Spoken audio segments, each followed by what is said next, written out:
1 minute to air. The live stream has started.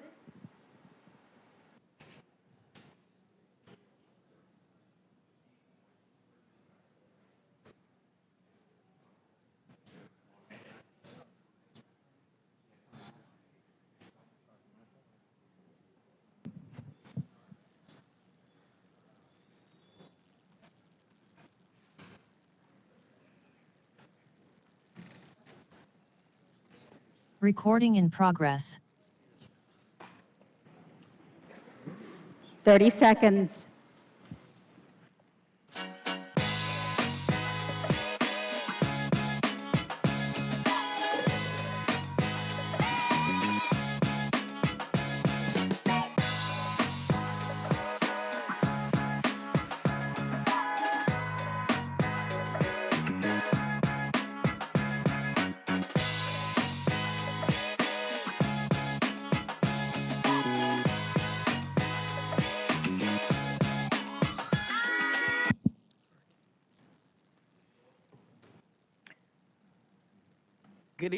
Good evening to Durham, North Carolina. We welcome those who have joined us in person and those who have joined us on the internet on this Monday, September 19, 2022 at 7 p.m. for our City Council meeting. I call this meeting to order at this time and ask that you join us in a moment of silent meditation.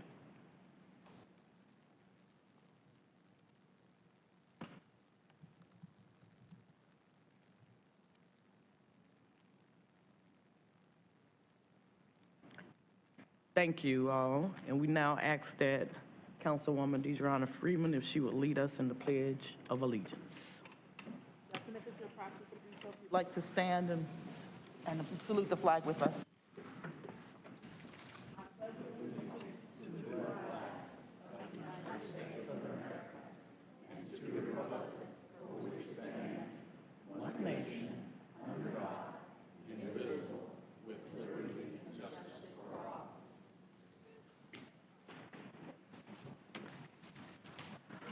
All right. Madam Clerk, if you will call the roll. Thank you, Mayor. Mayor O'Neill, I am present. Mayor Pro Tempore Middleton, I'm here. Councilmember Caballero, Here. Councilmember Freeman, Present. Councilmember Holsey-Hyman, Present. Councilmember Johnson, Here. and Councilmember Williams. Present. Thank you. We are all present and accounted for. I do know that you see some familiar people who are normally to my left and the right are not here tonight. They are conducting city business. Standing in for our city manager is Deputy Chief Manager Keith Chadwell. And you should recognize Attorney Don O'Toole. He is standing in this evening for our city attorney, Ray Bird. We have lots of good things going on in the ceremonial item space tonight. And so it is with my pleasure to recognize Councilwoman Holsey-Hyman, who will give us a proclamation about one of my favorite people on the radio, Melissa Wade, Wade in the Water.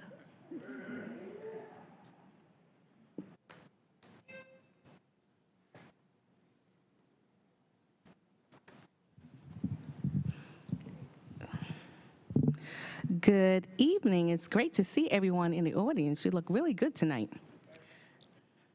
So, proclamation.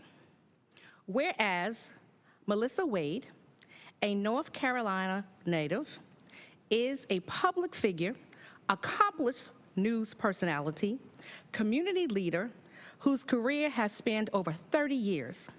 And whereas Melissa Wade's dedication to serving as an exceptional gospel music announcer named her the 2022 Stellar Award Gospel Announcer of the Year.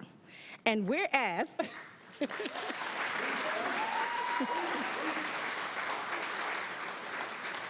and whereas at a moment when social justice, a global pandemic, and economics are at the forefront in the city of Durham, the state of North Carolina, and the nation, she was a constant voice for positivity, encouragement, and motivation for radio listeners.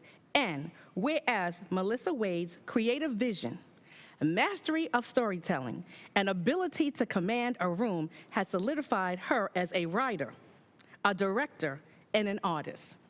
And whereas Melissa Wade is committed to expanding the opportunity for the youth through Wade in the Water Productions, allowing children to showcase their talents, productions, and summer workshops to encourage self-expression, individuality, and whereas Melissa Wade's commitment and dedication to mentoring and creating opportunities for youth will serve as a legacy and roadmap for others to follow.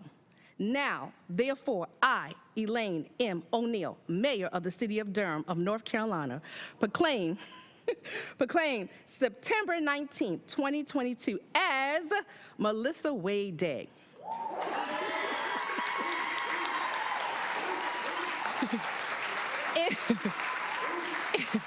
In Durham, and urge all residents to take note of this observant. Witnessed by the hand and the corporate seal of the City of Durham, this 19th day of September 2022, Elaine M. O'Neill, Mayor. Now, I also want to say that I was able to be with this wonderful lady at the Sisters Network, Triangle Network for Breast Cancer, where she was the host, and I brought greetings from our mayor and city council. And I'm going to tell you, too, that I don't know if you know, but I sing. So I wanted to kind of really do this in a song, gospel song, but I couldn't do that because it's not really on the agenda. But what God has for you is for you, okay? All right. Thank you. Thank you all so very much. Well, I'm going to take you up on that. Cheryl Lee Ralph did this last Monday doing her Emmy, so I'm going to go here and define myself like this and say, the race is not given to the swift, nor to the strong, but to the one that endureth until the end. There will be problems, and sometimes you walk alone, but I know things will work out. Oh, yes, they will. It's for the good of them who loves the Lord.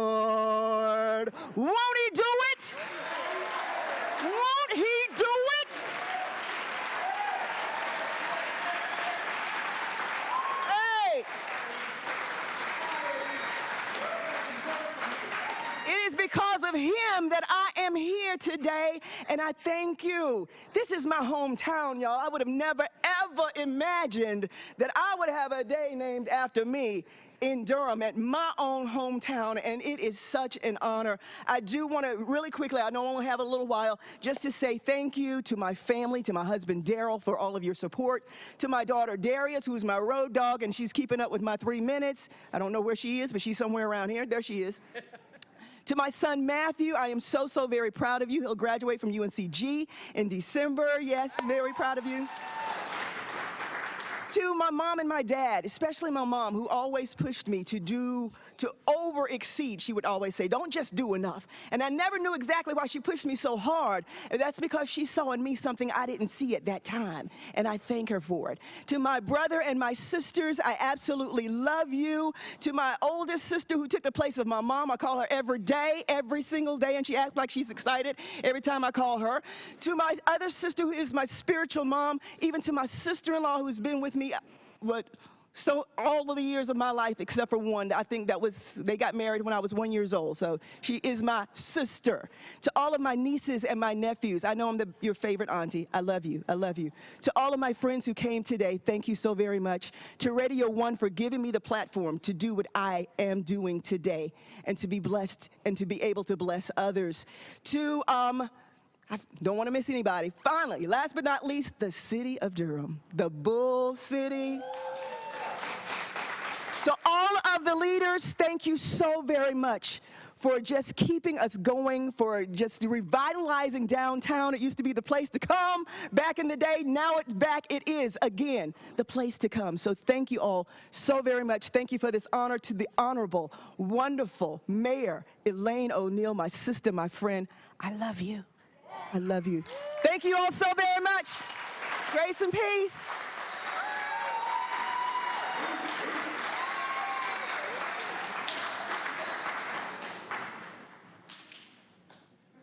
All right.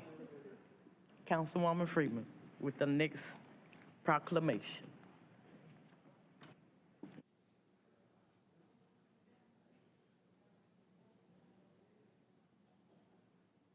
That's a hard act to follow, but I will. Thank you. I'm going to take my mask off.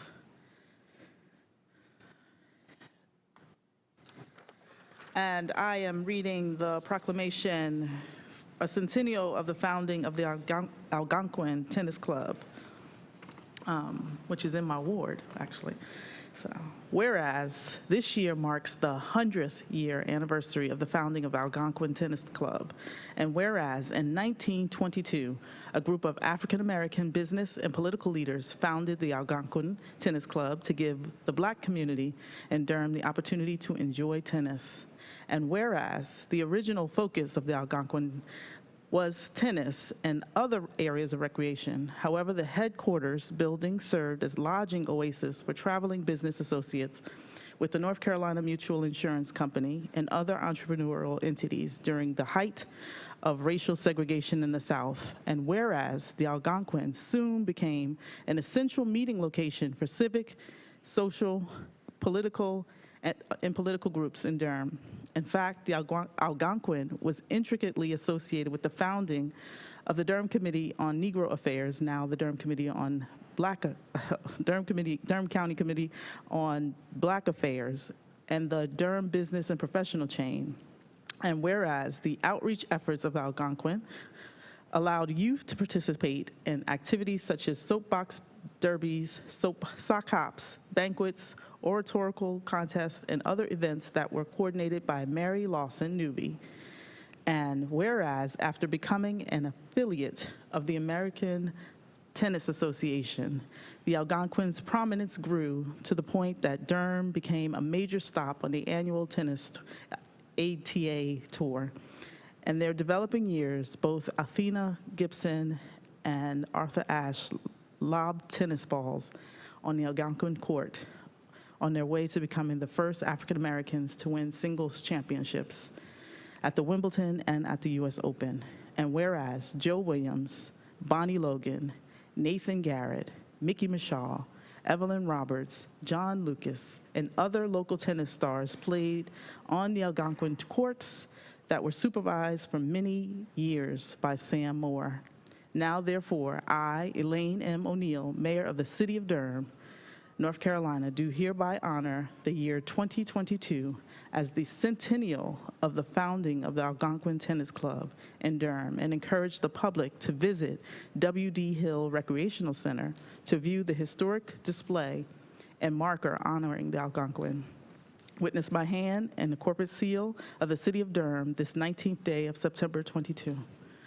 Thank you, and I'm presenting this to the friends.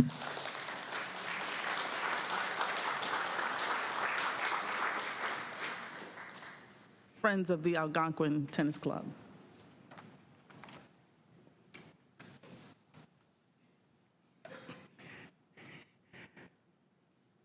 Mayor, Pro Tem Mayor, council members, official members, my family. I also grew up on the streets of Durham, so Durham is my home. I have with me some of the people who helped in getting this work done. Mrs. Evelyn Roberts, who is the niece of Mrs. Newby, and her daughter, Melissa Roberts. They are here.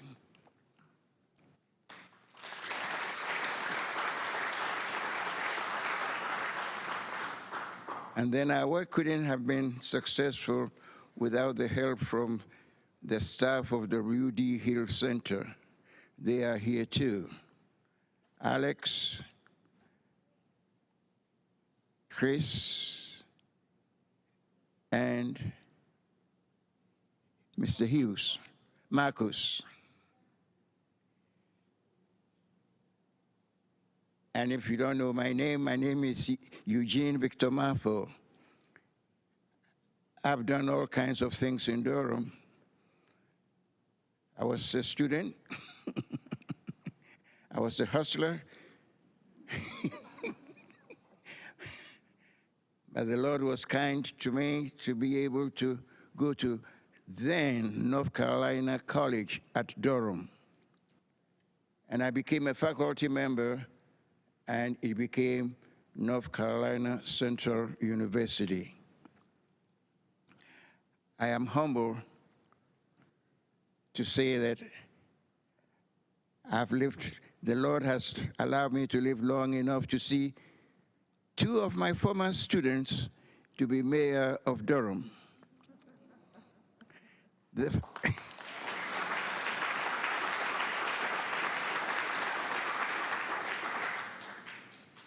The first one is the late Chester Jenkins.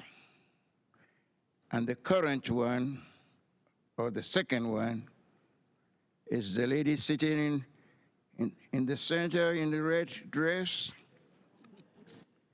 Honorable Mayor. I call her my precious mayor, Elaine O'Neill.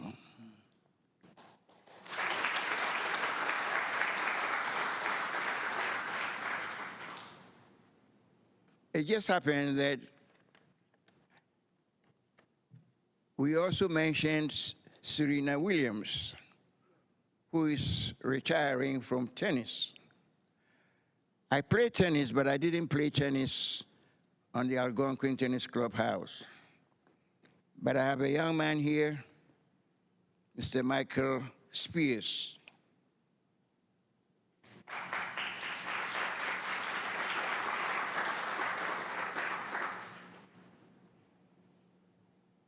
When I came to Durham as an intern to study insurance with North Carolina Mutual Life Insurance Company. And that's how I got to know about Algonquin Tennis Clubhouse. That's where I lived. I've been in this country for 66 years, but I think I've spent 60 of those years in Durham, so I know a little bit about Durham.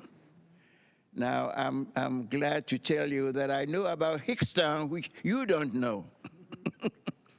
But Hickstown is where we have VA hospital and the other Duke medical health outfits. And the last part of it is that from the academic field, I went to the ministry. I took on health ministry. So I became clinical chaplain for Select Specialty Hospital. It is a 30-bed acute care hospital here in Durham on the 6th floor of now Duke Regional Hospital. It used to be called Durham Regional Hospital. Well, thank you very much for making me a part of you. And I've enjoyed it so much that if you close the door, I'm gonna find a little window and peep through it.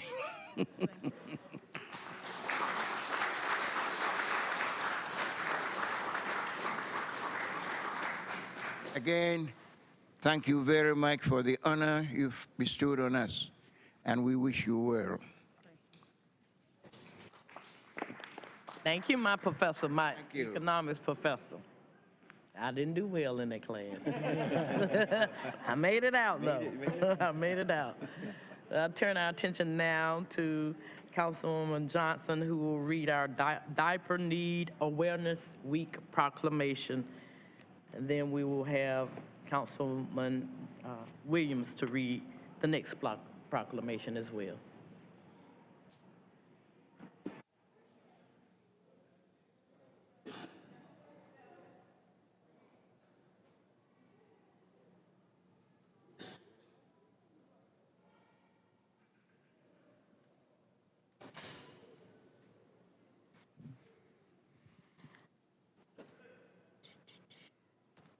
Good evening, everyone. Thank you for being here with us this evening. I'm going to be reading a proclamation for Diaper Need Awareness Week and presenting it to Michelle Old of the Diaper Bank. Is here with us. Whereas diaper need, the condition of not having a sufficient supply of diapers to keep babies and toddlers clean, dry, and healthy, can adversely affect the health of infants and their families. And whereas national surveys and research studies report that 1 in 3 families struggles with diaper need, and 48% of families delay changing a diaper to extend their supply. And whereas the people of Durham recognize that diaper need is a public health issue, and addressing diaper need can lead to economic opportunity for the community's families and improved health for children, thus ensuring all people have access to basic necessities. And whereas Durham is proud to be home to trusted community-based organizations, including the Diaper Bank of North Carolina, that recognize the importance of diapers in ensuring health and providing economic stability for families.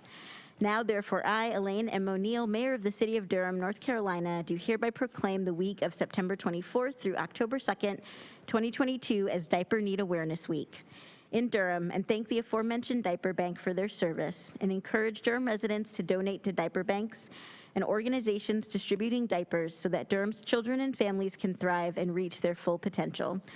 Witness my hand in the corporate seal of the City of Durham, this the 19th day of September 2022.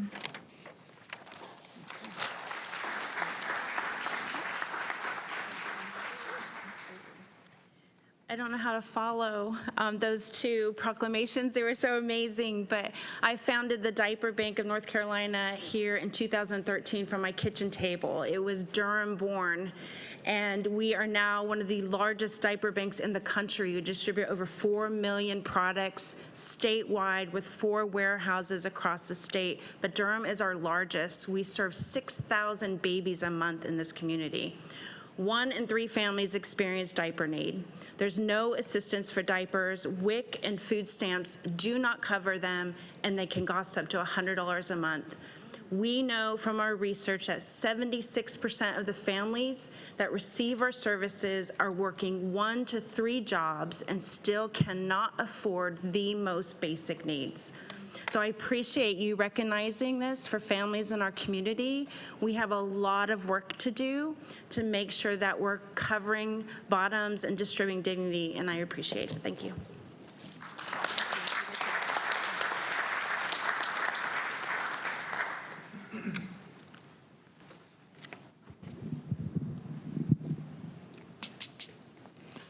All right, good evening, everyone. All right, I'm the only one that think I sound good singing, so I won't do that. So here's our proclamation. Whereas dementia is a syndrome in which there is deterioration in memory, thinking, behavior, and the ability to perform everyday activities, Alzheimer's is the most common cause of dementia. And whereas dementia is the 7th leading cause of death worldwide and 6th leading cause of death in North Carolina, and whereas there is no known treatment currently available to cure most dementia or to alter its progressive course, but early diagnosis, care, and support can enhance the quality of life and well-being of persons with dementia.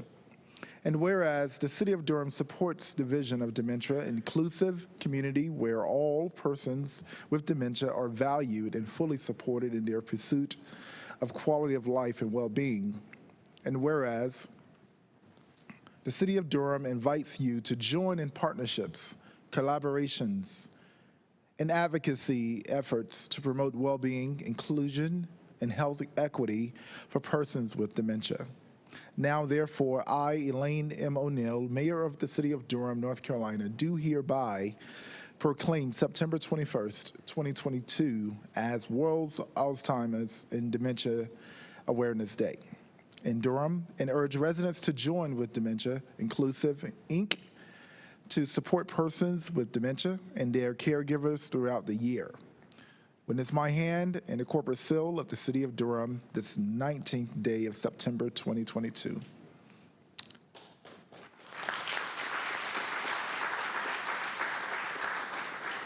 And we did have some correspondence that we're not going to be able to make it, but just want to make sure we stated this tonight.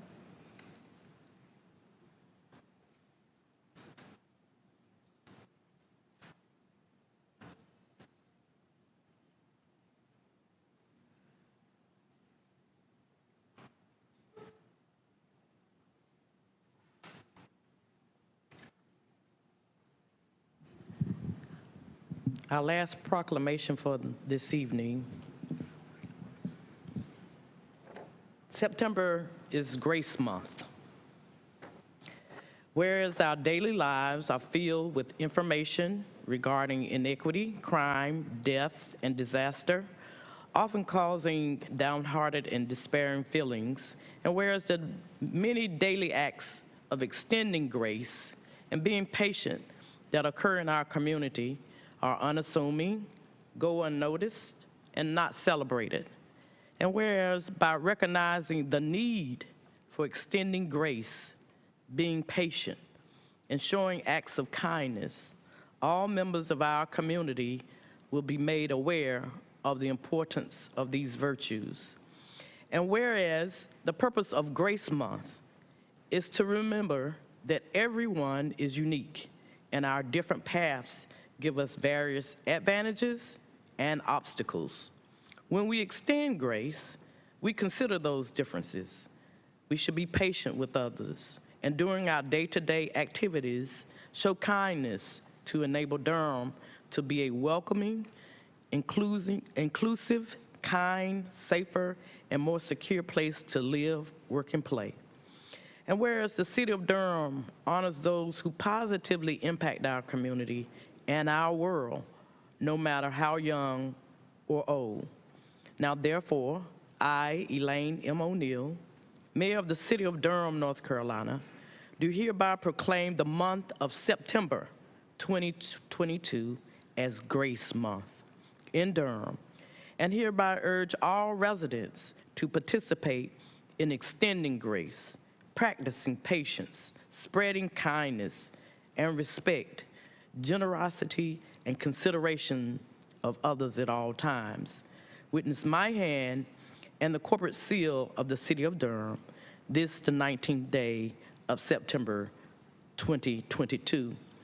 The person that I wanted to present this proclamation to is not here tonight because he's on city business, and that would be Chief Deputy City Manager Bo Ferguson.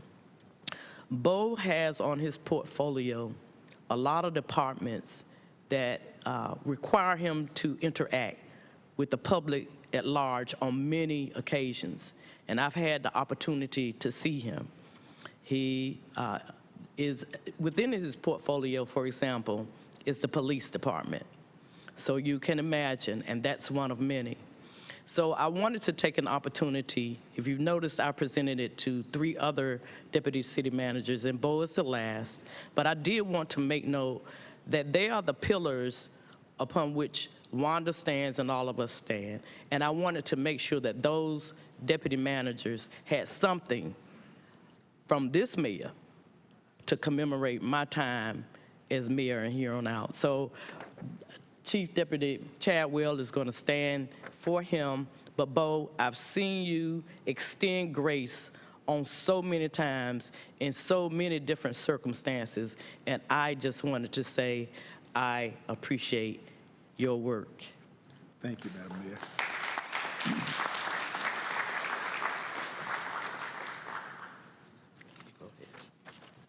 The erstwhile utility person that I am, having the honor to stand in for the manager, and why not draw double duty and stand in for my colleague, Mr. Ferguson. Thank you so much for this recognition. Bo, to your hearing, I pronounce well-earned, well-deserved. You should have it upon your return. Thank you so much.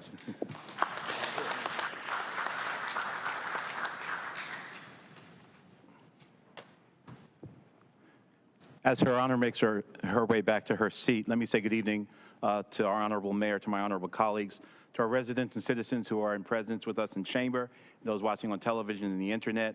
Good evening. Before we get into the announcements, with the Mayor's permission and directive, I need to make an announcement of some council action that was taken. Anytime we meet in closed session, if there is action resultant from closed session, we're obligated to report that out publicly. If you look at our city's organization chart, you'll notice that the City Council sits atop of our org chart of almost 2,600 people. However, there are 3 employees that report directly to the City Council of those 2,600 employees: our city manager, our city attorney, and our city clerk. Part of our responsibilities as a council is to conduct annual reviews of these employees, give them feedback, and decide on any adjustments to salary to be made for this fiscal year. The council has discharge of its duties to do its annual review of our 3 employees, and at this time, on behalf of the council, I'd like to report out the action the council has taken with respect to salaries. Our wonderful city manager, Wanda Page, has a current salary of $255,000 annually. That salary is being adjusted to $265,200 annually. Our brilliant city attorney, Kim Rayberg, currently earns a salary of $206,700 annually. That salary is being adjusted to $219,102 annually. And our very able city clerk, Diana Schreiber, currently earns a salary of $103,175 annually. That salary is being adjusted to $107,302. And on behalf of a grateful city, I want to thank these employees for the hard work they do on behalf of all of us each year. That ends the report of council action, Madam Mayor. Thank you. Thank you, Mayor Pro Tem, and thank you to our 3 wonderful city employees. We commend them for their work. They work really hard, and we are glad to be able to compensate them for their well-earned efforts. I'd now turn to our announcements for council. We'll start with Councilwoman Freeman to see what she has to tell us tonight. Thank you, Madam Mayor. I first just want to take a moment and just say a word of thanks to my colleagues and to the community for the outpouring of support, and just acknowledging the passing of my sister and my uncle in the last couple of weeks. And I just can't say enough that I'm not, what does it say? What do we say all the time? I wasn't born in Durham, but I can definitely tell you that Durham is my home, and I felt like my entire family felt that when they were here this weekend. So I just want to say thank you to you all.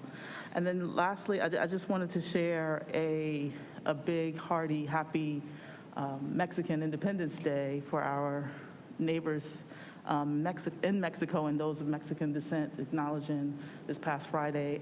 I would have probably had a whole party just to celebrate as well. And that's all. Thank you. Thank you, Councilwoman Freeman. We still keep you lifted, and we turn now to Councilwoman Caballero. Good evening, everyone. Hispanic Heritage Month started last Wednesday. One of the reasons that Hispanic Heritage Month is a mid-month to mid-month celebration from September 15th to October 15th is that there are several Latin American countries who celebrate Independence Day. So I want to say Felices Fiestas Patrias a Costa Rica, El Salvador, Guatemala, Honduras, Nicaragua, Mexico, and mi país querido, a Chile, who had their Independence Day yesterday. Fun fact, there is a very fierce Chilean woman named Javiera Carrera, who was part of the independence movement several centuries ago, and she actually would feed the Spanish and spy for the folks who were seeking independence, and that is one of the reasons I am named Javiera. I also want to thank the Mexican consul for their fantastic Mexican Independence Day celebration last week. El Grito de Mexico is always a very, very fun thing to observe and take part in. I also want to thank, I was able to participate in a really amazing summit last week in Greensboro, hosted by Latinx Ed.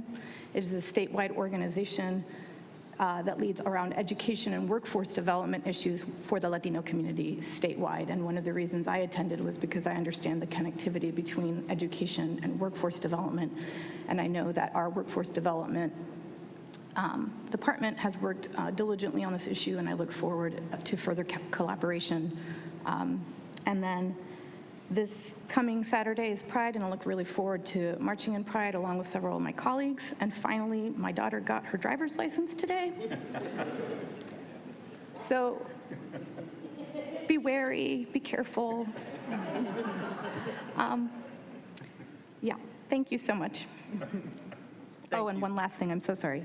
I do want to extend a lot of thoughts and prayers to Puerto Rico, who has suffered another catastrophic hurricane and is at the moment, we're seeing widespread electrical failure and potable water failure. I know locally the Hispanic Federation is collecting donations, so I do ask the community if you're able to donate to that organization. Again, Hispanic Federation. They're easy to find online. They're already on the ground in Puerto Rico. Thank you so much, Councilwoman Caballero. I'll look back to Mayor Pro Tem for any announcements. Thank you, Madam Mayor. Good evening once again. Very quickly, Madam Mayor, it was my pleasure to attend Centerfest yesterday. Was it yesterday? Yeah, yesterday. Yeah, Saturday and yesterday, but my official role was yesterday. And Madam Mayor, I was very pleased to bring greetings on your behalf. There was music, there was dancing, there was art, there was food, there was ice cream, just good feelings. I really hate this job and having to do assignments like that, Madam Mayor, but somebody had to do it. So I just want to congratulate our arts community for preventing us from becoming a cookie cutter city. It's our artists and those who are cultural torchbearers that are the DNA of Durham and give us our special stamp. So again, as a representative to the council's representative to Durham Arts Council, congratulations. We're back. It's been a couple of years since we've had it, but had a wonderful Centerfest, and I just want to congratulate all those who made that a rousing success. I also want to just extend further condolences and love to my sister, Deidreana. Kati was one of my favorite visitors to my office, and whenever she came to the office, something was going to get moved or redecorated, and I loved every minute of it. So we pray rest for her and comfort for your family, and may a divine wind attend her journey home. Thank you, Madam Mayor. Thank you, Mayor Pro Tem. I now turn to my left, Councilwoman Hyman. Good evening. I just wanted to also say that I had the honor Saturday to attend the Sisters Network Triangle North Carolina Tea, and that is an African-American breast cancer survivor organization. And so it was very, very humbling for me because I'll just tell you how God works. I lost my sister on September 18th, 20 years ago, to breast cancer. And so it was very much an honor to be in the room with those who are survivors, those who are continuing to kind of fight the disease. And yeah, so it was just really good. And I just want to say thank you to this organization that is also continuing to fight to educate women and all people around breast cancer. And so thank you. Thank you, Councilwoman Hyman. Any other announcements? Councilwoman Johnson. Thank you, Madam Mayor. It was a busy and eventful weekend here in the Bull City. I also had the opportunity to stop by Centerfest and see a lot of our local artists, and that was a really great experience. We missed it, so I'm really glad that it's back in the community. I also was able to attend an anniversary celebration for the Forest at Duke retirement community and bring greetings on behalf of our mayor. They're celebrating their 30th anniversary here in the community, and apparently I missed a really great party the night before. They were up till 10 o'clock at night, which was very unusual, they told me. Usually the party's over by 8, so party until 10 was a big deal. Also, apparently the food was really great. I was sorry to miss that and only be able to come for the proclamation, but it's a great group of folks over at the Forest at Duke, and we've been lucky to have them in the community for 30 years now. Thank you, Madam Mayor. Thank you, Councilwoman Johnson. Councilman Williams. Thank you, Mayor, and good evening, everyone.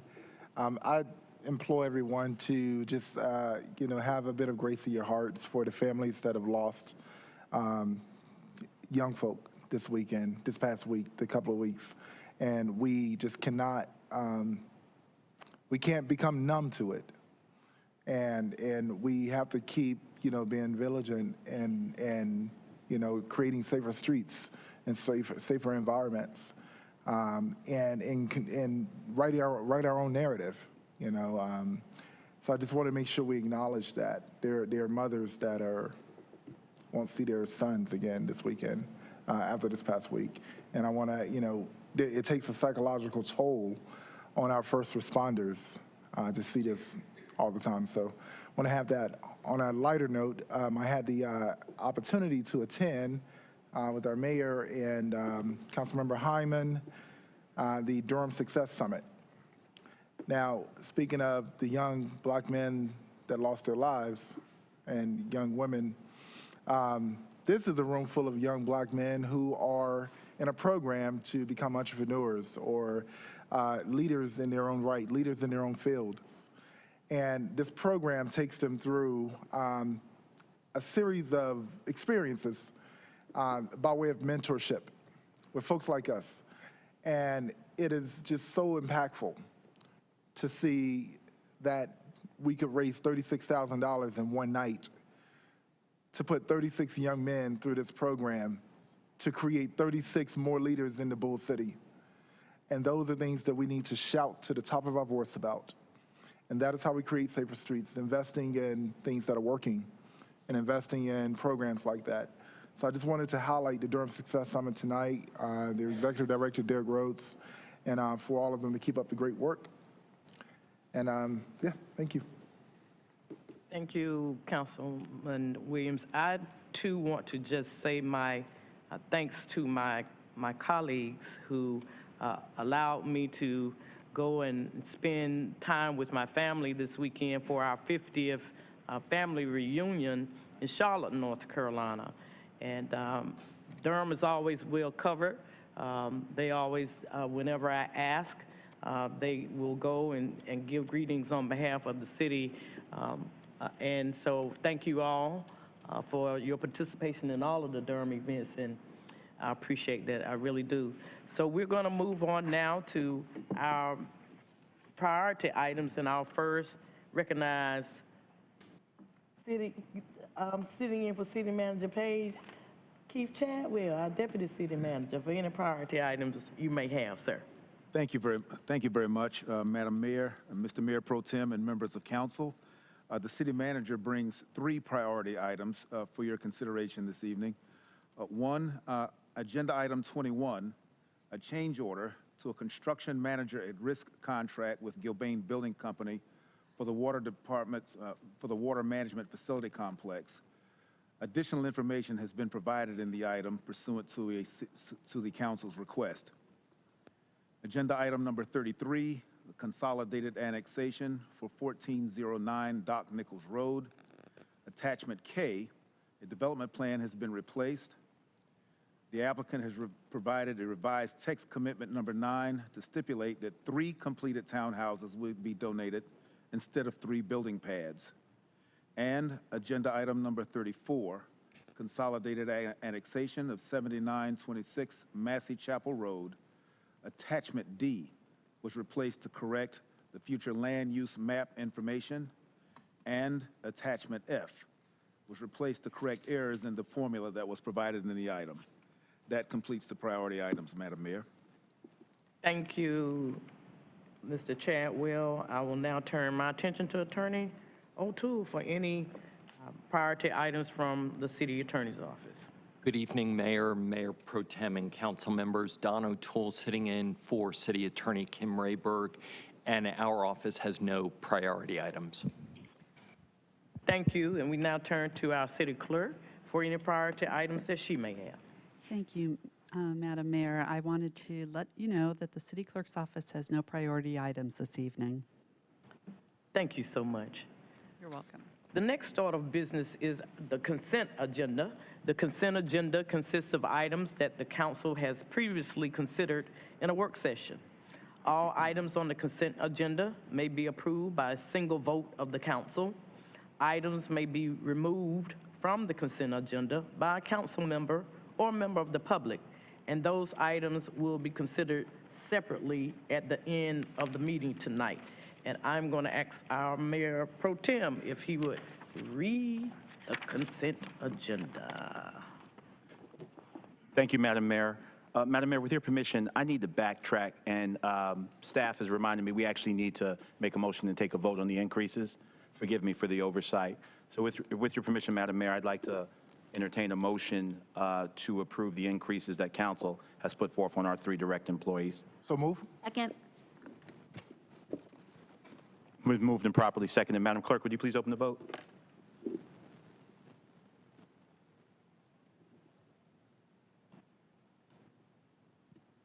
Please close the vote.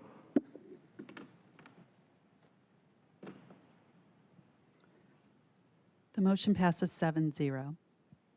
Thank you, Madam Clerk, and thank you, Madam Mayor. Per the Mayor's directive, I'll now read items for our consent agenda. Item number 1, Mayor's Hispanic Latino Committee appointments. Item number 2, Durham Workers' Rights Commission appointment. Item number 3, Durham Housing Authority Board of Commissioners appointment. Item number 5, approval of City Council minutes. Item number 6, fiscal year end 2022, inventory performance audit through August 2022.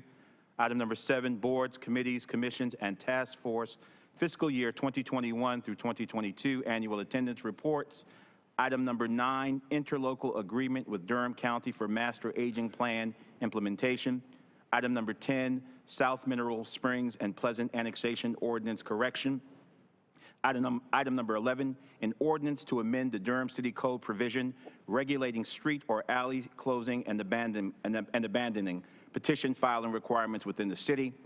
Item number 12, Carolina Civil Works annexation ordinance correction. Item number 13, contract for the provision of non-congregate emergency shelter supportive services with Project Access of Durham County. Item number 14, Bull City United update and contract renewal, and this item has been pulled by a citizen. Item number 15, renew interlocal agreement with Durham County for gang reduction strategy. Item number 16, renew contract with Legal Aid of North Carolina to administer Durham Expunction and Restoration, our DEAR program. Item number 17, award of construction to J.F. Wilkerson Contracting Company, Inc., for the Celeste Circle Forest Main project. Item number 18, purchase contract, Ferguson Enterprises, LLC of Virginia Advanced Metering Infrastructure Pilot Project.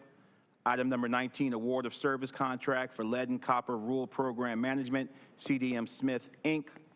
Item number 20, purchase contract, Mobile Communications America, Inc., for a booster cell network for the Department of Water Management Facility Complex. Item number 21, change order number 3, Gilbane Building Company Construction Manager at Risk contract number 14459 for the Department of Water Management Facility Complex. Item number 22, amendment number 4 to the Professional Engineering Services contract with Kimley Horn and Associates, Inc. for the American Tobacco District Water Line Replacement Project. Item number 23, microwave upgrade project with Motorola Solutions, Inc. Item number 24, appointment of a deputy finance officer. Item number 25, contract for certain bill printing and mail services. Item number 26, fellowship placement agreement between the City of Durham and Fuse Corp. For sustainable land use in cemeteries projects. Item number 28, contract ST-319, Bragtown Street improvements. Item number 29, resolution to support the local assistance for stormwater infrastructure investments, LAS2 program grants. Item number 30, contract with Edge One Solutions, Inc. for the Nice Inform Elite Intelligence Center. That ends items on the consent agenda. On the general business agenda tonight, we have item number 27, contract for Shotspotter Respawn Services Agreement. General business agenda, public hearings. Item number 33, Consolidated Annexation, 1409 Doc Nichols Road. Item 34, Consolidated Annexation, 7926 Massey Chapel Road. Item number 35, Arborstone Way, Broadstone Court, Flatstone Court, Greenmount Drive, and Upland Meadows Lane Street closings. Item number 36, zoning map change, Dearborn Drive Multifamily. Item number 37, zoning map change, Wabash Parcels. That ends the reading of the agenda into the minutes, and by my reckoning, we have one pulled item by a resident/citizen, item number 14. Yield back to you, Madam Mayor. That is correct. Thank you so much. Now we will entertain a motion to approve the consent agenda with the exception of item 14. So moved. Second. Been moved by Councilman Williams, seconded by Council Mayor Pro Tem. Madam Clerk, if you will open the vote. If you will close the vote.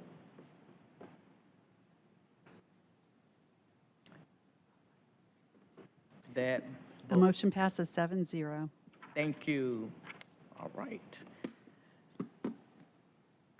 We will now move to the one pulled item. We have one speaker, so I'm going to pull that item and go ahead and allow for Mr. Jonte Dunstan, if you will come forth, sir.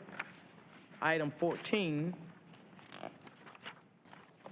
is the Bull City United update and contract renewal. Sir, you will have 3 minutes to speak.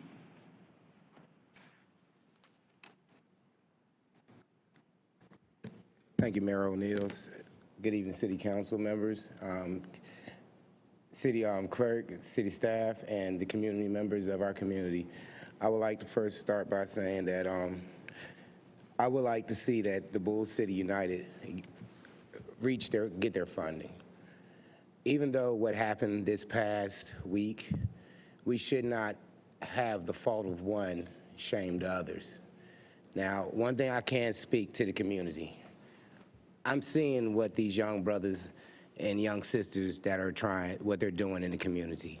And we shouldn't let one individual take away the resources that these individuals in the city and a group of leaders in the city that are trying to do.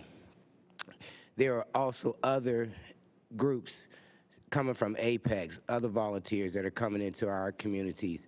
And I feel that with Bull City United and their funding, this is an opportunity for us to unite the other groups, other volunteers. There are other churches. The brothers and the young people in the community need Bull City United funding because there's nothing for these young people to do.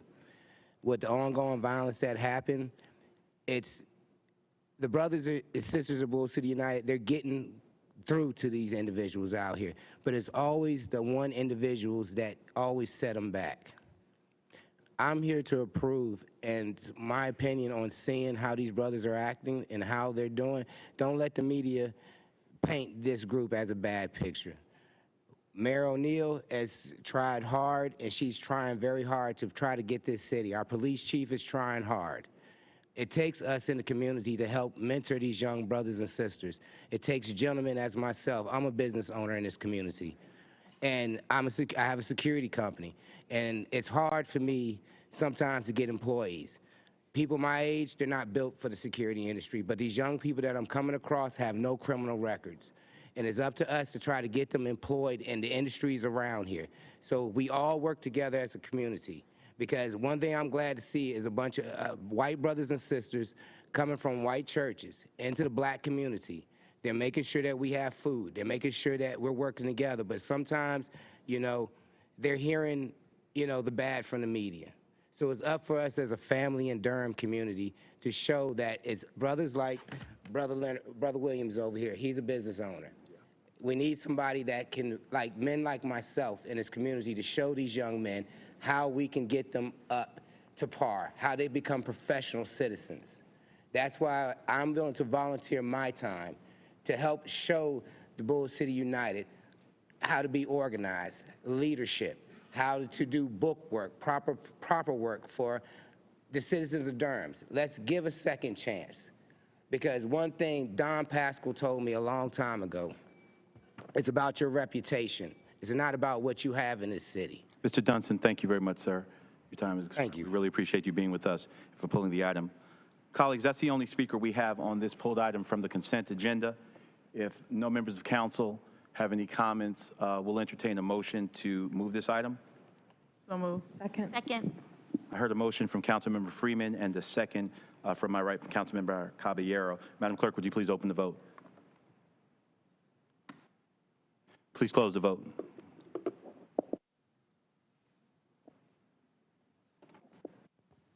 Motion passes 7-0. Thank you, Madam Clerk. And per the mayor's directive, we're going to move to general business agenda item number 27, a contract for Shotspotter Response Services Agreement. And we do have a resident citizen who'd like to speak on this. Dunstan, you're up again. You have 3 minutes. Thank you for being with us. Sure. If you'd state your name and address for the record, please. My name is Jonte Dunstan, address 1304 Cozart Street, Durham County taxpayer. Okay, the agenda for tonight is Shotspotter, okay?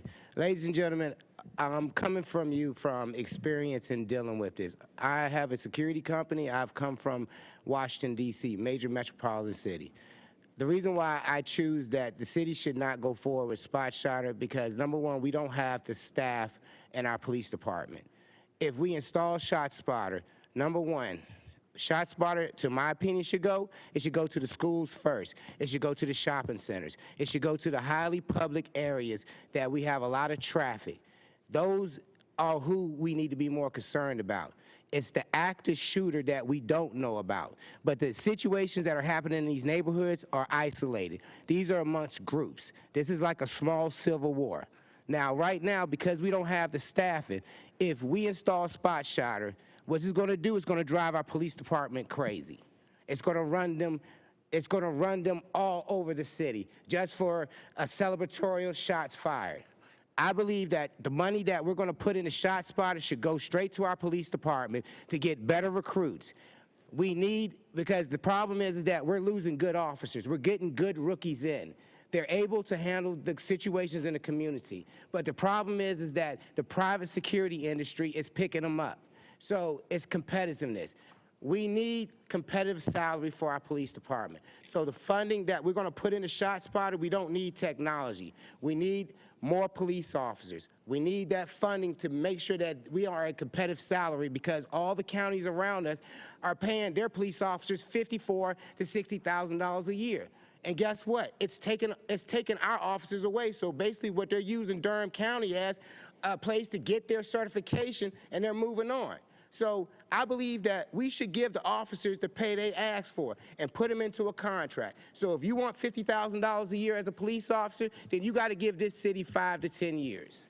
Then therefore, we can be able to get the officers and to qualify. But trying to turn our city into I was watching RoboCop last night, and it looked like something out of OCP. That we cannot end up putting more technology into our city. We did an environmental research on this technology because we are in a migrating path for our birds. That's our ecosystem. I'm sorry, I'm compassionate. Our chief, I remember when our police chief, I remember when she had the most prettiest, you still have prettiest black hair, but I do 12-hour to 13-hour shifts. She's turning silver. I'm sitting around doing security, not doing nothing, and when I get off work doing 12 hours, she's still on patrol, our police chief. That's not fair to her. So take the money, let's increase, because the money we're going to spend on Shotspotter, that can go to the overtime budget right there. I know, I wish I could talk. I'm sorry. Mr. Dunson, but Chief, I got you, baby. We working with you. We're going to help you. Mr. Dunson, thank you very much. Thank you. That's Chief Andrews, not baby. You're apologize, Chief Andrews. You're excused. Thank you, sir.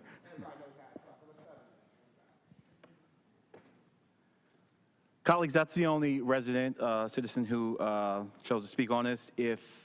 Do any council members or colleagues have anything to say on this item? Councilmember Caballero. Yes, thank you. I just had a quick question. I know we got the map of the deployment area, but I wasn't sure if we had any updates on where the where the Shotspotter technology is going to actually be placed. We have Chief Andrews. Do you want to respond to that, or your designee?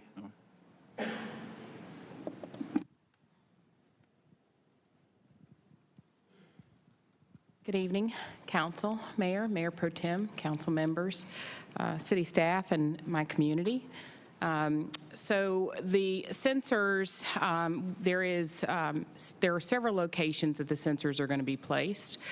Currently, Shotspotter team, and I do have 2 representatives here from Shotspotter, are seeking permissions in order to place those sensors. The police department does not have an exact list of where sensors will be placed, and that is done for anonymity as well as for safety and security for those entities that may have a sensor placed either on their building or somewhere near their property. I hope that's answered your. So to understand, we won't actually get that information when it is determined because we're protecting it essentially. Yes. Okay, thank you. Thank you. Thank you, Chief. Colleagues, anyone else? If not, seeing none, Councilman Fruin, seeing none, I'll entertain a motion to authorize the city manager to execute a 1-year contract in the total amount of $197,500 with Shotspotter, Inc. for the Respond gunshot detection, location, and forensic analysis service. So moved. Second. I heard a motion from Councilmember Hyman and a second from Councilmember Williams. Madam Clerk, would you please open the vote? Madam Clerk, would you please close the vote and report out? The motion passes 5-2 with Councilmembers Caballero and Councilmember Johnson voting no. Thank you very much. Thank you, colleagues. Well, colleagues, at this time, we're going to move to our public hearings. We have a number of public hearings tonight, and we'll try and get through them expeditiously. We want to thank those who are in the chamber to participate in them. The mayor's conserving her voice a little bit tonight, so we'll be working together to get through these. So I will be conducting, holding the gavel for the first public hearing, which is item number 33, Consolidated Annexation, 1409 Doc Nichols Road, and we'll hear from staff at this time.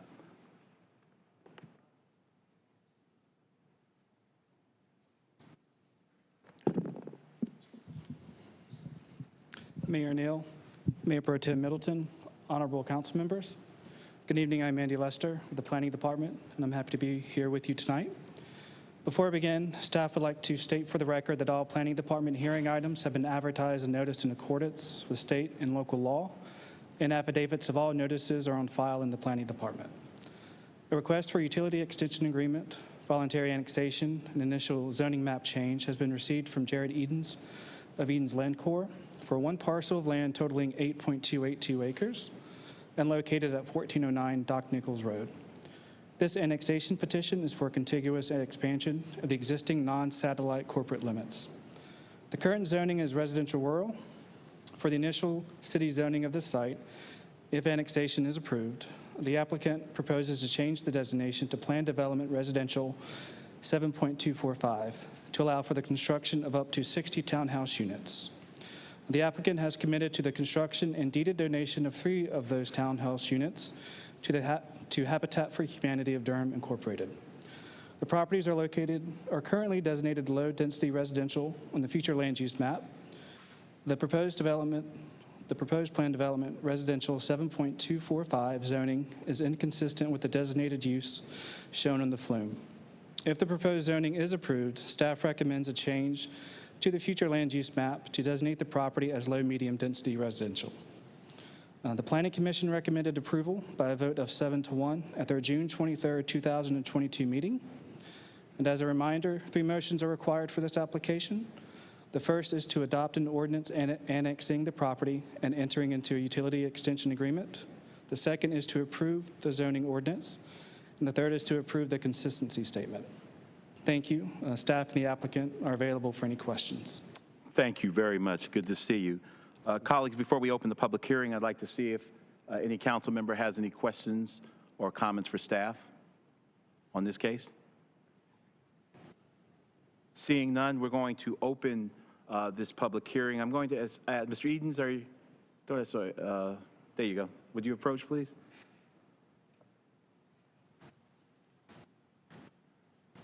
Mr. Edens, how much time do you anticipate your team needing to make your case tonight?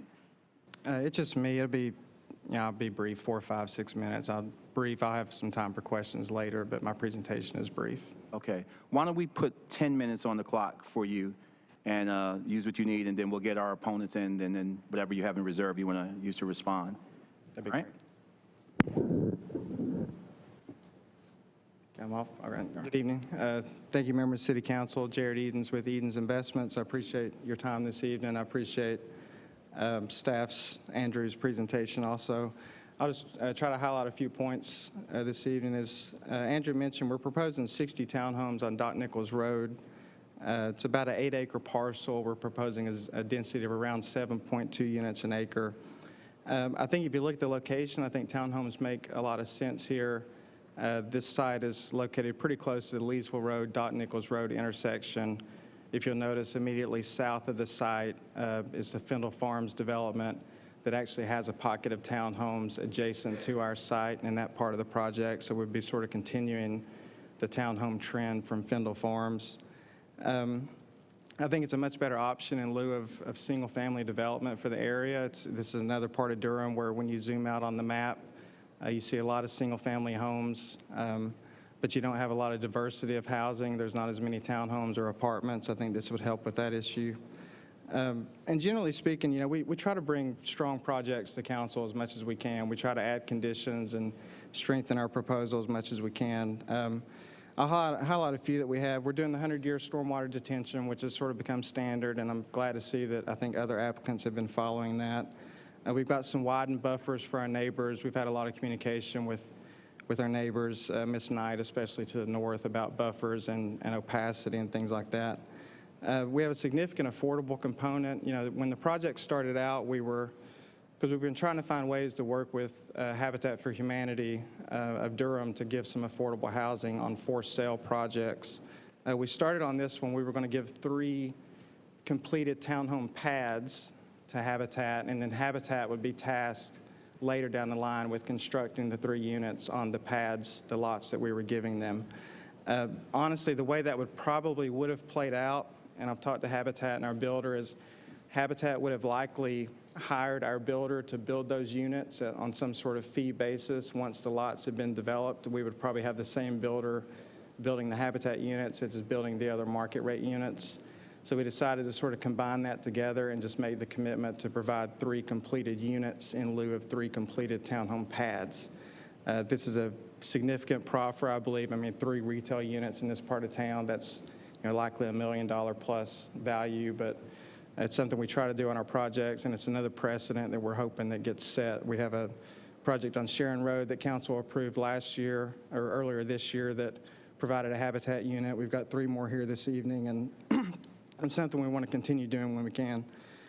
We do have a couple other proffers. I've been following meetings, talking with some of the neighbors and Preserve Durham and people like that. And I know there's a lot of concerns with erosion control and stormwater and environmental issues in this area with Lick Creek. I was trying to figure out some ways to maybe address that with additional zoning conditions, because that's what we're here for, is to try to improve the project. A couple of things I had in mind and a couple of proffers I've run by staff is we'd like to add a couple of erosion control proffers to our application to address some of those concerns. So one would be that we would commit to installing a double row of silt fence. So you see silt fence on these properties where there's construction, and it's supposed to hold the sediment in and keep it on the site. It's usually 1 row of fencing that's sort of somewhat buried underneath the ground, and you have 1 row. We're committing to 2 rows of fencing everywhere that you see silt fencing. It sounds like a small thing, but I think practically it actually helps quite a bit with erosion when you have 2 layers of silt fencing on the edge of the property. So we want to add that to this project. And another thought I had is we've been proposing 100-year stormwater detention for permanent ponds, which is great for permanent ponds, and that's great for the site when the site has been developed and it's constructed and all the plantings are in and everything's done. But we haven't had any conditions in the past that address stormwater and erosion during construction. So what we did, the current standard for an erosion control pond, which main purpose is to filter out the sediment before it goes into the creek, that standard is basically, it's a 25-year storm standard is what the erosion control ponds are based on. And what we want to do with this project and likely future projects is commit to the 100-year sizing during construction as part of the erosion pond, not just the permanent pond. So you get, because if you get a 100-year storm during construction, that's the worst time you can get it, before a site's been stabilized. And so far, our conditions have not really addressed that. It's always been post-development. So that's a second condition we want to add to size the erosion control measure for the 100-year storm, which I think gives much better protection to Lick Creek than what we're getting currently. Doing a note on the staff report, I always like to look at some of the numbers. Transportation related, Doc Nichols Road has a capacity of about 12,700 cars. I think it's currently getting 750 cars a day. So I don't think we have transportation issues in this location. Planning Commission did approve the project by a vote of 7-1. That's all I had this evening. I just want to bring up those couple extra commitments, but be glad to answer any questions you have moving forward. Thank you. Thank you, Mr. Edens. Madam Clerk, the time disappeared before I looked over. You have recorded how much time he's got in bank? All right. Thank you, Mr. Edens. We have 8 people thus far signed up to speak on this item in opposition. Each of you will have 3 minutes. That'll be about 24 minutes. So we'll make sure, Mr. Edens, you have adequate time to respond to anything if you see fit. I'm going to call the names, and I ask that you would line up accordingly. Maybe the first 3 folk, give yourself some distance between each other, and then we'll go on to the next 3. The first speaker I have is Pamela Andrews, Sandy Wilson, and Ronnie Turner. Good evening and welcome to all of you. Thank you for being with us. If you would state your name and your address for the record, you'll have 3 minutes. You ready? All right. Good evening, everybody. My name is Pamela Andrews, 6108 Wake Forest Highway. Tonight I come to you once again with concerns for our residents in Southeast Durham.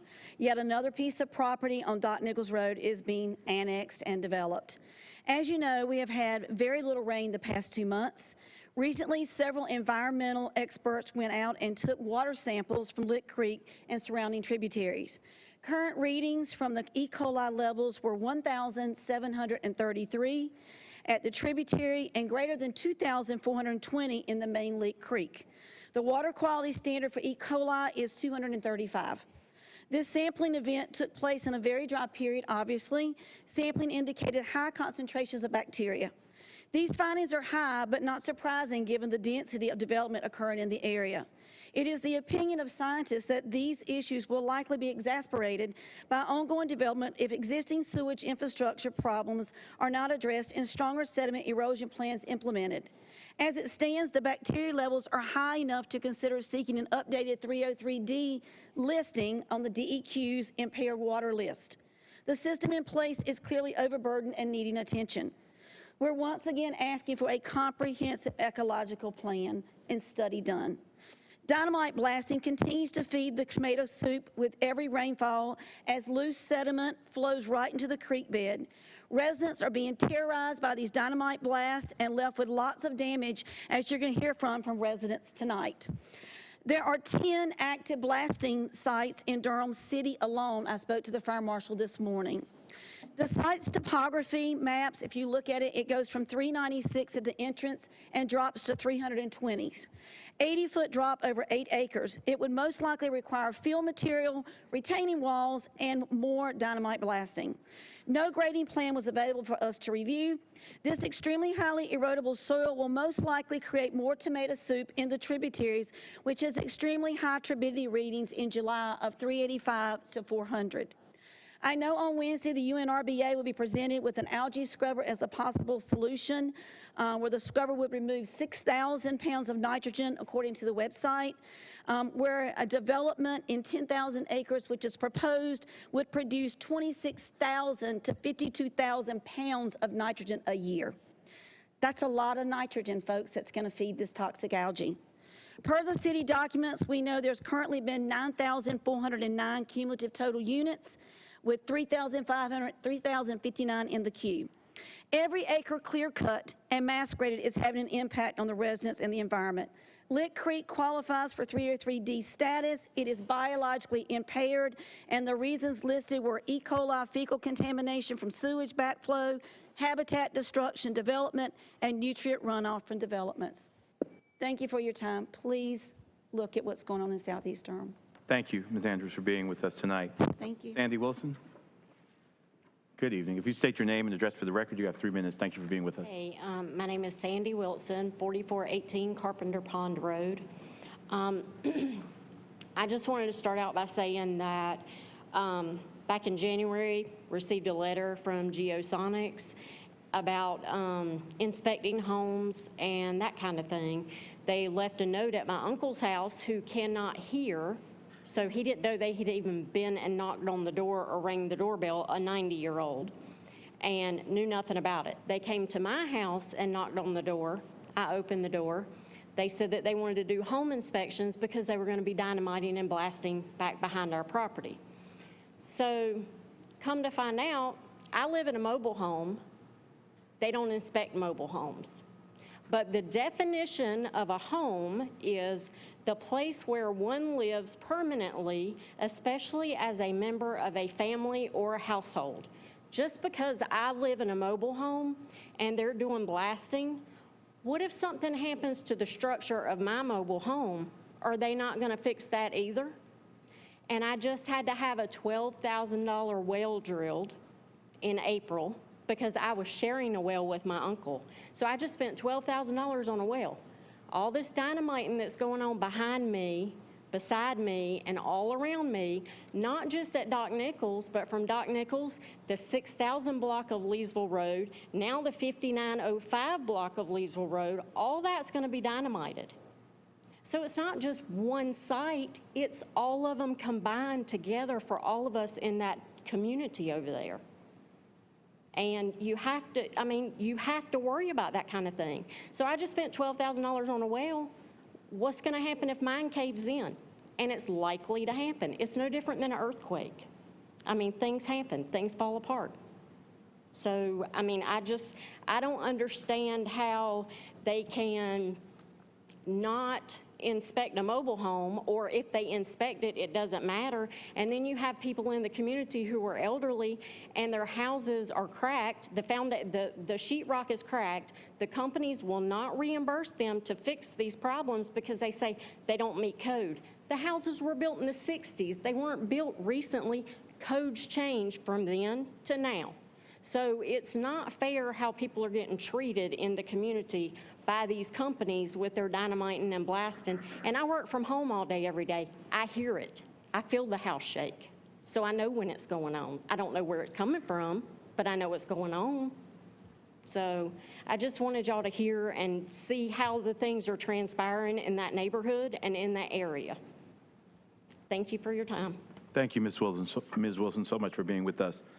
Ronnie Turner, good evening, sir. If you'd state your name and address for the record, you'll have 3 minutes as well. My name's Ronnie Turner. I live at 203 Hocut Road. I represent my in-laws who are elderly and physically unable to attend. They live in at 704 Doc Nichols Road. The dynamiting's been going on for a while. Their well was collapsed.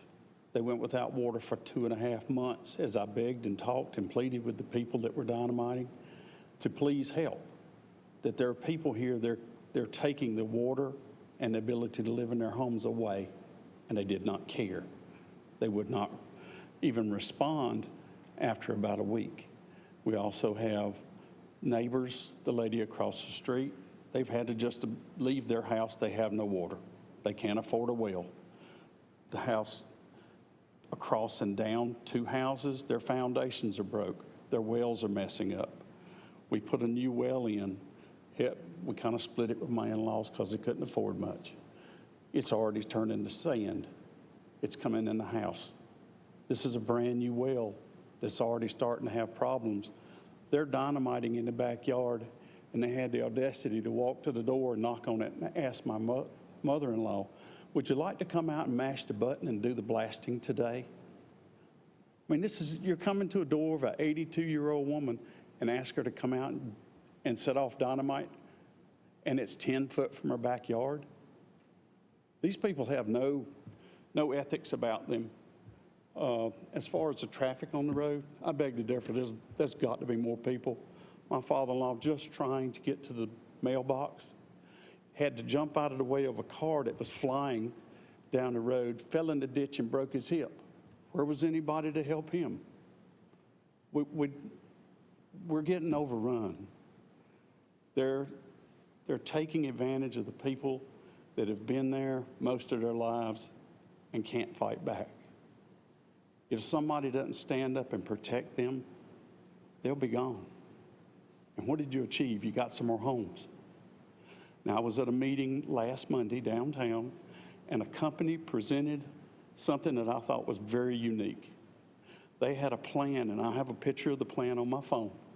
I'd love for someone here to take note of it. They have to build, they're using septic system and wells and erosion, planting trees. It's all planned and approved by Durham. It's going in Durham County out toward Rougemont. If you applied that technology to what you're doing, you would make a better community instead of destroying it.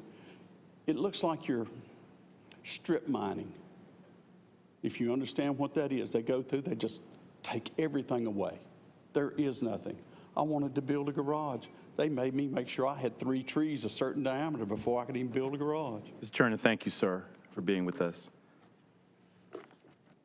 The next 3 names I have are Donna Steinbach, Gary McLean,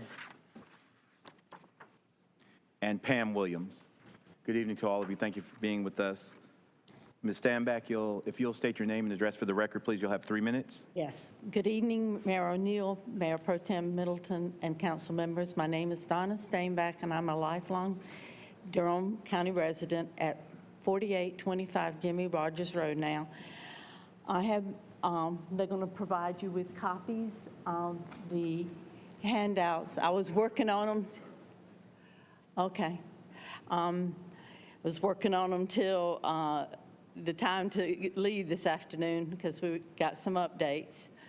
What I've been working on is the environmental planning metrics that I'm now doing for like the Planning Commission and for the city council meetings, where we look at the projects in the East Durham area and evaluate based upon what is either in the development plan or the zoning document, the metrics. We're using metrics that have been established by the planning department and some that are in the new comprehensive plan. Looking at this particular site, we started off with 70% of impervious soil, and we know that that increases the runoff and the velocity of the runoff, which causes even more erosion. So that's why that is so important. And Mr. Edens was able this afternoon to reduce that to 60%. The other 2 metrics regarding open space and tree preservation, he said he needed to leave those as they were. For the riparian buffer, the comprehensive plan is now stating 150 feet for perennial streams, but the milestone or the final metric is 100 foot. So at this time, that's going to be left as 100 foot, and but it does not have any water devices or in the stream buffers, which is very important. That, you know, because we've had some before where that has occurred, and so that was a good commitment. Now, for the mass grading, my understanding was that is yes, but the acreage is smaller, and the blasting, what Mr. Eden stated was that that would be minimal. I didn't put yes or no because I thought, you know, that his direct input would be beneficial. We're also asking for, you know, an increased border on the side of Leesville, and we do have the stormwater device there. Thank you, Ms. Steinbach, so much for your time tonight. Thank you. Mr. Gary McLean? Good evening, sir. If you'll state your name and address for the record, you have 3 minutes. Thank you for being with us. Good evening, Mayor O'Neill and Mayor Pro Tem and council members. My name is Gary McLean. I live at 4712 Jimmy Rogers Road in Durham, North Carolina. I'm a lifelong resident of Durham. I'm not really an opponent to development and annexation whenever it's done correctly, but I am opposed to the mass grading and the dynamite blasting that has been going on. It has a negative effect on the groundwater aquifers and the well water in southeastern Durham. I spoke the last time about all the sediment that was in the wells and the filters and everything. We residents have to drink, bathe, cook with this water, and we have to utilize this water. Also, the secondary roads that I travel on daily, which is the Doc Nichols Road, is already gridlocked, and traffic studies, lane expansions, new routes, something needs to be constructed, planned, and utilized, because we're just, it's just gridlocked out there. But thank you for your time and your consideration.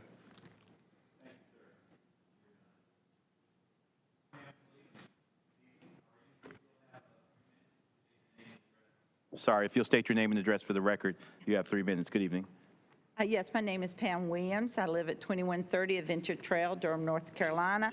I'm in walking distance from this development. I walk down Doc Nichols Road. I have for the last 35 years. I'm not opposed to development when it's done right, but everything now is being done to the minimum standards. This development, PDR is 7.245. That's the highest that any of the developments that's going on now, which is about 8 of them, that's the highest per dwellings per acre.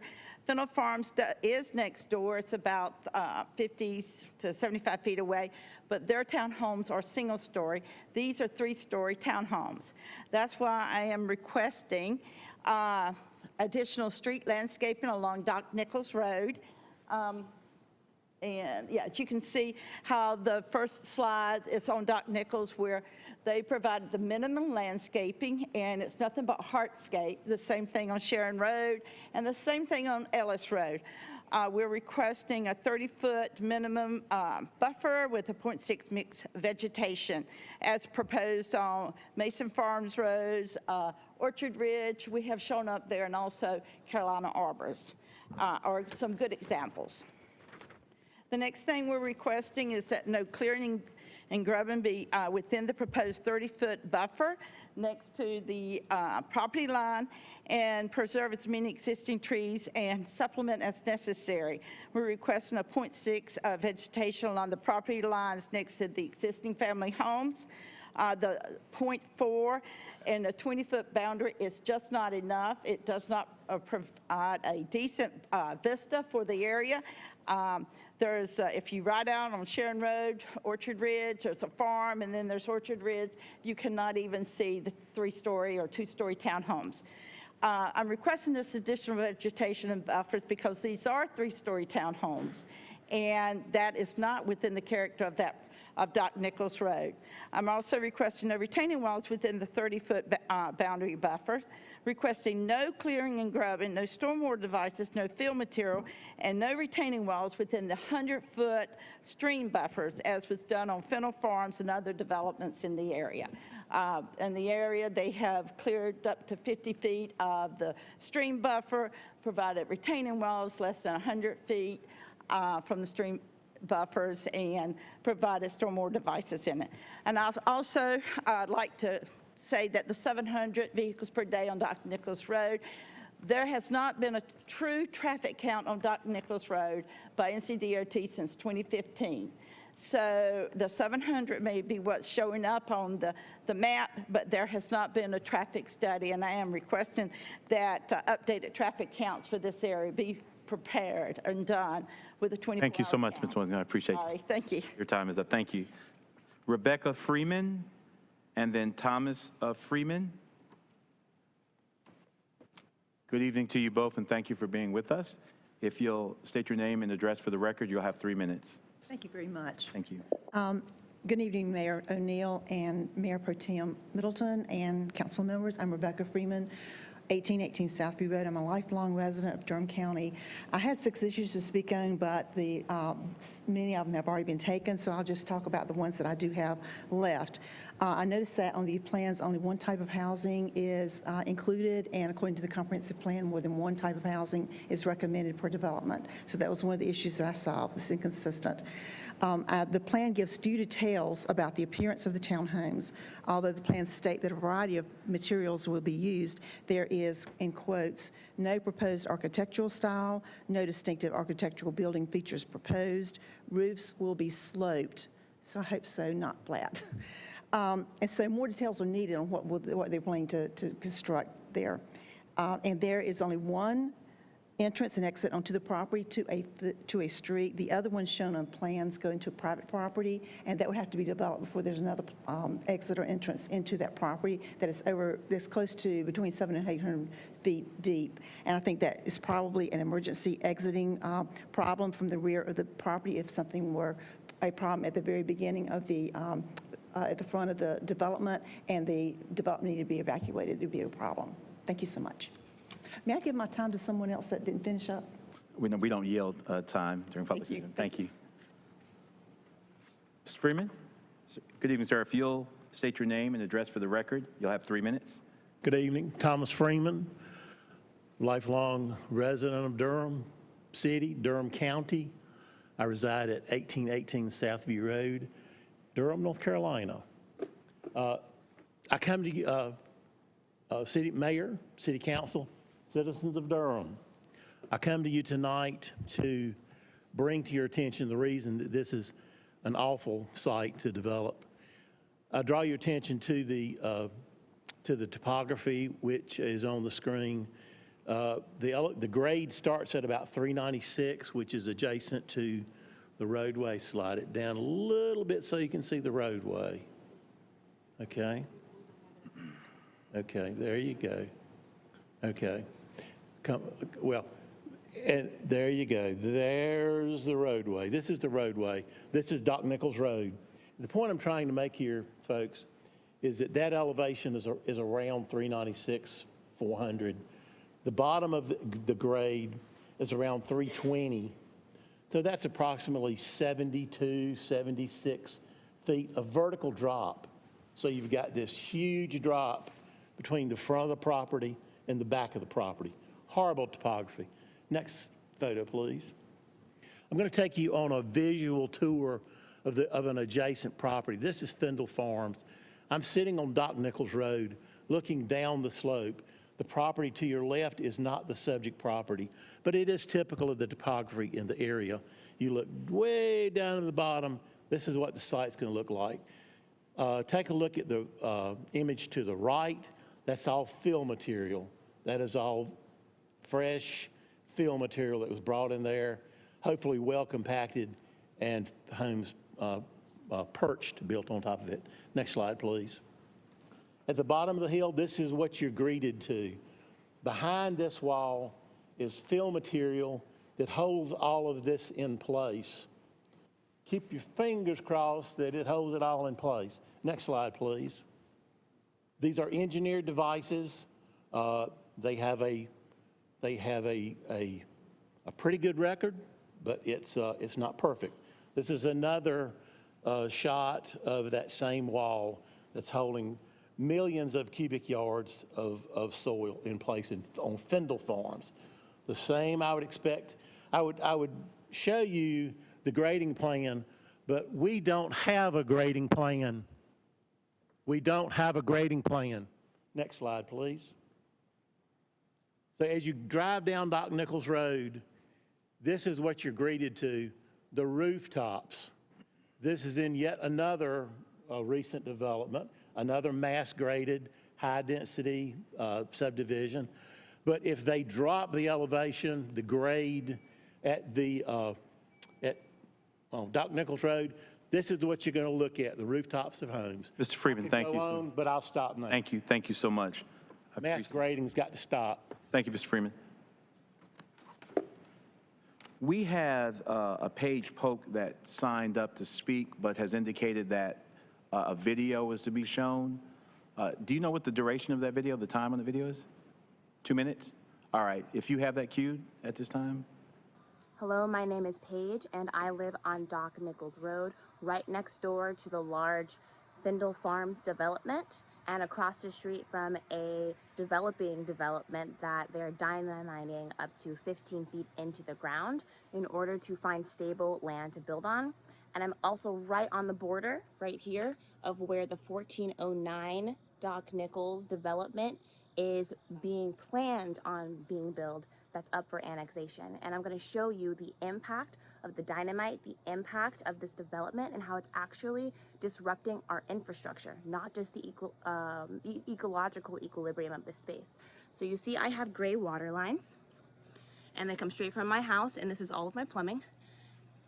And it's actually eroded. The land has eroded. So the underwater plumbing, which used to be completely covered, is now starting to show because the land here is trying to find an equilibrium. It's trying to even out itself. And so this back here, all of this is planned to be completely disrupted. All of the trees are planned to be bulldozed, and this runoff, this issue is going to get worse and worse. My land is a prime example of what the impact is going to look like because I'm right next to all of these large developments. There's Spindle Farms right over there. And I want to urge you to stop annexing this land more. Stop building on this land more because it's only going to get worse. This is just the beginning of the plumbing. What about our electrical? What about our sewer? What about our sewage? We need to think about the future of Durham, not just right now. Thank you very much. Thank you for that. By my reckoning, that's all of the cards and folks signed up that we have for opponents that were pre-registered. About 26 to 27 minutes of opponents speaking. How much time does Mr. Edens have in the bank, roughly? It's 4 minutes and 20 seconds. All right, thank you. And if you need more than that, the opponents spoke for almost about 26, 27 minutes. So if you want to respond to anything you've heard from the opponents, please do so.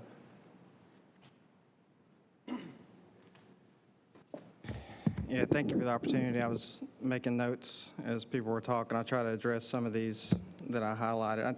There's a lot of talk about dynamite. I know that's come up recently on other projects. And I do want to note when it's mentioned that there are 10 active sites in Durham that have dynamite. There's probably hundreds of active development sites in Durham, I had to guess right now, in some form of development. So the 10 is, I think percentage-wise, there's not a lot of projects across Durham that currently have dynamite. I did check on this parcel. I checked the soils report for this parcel to see where the rock was on the parcel, where our utilities are likely to go. I was talking with Ms. Knight earlier today, or corresponding with her, but there's areas in the site where rock is 16.5 feet deep or greater. There's areas where it's 3 to 4 feet deep in the ground, depending on where you are in the site. But if you hear some of the comments made about the topography of the site and how it falls down and it's just going to have fill dirt on top of fill dirt and whatever, well, to flatten the site, we will be bringing some fill in to flatten the property and make it buildable. But generally, when you fill a property, you're not blasting a property. You're generally blasting a property when you're cutting into the existing grade to lower the grade. But where the property that falls away like this, a majority of the site is going to be in fill. So there's no, you're not digging into the existing grade to begin with. So the possibility of having blasting here, I think, is minor. I mean, if there's any blasting on this site, it would be just for the trench utilities, which are generally, 4 foot trenches, 6 foot trenches, if we have some deep sewer in certain parts of the property. But generally speaking, just from my experience and looking at the topography, I don't anticipate a lot of blasting, if any, on the site. The traffic, it was commenting about the traffic count. I can only go by the staff report. Staff report says 750 cars. I have to go by that. It may be a little bit more, but my comparison to the capacity of 12,000 cars a day, I think, is still valid. I did have a conversation with Ms. Steinbeck, sorry if I mispronounced that, about impervious surface. She had asked me if we'd be willing to possibly lower our maximum impervious surface. I hadn't had a chance to talk with staff about that, but we had talked about lowering that number to 60%. The current plan says 70%, and she'd asked if we could lower that, and I told her we could accommodate that. There's some mention of, I know Ms. Polk, who lives next to us, had mentioned about runoff and buffers. Her property is actually one of the properties that we widened the buffer for. I don't think it was at her request, but we widened the buffers adjacent to Ms. Knight and where Ms. Polk lives to a 30-foot buffer. I know she has some runoff concerns, but our property is below her all the way down the hill, so whatever stormwater we're going to have is draining towards the creek and away from Ms. Polk's property, so I don't know how we could contribute to any kind of issues she's having on flooding. There's some mention of the topography. Yes, it's fairly steep slide. It's not as steep as, there's been some reference to Findle Farms. We designed Findle Farms years ago. That's 450 homes. It had much tougher topography on Findle Farms than we have on the Doc Nichols Road property, and it was fully developed out. But again, I just wanted to make note on the blasting. I did check into that. I read the soils report. I didn't see a major issue there.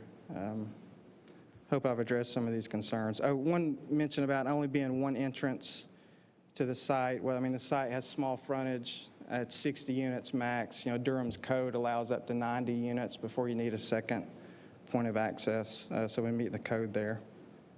Yeah, sort of sporadic there, but just trying to hit on the high points. Thank you. Thank you, Mr. Edens. You have about 6 minutes and 3 seconds in the bank. This is a public hearing. If there's anyone in the chamber who wishes to speak on this item who has not already spoken and did not sign up who wishes to speak, would you make yourself known? This is a public hearing. If there's anyone in chamber, or if we have anyone online, Madam Clerk, who has not spoken and wishes to speak on this item, this is a public hearing. We'll accommodate those folk. Now, I see a hand raised by Beverly Mills, if you'll see that, but there's no indication as to if you'll make her hearable.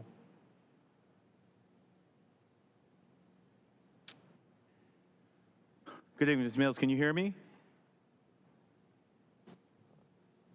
Beverly Mills, can you hear me?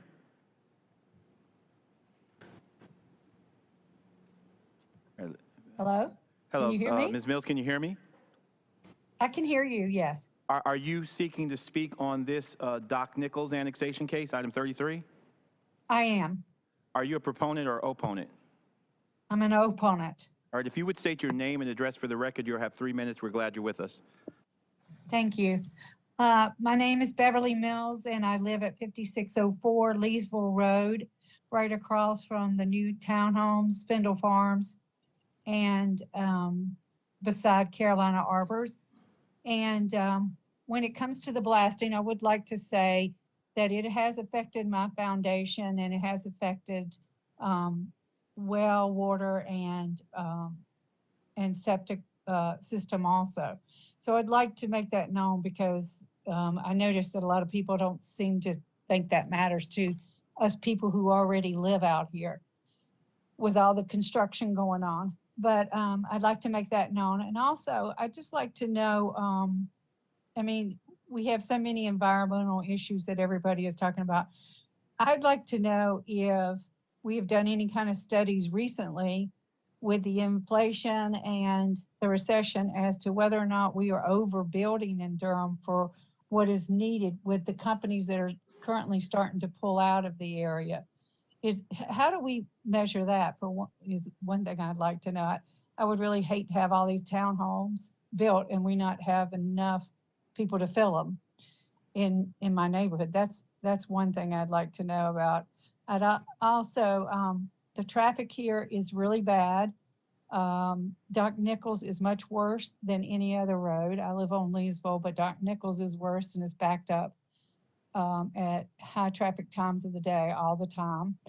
And it's very dangerous. That's one thing I'd like to say. And the other thing is, I would just like to,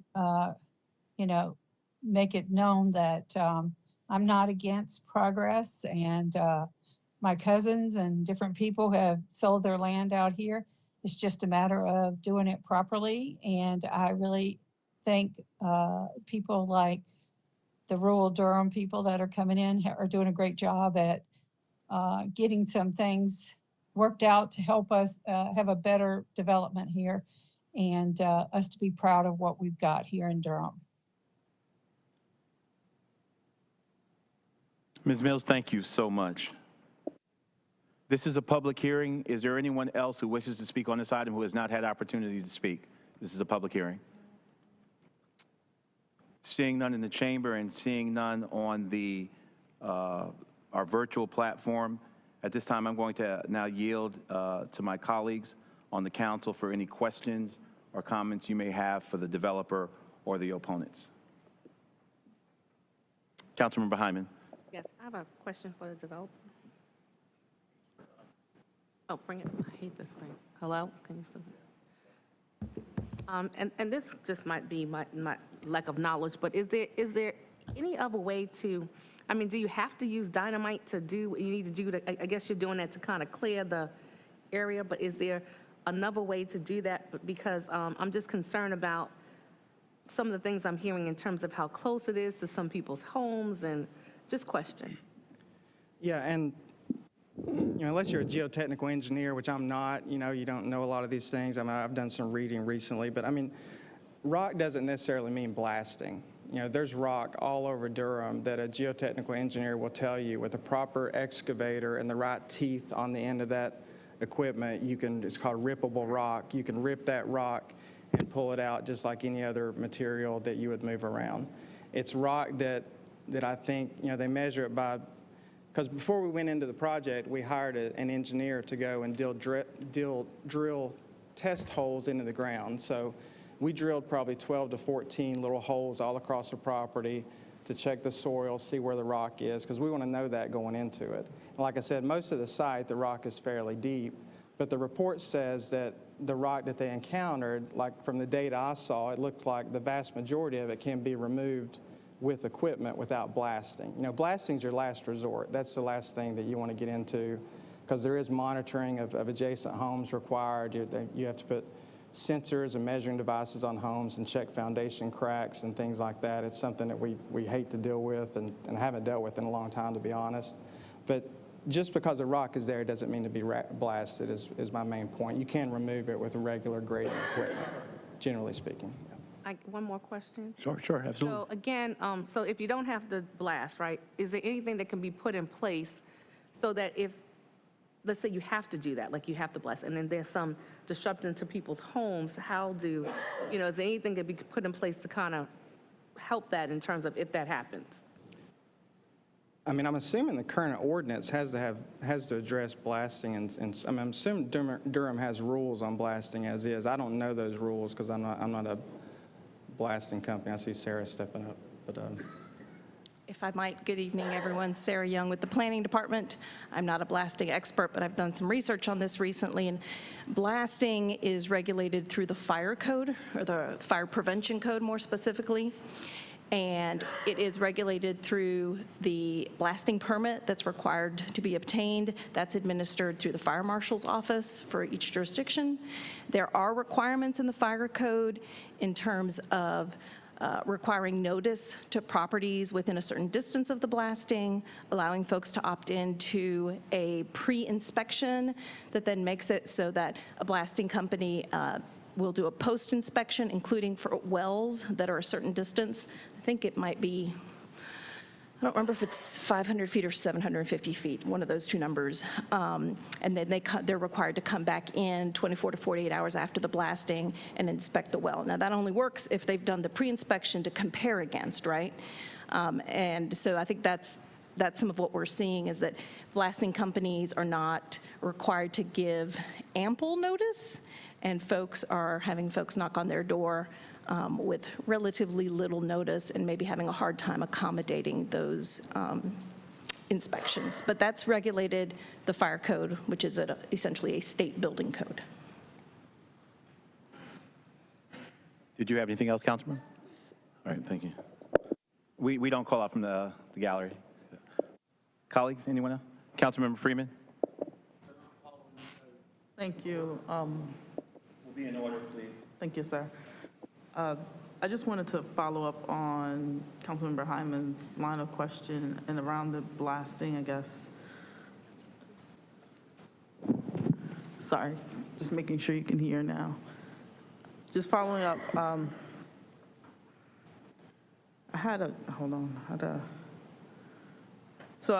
just from Ms. Young from the Planning Department's comments around the fire marshal, I guess, spearheading the inspections or the permits in this case. Is there an online listing like how we have of our permits in the same way for building for these fire code permits for blasting, so that you can see where the blasting's happening, when it's happening, or anything? I'm not aware of the fire marshal's office having that information readily available online, no. And is the fire marshal under the city or the county, or is it state? So each jurisdiction has their own fire marshal, depending on where the blasting is happening. That's the fire marshal that has jurisdiction. So in these cases where these are projects that have been annexed into the city, is the city fire marshal that has jurisdiction and manages those permits.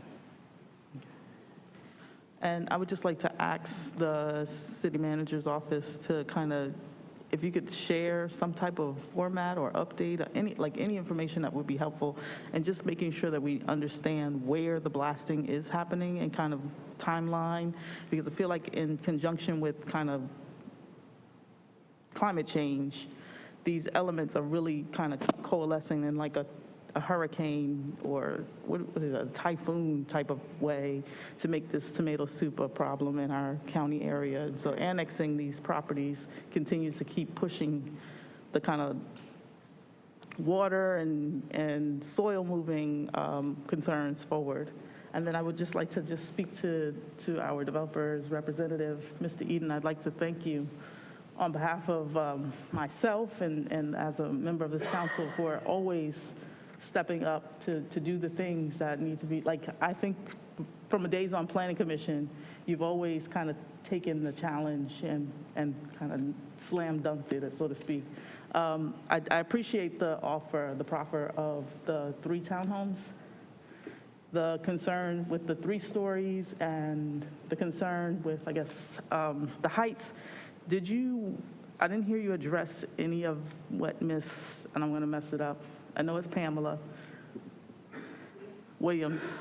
Well, Pamela mentioned around no clearing around the property line, mature tree vegetation, and 0.4 not being enough. And I just wanted to give you a chance to speak to that. Yeah, and thank you for your comments. I appreciate that.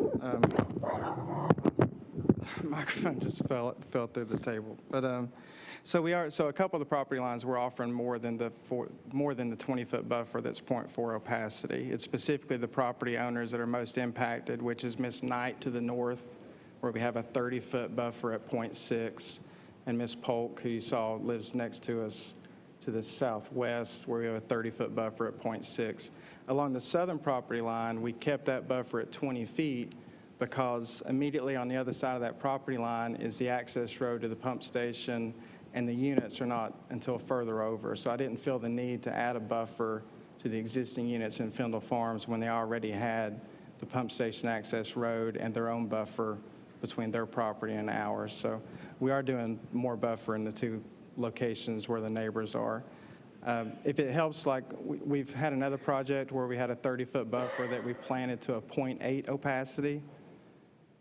That's something we could commit to this evening. If there's concerns, we could plant the 30-foot buffer at a 0.8 instead of a 0.6. And would the 0.8 be at a mature, not like infant vegetation? Right. So the code has specific planting requirements. So if we say 0.8 opacity, it's going to say X number of specimen trees, X number of shrubs. They have to be this height at planting. They get inspected by planning prior to COs. They're very heavy on landscaping here in Durham, as we know. Typically a 50-foot buffer is a 0.8 opacity, so it's equivalent to like a 50-foot buffer in a 30-foot section. If we have to overplant it, then so be it. But that's a commitment. We can make that change tonight if we need to. I appreciate that. And then I just had a question regarding if this site would have retaining walls. Probably some for sure, yeah, because it's hard. The topography all in that area is pretty rough, and I don't see not having some retaining walls. But again, back to the blasting, we talked a lot about blasting.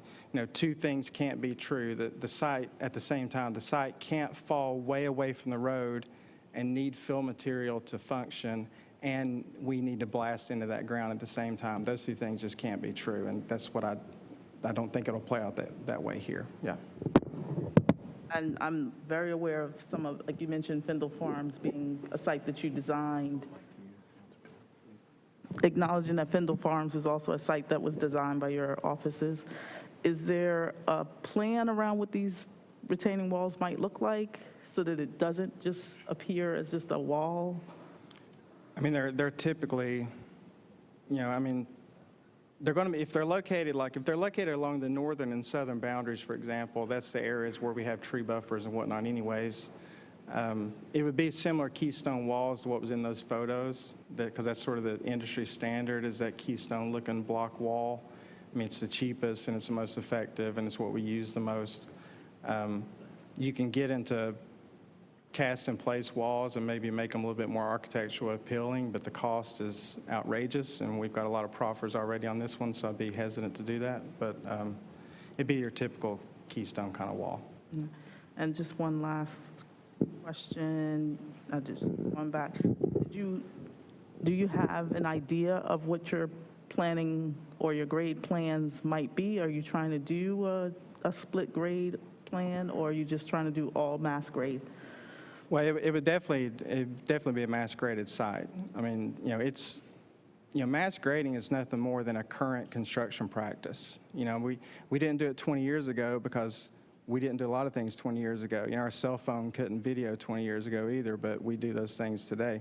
Mass grading is just a current construction practice that helps keep costs down. When you eliminate mass grading and go lot by lot and go back to how things were 20, 25 years ago, the cost really does go up, and there's a competition there between hitting the market and grading things the right way. But this would be a mass graded site because it's the only way we can control our stormwater.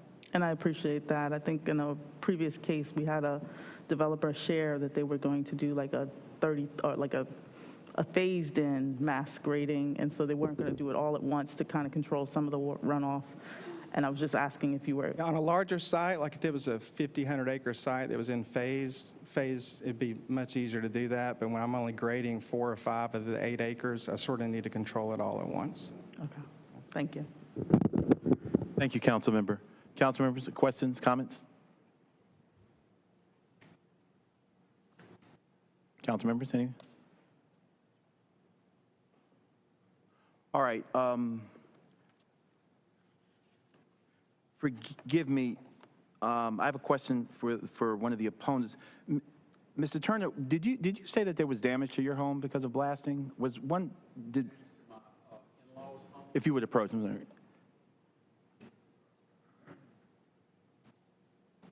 Thank you. I'm sorry. I wanted to ask you. You made a representation that there was some damage to someone, if not someone's home, because of blasting. Damage to 3 homes across the street on the opposite side of Doc Nichols from 704. Okay.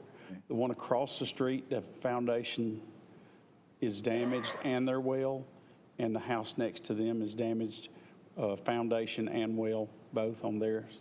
Ours, with my in-laws, was only the well so far. That's all we found, is that they lost water. They've been without. Was there formal documentation of that? Was there a determination made by some authority or authoritative organization that damage was due to blasting? They've all had them inspected by home inspectors. I'm not sure if that would qualify for what you're asking. I'm not doubting that the home inspectors may have found damage. My question is, was there any formal determination that there was a causal linkage between that damage and blasting from any of those projects out there? Did anybody say this happened because of this? No, sir. Reason being, they did it after hours. I worked with Jody Morton and Joel Gully a lot, the fire marshals, on doing fire alarm work at Duke Hospital and facilities. And I was in the yard and I heard blasting, and it was after hours. I called them the next morning. They said no one had a permit to blast that day. Nobody had a permit to even blast that week. And they blasted at least twice that week. I understand their rules, but they're governed by people calling in and reporting themselves. If they call in, if they don't call and say they're going to blast, and they do, that's the ones that are doing more damage than the people that are filling out the forms and requesting it because they go manage it. Okay, but there's no one to, okay, all right, thank you, Mr. Turner. Mr. Freeman, I had a question for you, sir, if you don't mind, if you would approach. And forgive me, I'm trying to do a number of things up here, so I want to make sure I attribute the comments to the right folk and right people. And if you're not, please forgive me. A number of you have said that you're not against development if it's just done in the right way. That's right. So for our city moving forward, what's the right way?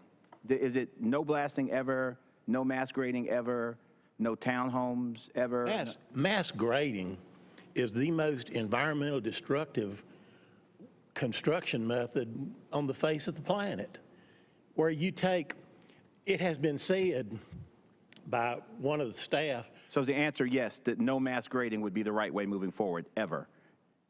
No.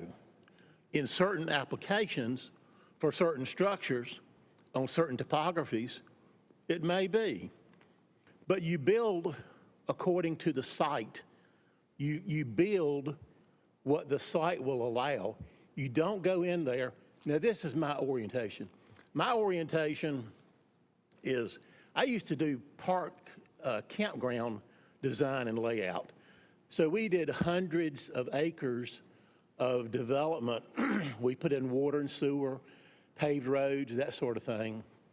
And we did it by looking at the site, visiting the site, looking at the topography, fitting those sites to the land, not making it flat, knocking down every tree, exposing bare earth, and putting up residential structures.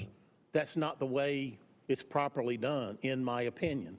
Tract homes are always built in this manner. Tract home, as the term would imply, does not include local family builders and that style of builder anymore. It used to, but they have been squeezed out by the corporate builders. Thank you, Mr. Friend. And I know you and I had some exchange about this issue last time you were with us, and I appreciate your insights. I want to ask you a question, very serious question as a resident, as a citizen of a county and city we both love. How do you propose we house all the people moving to Durham if we're going to make topographical specific decisions from here on out about building on Durham without doing what we need to do to our topography to accommodate large numbers of people moving here? What is your vision on accommodating those people that are moving to our city today? My vision is a vision of sustainable quality. What I see popping up in southeastern Durham County is not, I believe 10, 15, 20 years from now, they will not be desirable places to be. Okay, other than thinking it won't be desirable, what do you base that on? I'm curious. I base that on you have allowed this council and the county commissioners to a lesser degree have invited in levels of construction, levels of development that the environment will not tolerate. The environment is speaking up, if you will. Lick Creek is calling out. Little Lick Creek is calling out. Those creeks are dead. You don't find a crawfish, you don't find a minnow, because it's all covered in silt from that upstream development. It's all dead. So what would you, what kind environmentally, what is your vision environmentally for Durham? Perhaps I have a different environmental vision than you, but I think we can accommodate increased numbers of folks coming to town. That doesn't mean we gotta do it at the expense of the environment. This is the only environment we've got.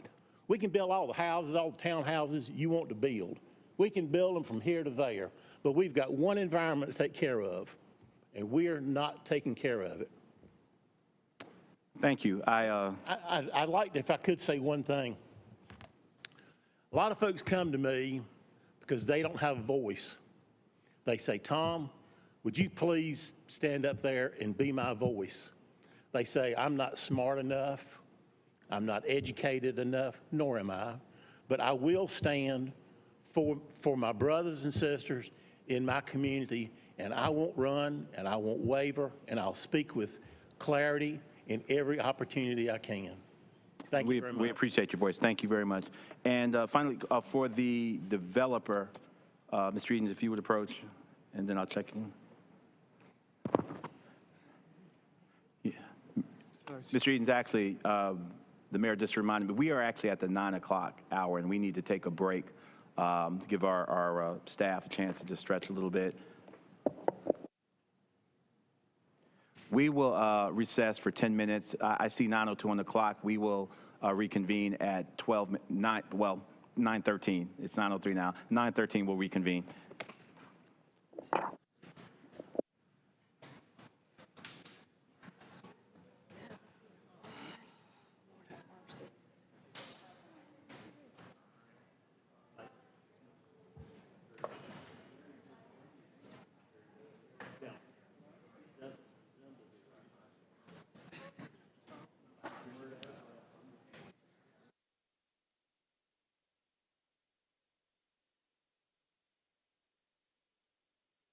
Ryan, we touched on it briefly, but tell us generally what the Community Safety Department is, what you do, and why was it even necessary? Sure. The Community Safety Department was created a year ago. We just celebrated our one-year birthday. Congratulations. Thank you. We were created to reimagine some aspects of how we respond to 911 calls so that we can make sure that we're sending the best response possible to meet people where they're at and respond to their needs. This work was built upon a lot of study of how we, what kinds of reasons people call 911 for, what are the outcomes of those calls. And we found that people call 911 for a whole range of reasons, and not all of those really are about criminal activity or violent crime. People call because they have unmet needs, because they need to be connected to services in our community.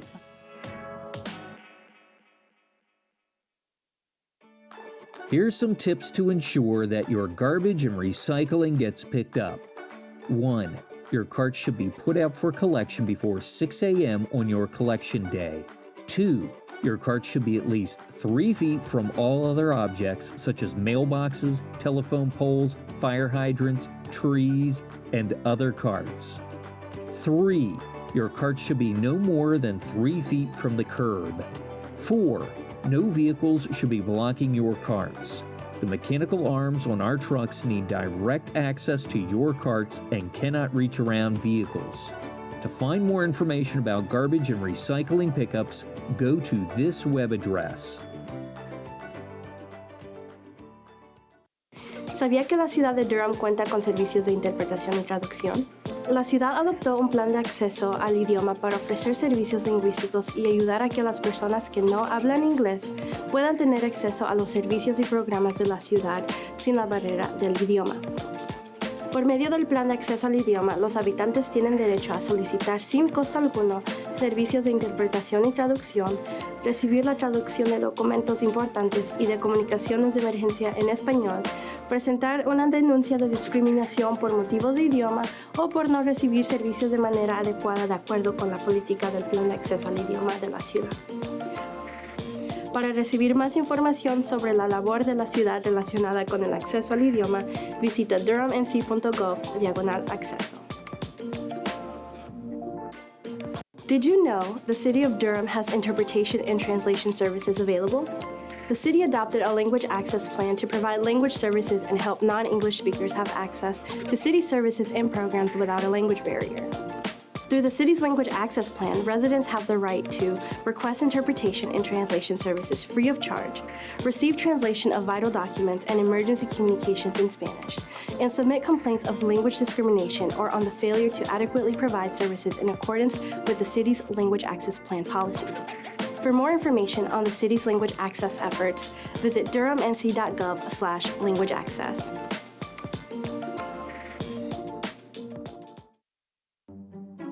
Falling behind on your bills? Even if you owe more than you can handle, you still have rights. Most legit debt collectors follow the rules, but bad debt collectors don't. They break the law. So if you get a call like this, if you don't pay, we will have you arrested and deported.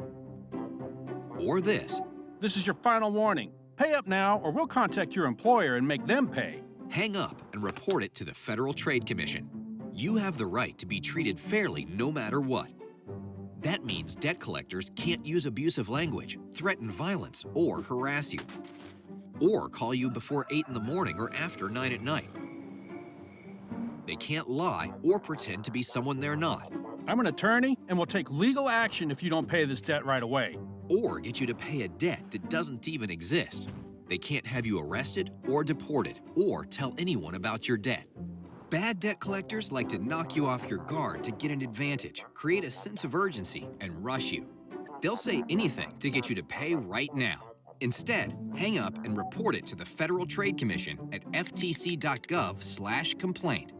We've stopped a lot of bad debt collectors. Help us stop more. For more information about debt collection, visit consumer.gov/debt. ¿Se está atrasando con el pago de sus facturas? Aunque deba más de lo que pueda pagar, igual sigue teniendo derechos. La mayoría de los cobradores de deudas legítimos cumplen las reglas, pero los malos cobradores de deudas no lo hacen, infringen la ley. Así que si recibe una llamada como esta, si no paga, lo haremos arrestar y deportar. O como esta. Esta es su última advertencia. Pague ya, o nos comunicaremos con su empleador para obligarlo a pagar. Cuelgue el teléfono y reporte el incidente a la Comisión Federal de Comercio, FTC. Usted tiene derecho a ser tratado justamente de todas maneras. Eso significa que los cobradores de deudas no pueden usar lenguaje abusivo, amenazarlo con violencia ni acosarlo. Ni tampoco pueden llamarlo antes de las 8 de la mañana o después de las 9 de la noche. No pueden mentir ni hacerse pasar por quienes no son. Soy abogado, y si no paga esta deuda de inmediato, entablaré una acción legal en su contra. O hacerle pagar una deuda que ni siquiera existe. No lo pueden hacer arrestar, ni deportarlo, ni tampoco pueden hablar con nadie sobre su deuda. A los malos cobradores de deudas les gusta atacarlo con la guardia baja para sacar ventaja, crear una sensación de urgencia y apurarlo. Dirán lo que sea para conseguir que pague de inmediato. En su lugar, cuelgue el teléfono y reporte el incidente a la Comisión Federal de Comercio, FTC, en ftc.gov/queja. Ya hemos frenado a muchos malos cobradores de deudas. Ayúdenos a frenar más. Para más información sobre cobranza de deudas, visite consumidor.gov/deuda. See a pothole? There's an app for that. Missed pickup? There's an app for that. Need to set up water service? There's an app for that too. Introducing the One Call app. Report your service requests online on your schedule. Just download for free from the App Store or Google Play Store. Then, sign up and start using it to report problems, check the status of your service request, or just find out more information. Try the Durham One Call app today.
I just am trying to make.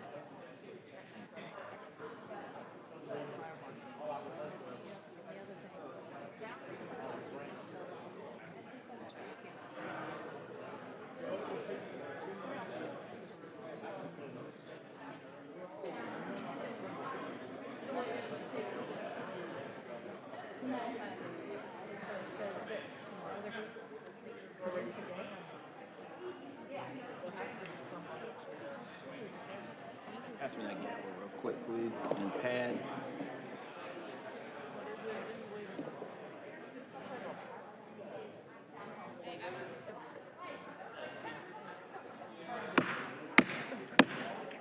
If the chamber will be in order, it's 9:13.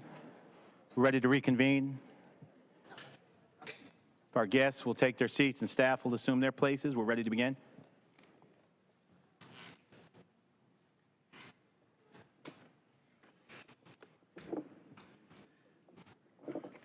We are currently considering item number 33, Doc Nichols Road. I was preparing to ask Mr. Eden a couple of questions.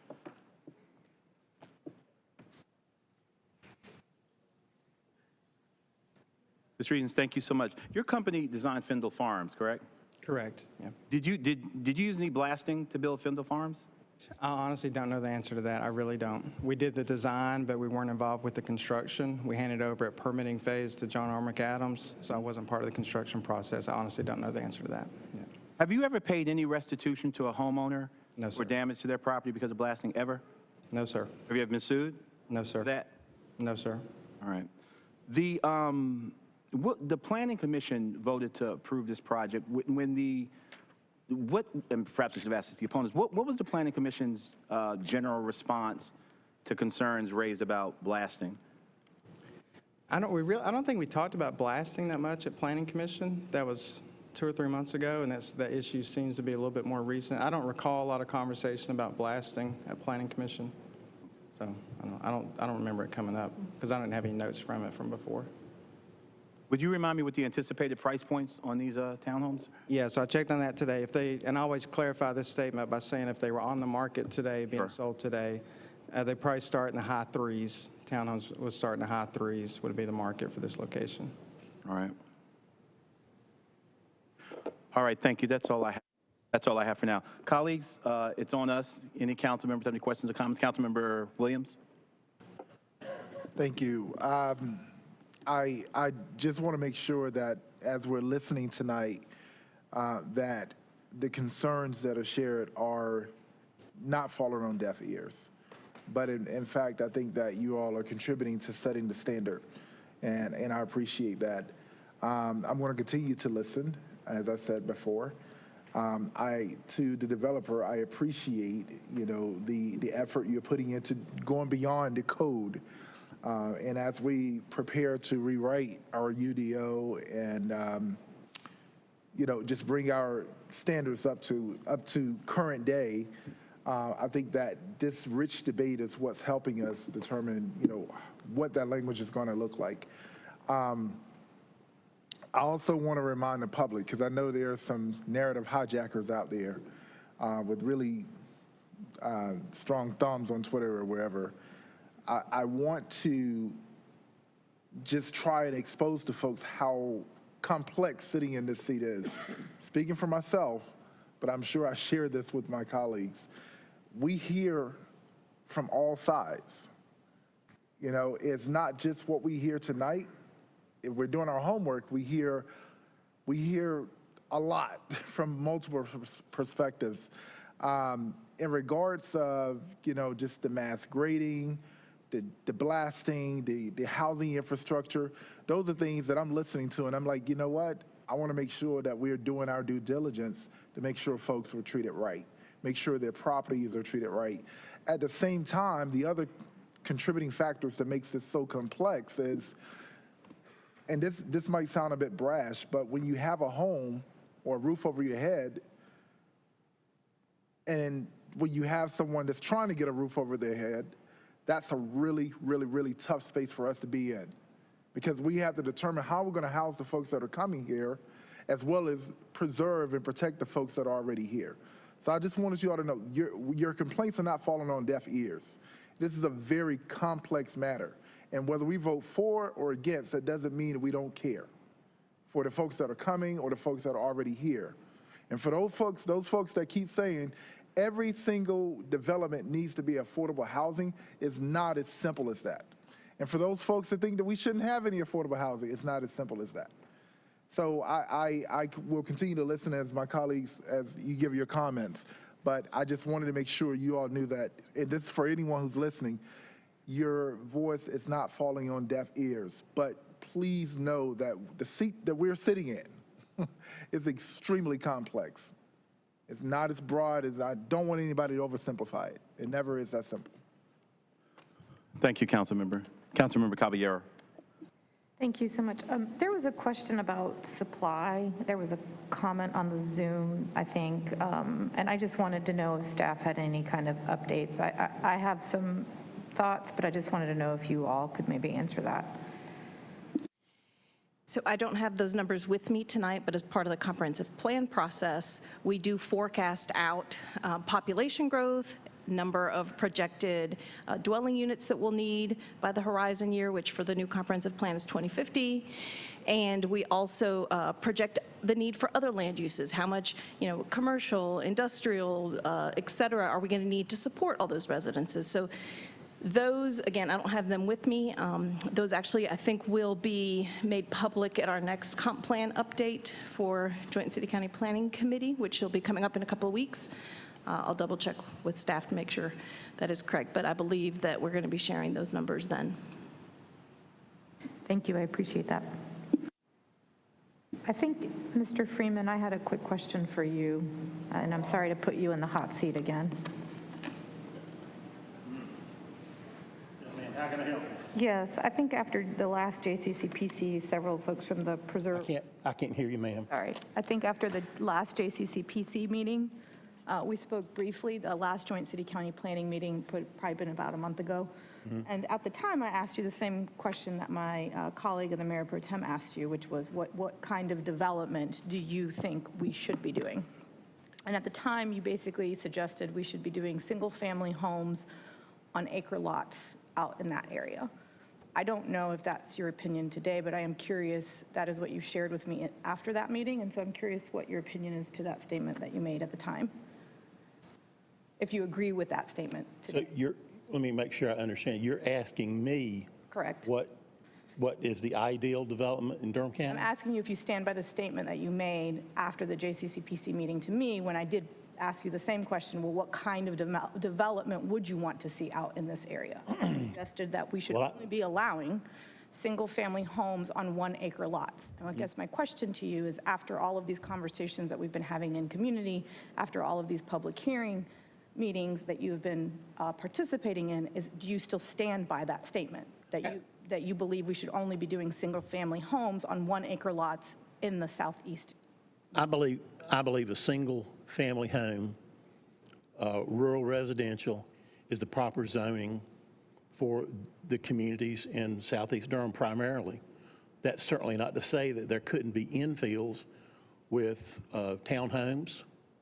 But to elaborate just a bit, I think our single-family homes should have enough space so children could have a play area, swing set in the backyard, so they could have a picnic table, so they could have a grill and a place to sit outside, enjoy the fall months to come.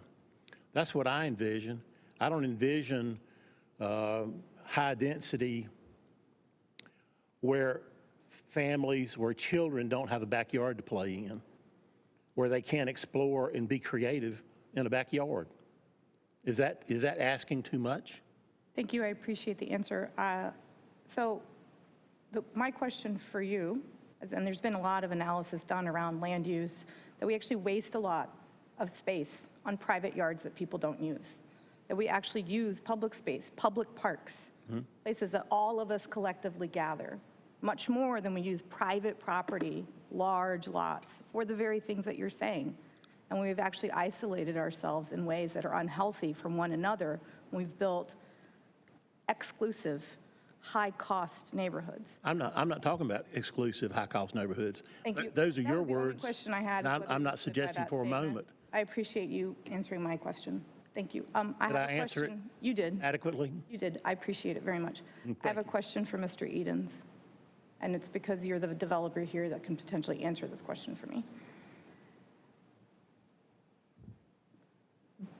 Based on the statement that we just heard, which is, in this part of our community, we should only be building single-family homes on large lots, whether they're acres, half acres, larger than acres. Based on your experience, how much would that cost for that home? I mean, you could do the math on this project, for example, all things being equal, 60 townhomes plus or minus at whatever value, high threes. Similar development costs if you reduce single family. If you did it per the RR zoning district, I think 1.2 units an acre is the max. 8 acres, say we get 10 single family homes out of it. Those 60 townhomes are worth about $24 million. That's 60 times 400K. you could spread that same cost over. I mean, they're expensive homes. I mean, it'd be a fast path to having carry in southeast Durham if we did nothing but single family. Yeah, but if you were going to list it, I just want to know, just like you said, the high threes, I would like the public to hear what that actual cost would be to the best of your ability. Just total assumption, right? I mean, they would have to be $750 million homes and above. I just don't see a way around it with land costs and development costs. Yeah. Thank you. And that is what I have seen when I drive out through Wake County in the communities that are still on septic, that have not been annexed by the city of Raleigh. And I'm not going to vote for that. And to say that I'm not an environmentalist or I don't care is false. I would actually be curious to know, the residents in front of me, what environmental issues have you been privy to, have you participated in before here? And I'm not asking you to come up and share, but I would appreciate dialogue around that. I would actually like to know what kind of cars you drive. What do you keep your thermostats at? How much water do you consume? If we're going to sit here and have a conversation about environmentalism, there is an individual responsibility and there's a collective responsibility. And I actually do want to know that, because I know about the individual commitments I have made and the sacrifices I have made and the sacrifices my family has made. And so I do expect that from residents. We do a really good job with our water consumption in the city, even though our population has grown, because people take it seriously. The city provides really excellent benefits for folks who replace their toilets, little things like that. But what does that mean? Collectively, we are using the same amount, if not less, water than we did 10, 15 years ago when our population was much smaller. We have been very successful with some of these things. So I don't actually appreciate when residents challenge my commitment to environmentalism, my commitment to sustainability, and my commitment to the future. Every single one of us has kids or grandkids on this dais. This is important to us, but we are also faced with a very hard dilemma. We cannot build single-family homes on acre lots anymore in Durham County. It's not possible. It is actually immoral because we've priced out so many folks. I moved here 12 years ago. I cannot buy a new home in Durham County. I am priced out, and that is the fact of so many folks that I know. And I can't even imagine my children. I have no idea how they're going to afford to live here if they choose to live here. And that is the reality we face. And these are hard decisions. And I appreciate the developer who has time and again over 4 years, who has lived in Durham for a long time, sat on the Planning Commission, knows what he's talking about, consistently delivering projects above and beyond our UDO requirements. This isn't a one-off. I also want our residents to keep pushing. I said that last time. We get better projects out of it. The project tonight is better than what we passed 4 years ago. And I understand that incrementalism is very hard to bear. That's a hard thing to be in, but I will be voting for this project tonight. Thank you, Councilmember Caballero. Colleagues, anyone else? Councilmember Freeman. Thank you, Mayor Pro Tem. I appreciate Councilmember Caballero's. Councilmember, I'm sorry, forgive me, if you would suspend for a second.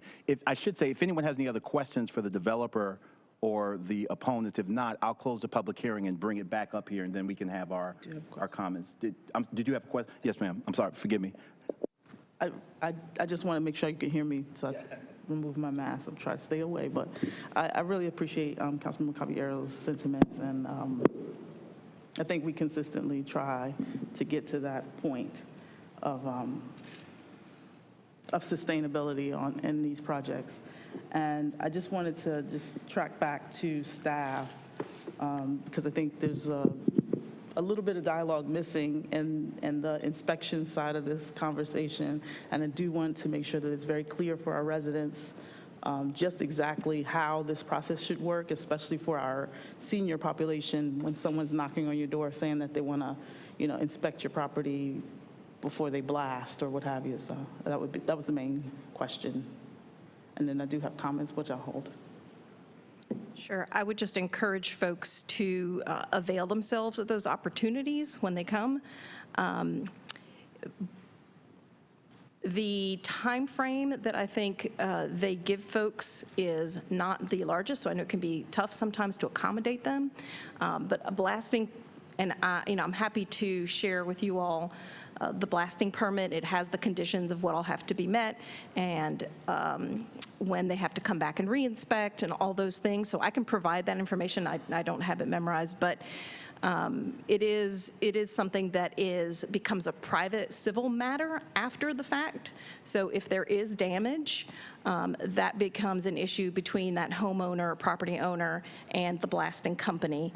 And blasting companies are required to have insurance to deal with those claims. So. Yes, ma'am. I apologize. I know there was a resident who mentioned, and I understand you're a county resident, not a city, but understanding that your mobile home was not inspected, I would. Councilmember, may I ask, if you're going to question residents, would you approach the dais, And I didn't please? know her name. I was going to ask. Sure. We just want to make sure everyone can hear. Yes, ma'am. I live in a mobile home, and since then, since Geosonics came by and dropped off the letter for the inspections, I had to later have a new well drilled because I didn't even have a well. I was sharing a well with a relative. So since then, I've had a well drilled. And actually, Mr. Middleton, I was going to ask you because you asked a question earlier, and it brought up a question for me as to, okay, so I probably need to have somebody come out and inspect my well, even though it's new. That way, if my well caves in, then I can get an attorney and file a lawsuit.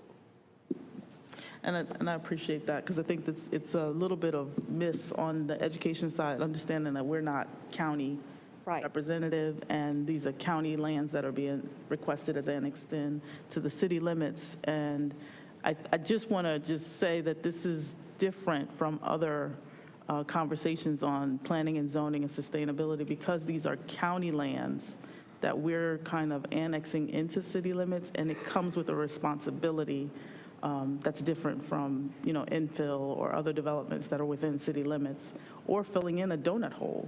It's very different. And then that was all. Thank you. And Ms. Caballero, to your point earlier, I live. Hold on a second. Councilmember Caballero, do you want to be responded to? Because it was very, she's here at the pleasure of Councilmember Freeman. You asked a question earlier, if anybody would stand up. Happily follow up with a follow-up conversation with all of you. I'm happy to do that. Thank you, Ms. Wentz.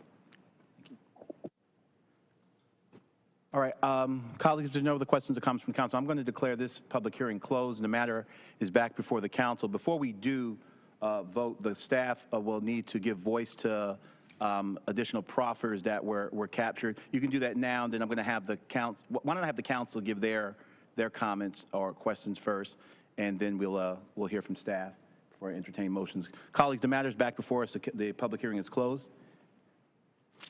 Councilmember Johnson. Thank you, Mr. Mayor Pro Tem. Just wanted to make a few quick comments about this case and about the development that we're seeing in Durham in general. I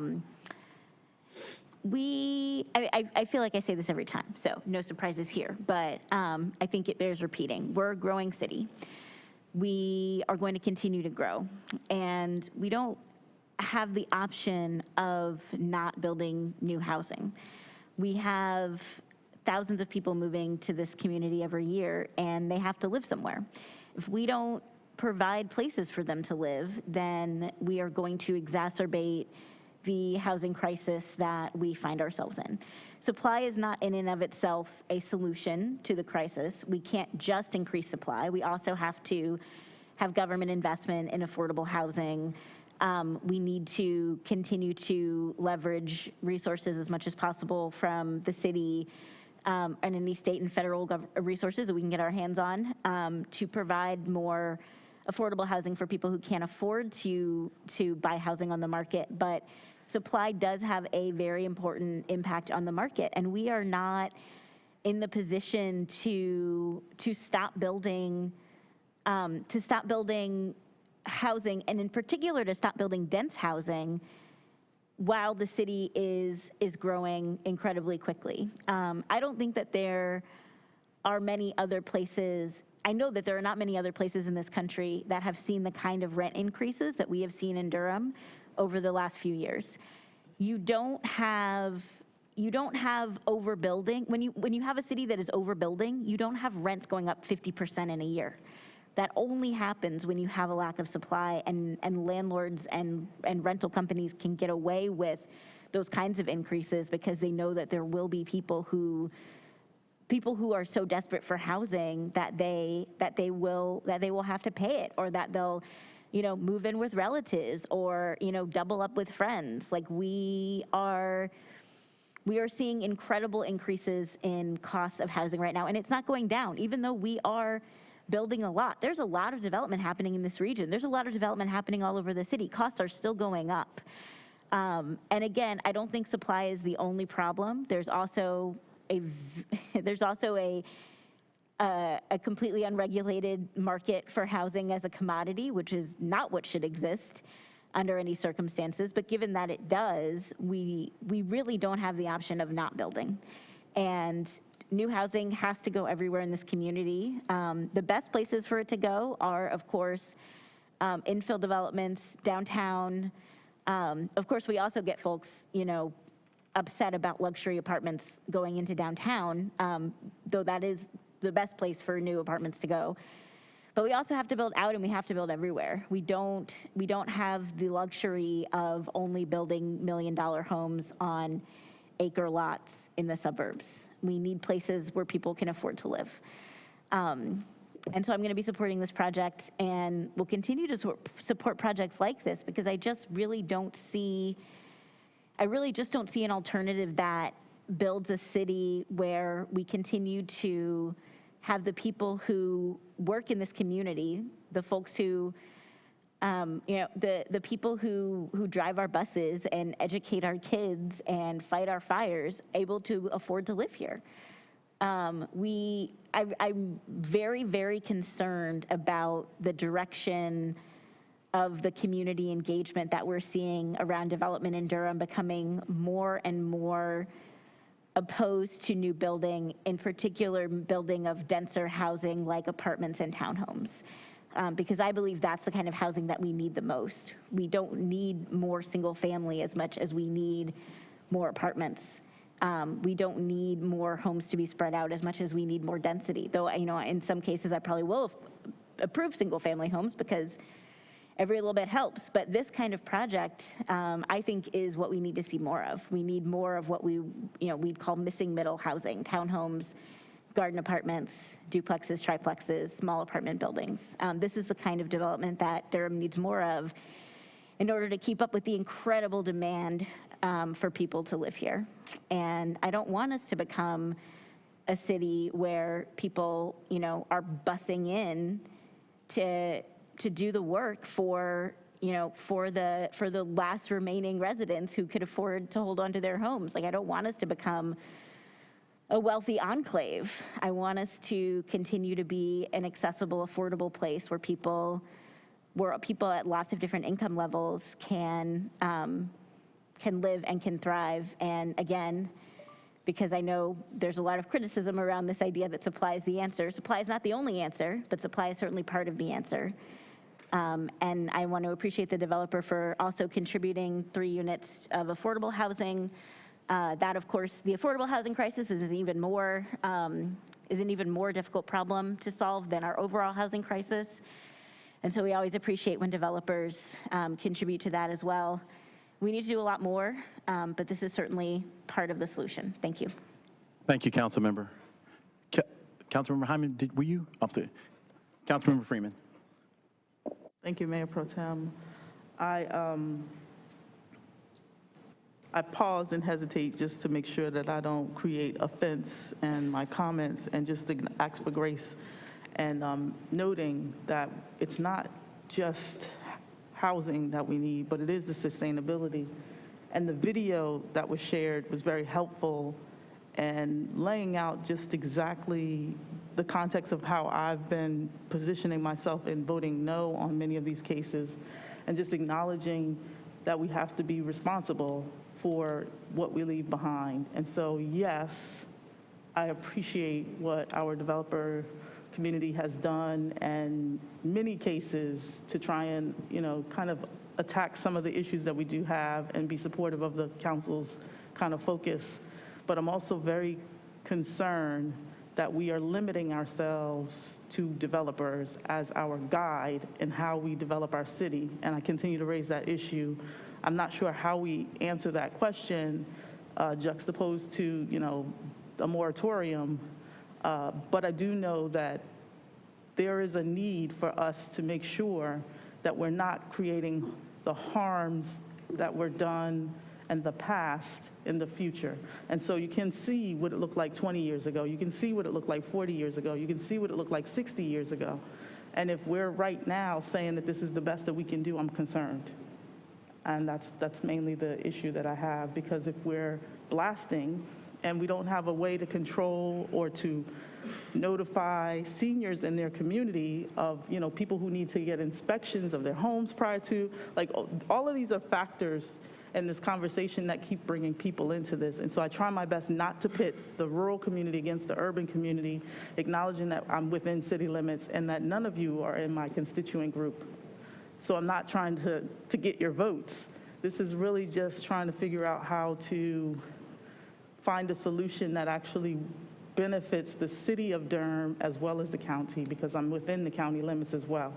I am concerned about how folks are, and I don't know, because it's almost like as if we're saying as a council that it's okay to cost $12,000 more for a well, and it just makes me uneasy. And I haven't figured out how to have that conversation yet, but I do know that it needs to be had. I know that there's, I don't think that the answers are being discussed, but I do think that we have way more information than what we started 3 months ago, 6 months ago. And so I know that we're in the process of going through this deep dive. We had a retreat as a council, and I can appreciate that there are very different stances or thoughts of how housing should work in our community. But I think that we are all very consistently pushing for sustainable ways for folks to afford their homes. And I don't think it should be limited to just city residents. And that's what's mainly concerning in this case. I will say that I am mindful that this is a very small property, and it's not as many homes as we've seen in the past. And so I am still wavering on for or against, but I do think I'll be listening to my colleagues, just trying to figure it out, because stewardship is what matters most to me in this conversation, and I'm not comfortable yet. Thank you, Councilmember. Colleagues, anyone else? Councilmember Williams. Just a quick question. So, can we ask the developer a question, or it has to be the staff? Have we closed the public debate? We've closed the public hearing, but the developer is a petitioner, so if you have a question for him, you can. Okay, question. Could you approach?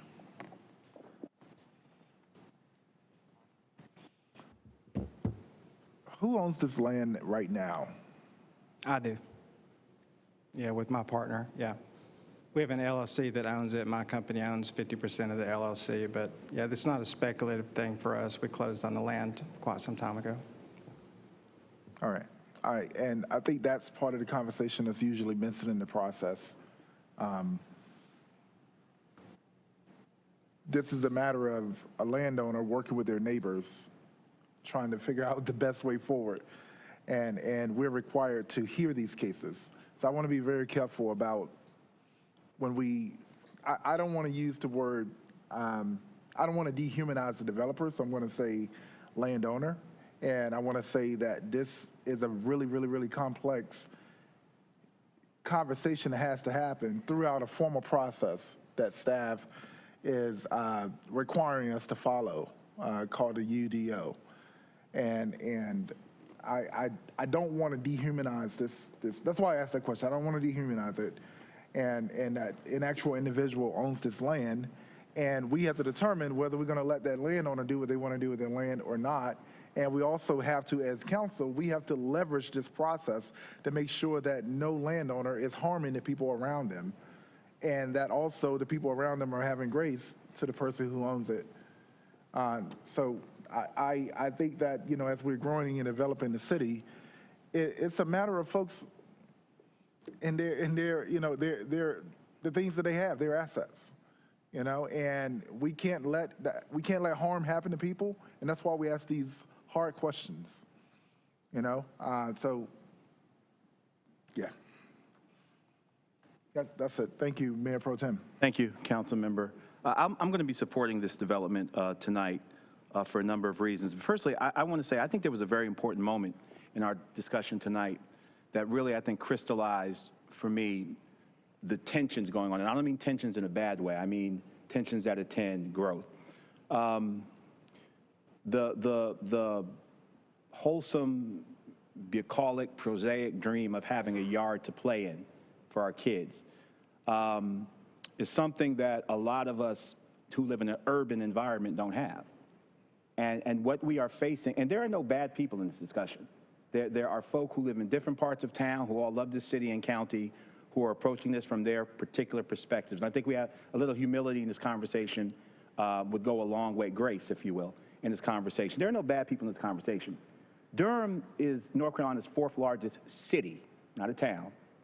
And Durham is America's 75th largest city, and it's growing. Durham is urban. And I remember once upon a time, urban sprawl used to mean something. I guess it means something different now, but anytime the word urban was used, it used to mean something else. But the growth of our city is being fueled not by council inviting people to move here. It's being fueled by people who see our life sciences industry, who see DPAC, who see NCCU and Duke, who see our weather, who see our art scene, who see our restaurant scene, and say, I want in. I wish we were as powerful as people think we are, but we're not. So we can't stop people from coming. I've asked some very specific questions tonight to look for permission to vote against this development. I've asked for specific proof of damage due to blasting. I've asked in previous conversations about the scientific evidence surrounding turbidity and the tomato soup. The tomato soup on my desk, sitting up on my desk here in City Hall right now, is crystal clear with no intervention, just from regular settlement. And there are staff who I trust to tell me the truth, tells us that that process that's going on my desk with no intervention whatsoever can be expedited and sped up through certain technologies that we have. Ms. Paige Polk's video was compelling, but then the developer says that she's above the runoff.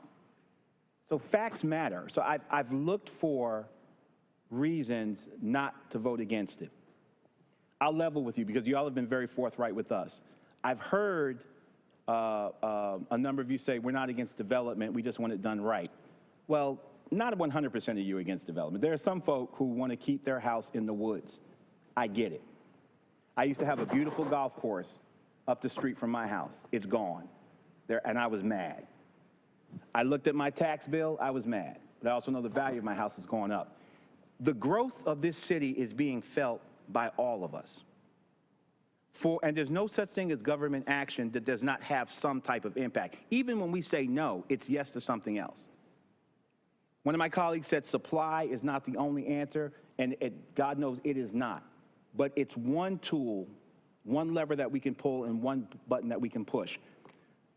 If people are coming here, for every $300,000 development that has affordable housing, that actually does 100-year storm prevention, that does everything we've asked them to do, everyone we say no to, and you know, we spare homes that are in the woods, you know, surrounded by lakes and creeks. There's another action that goes on. Downtown here in Durham, there are folk who aren't looking for a yard for their kid to play in. They're looking for a roof for their kid to be on. And those prices go up. Every time we put, this is 100 level economics. When we constrict supply, something else happens in our city. So our urban inner city folk are experiencing gentrification.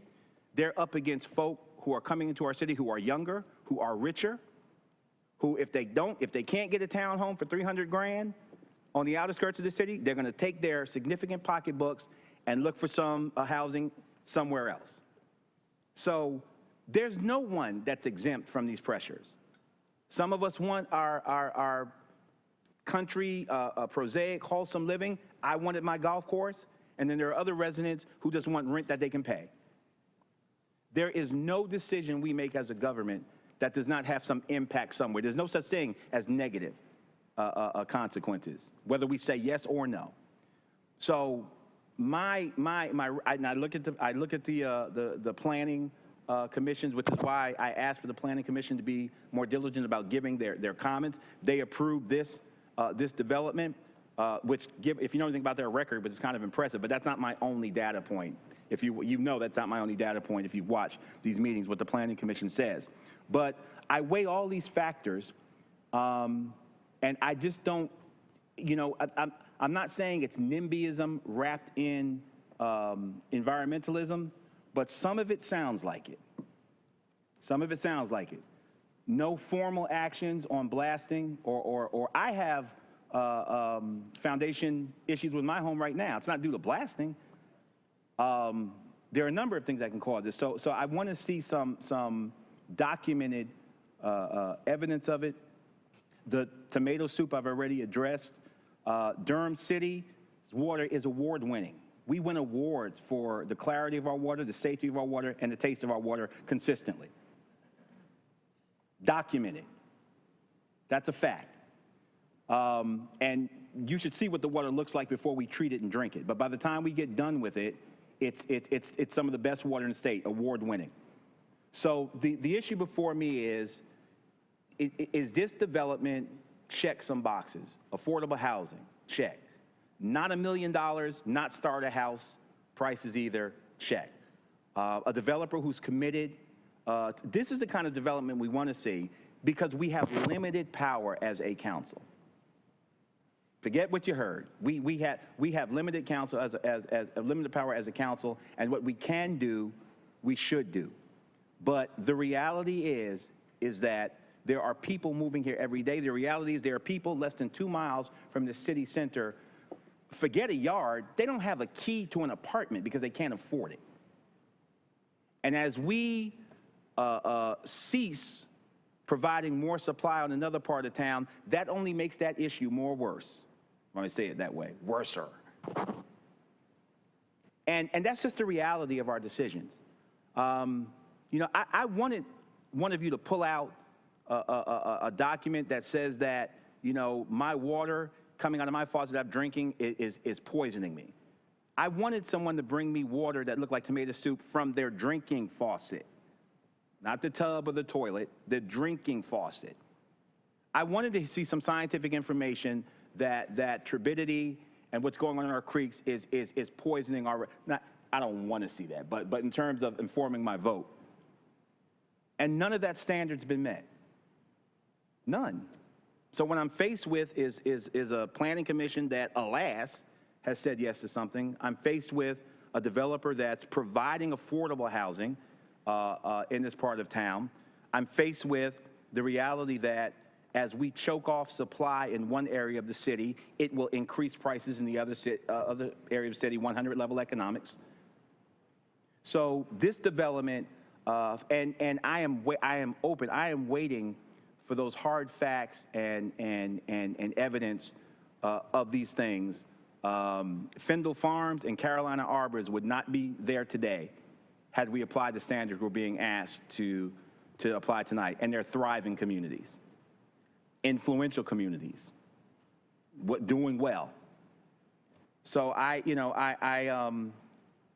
listened very carefully tonight, but as much as I'm concerned about all of the concerns you brought tonight, I'm also concerned about Durham residents and citizens who approach me literally every day and say, I can't afford to live in this city. I can't, not a yard, I can't find an apartment, a bedroom. And increasing supply, no, it's not the panacea, but it is part. It is a lever that we can pull. It is a button that we can push. And we've been asking for developers to be more proactive in affordable housing and being a little more, not meeting the UDO minimum standards, but the maximum standards. And this particular developer and this particular development is doing that, and I'll be supporting it tonight. Thank you. Any other council members?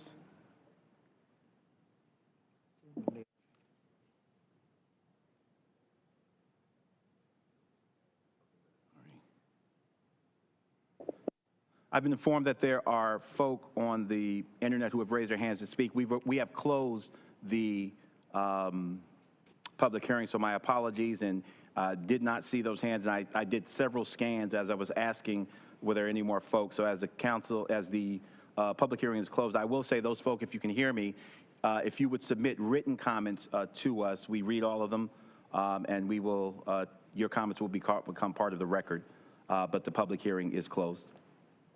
Colleagues, if there's no other questions or comments from Councilmember Freeman. Thank you, Mayor Pro Tem. I think I'm confident I have a decision, and I cannot support this moving forward, just acknowledging that this council still doesn't understand that well water does not go through a city process, and a number of concerns. We've got to get to a point where we actually develop in a way that's not harmful overall, and pitting the urban against rural is not the answer. I just want to keep saying that, so that's all. Thank you. Thank you, council member. Staff, did you want to fill us in on those additional proffers that you've captured tonight? Sure. Thank you. Andy Lester with the Planning Department. I just wanted to confirm the 4 proffers that were made during the meeting. 2 were erosion control related. Developer to utilize double row silt fencing in lieu of the single row fencing as the first additional proffer. The second additional proffer would be developer to size the erosion control sediment ponds for the 100-year event. The third one was updating the maximum impervious surface to 60%, reducing it from 70. And then the fourth one is where the 30-foot buffer with the 0.6 opacity on the development plan is shown, the opacity will be changed to a 0.8 opacity. Just wanted to confirm that on record. Thank you very much. Mr. Eaton, does that comport with what you? All right. Thank you very much. Colleagues, at this time, there are... Can I, is the affordable housing commitment, was because the commitment that I heard from the developer didn't sound like what was in the staff memo. Yeah, the 3 units dedicated to Habitat for Humanity, Durham Incorporated, it's already on the development plan, so it's already incorporated. Okay, so it's 3 whole units built. Correct. Very good. Yeah. Thank you, Counselor, for that clarification. All right, colleague, 3 motions are required for this item. At this time, I'll entertain motion number 1 to adopt an ordinance annexing 1409 Doc Nichols Road into the city of Durham, effective September 30th, 2022, and to authorize the city manager to enter into a utility extension agreement with Eden's Land Corp. So move. Second. I hear a motion from Councilmember Williams and a second from Councilmember Johnson. Madam Clerk, would you please open the vote? Please close the vote and report out. The motion passes 5-2 with Mayor O'Neill and Councilmember Freeman voting no. Thank you. Motion number 2 to adopt an ordinance amending the Unified Development Ordinance by taking property out of the residential RR Falls Jordan Lake Watershed Protection District BFJB county jurisdiction and establishing the same as Planned Development Residential 7.245, PDR 7.245, Falls Jordan Lake Watershed Protection District BFJB city jurisdiction. So moved. Second. I hear a motion from Councilmember Williams and a second from Councilmember Johnson. Madam Clerk, would you please open the vote? Please close the vote and report out. The motion passes 5-2 again with Mayor O'Neill and Councilmember Freeman voting no. All right, motion number 3, I'll entertain a motion to adopt a consistency statement as required by North Carolina General Statute 160D-605. Move. Second. Motion from Councilmember Williams and a second from Councilmember Johnson. Madam Clerk, would you please open the vote? Please close the vote and report out.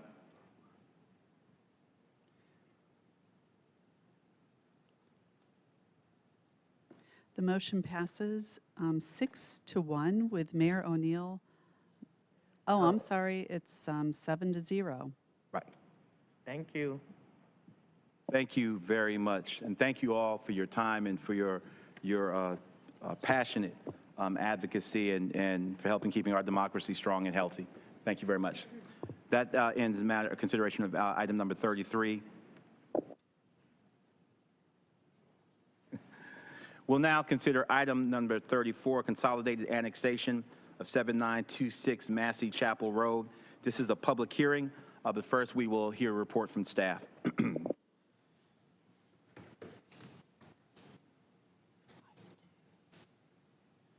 Thank you. Mayor Neal, Mayor Pro Tem Middleton, and honorable council members. Good evening, Mandy Lester with the Planning Department again.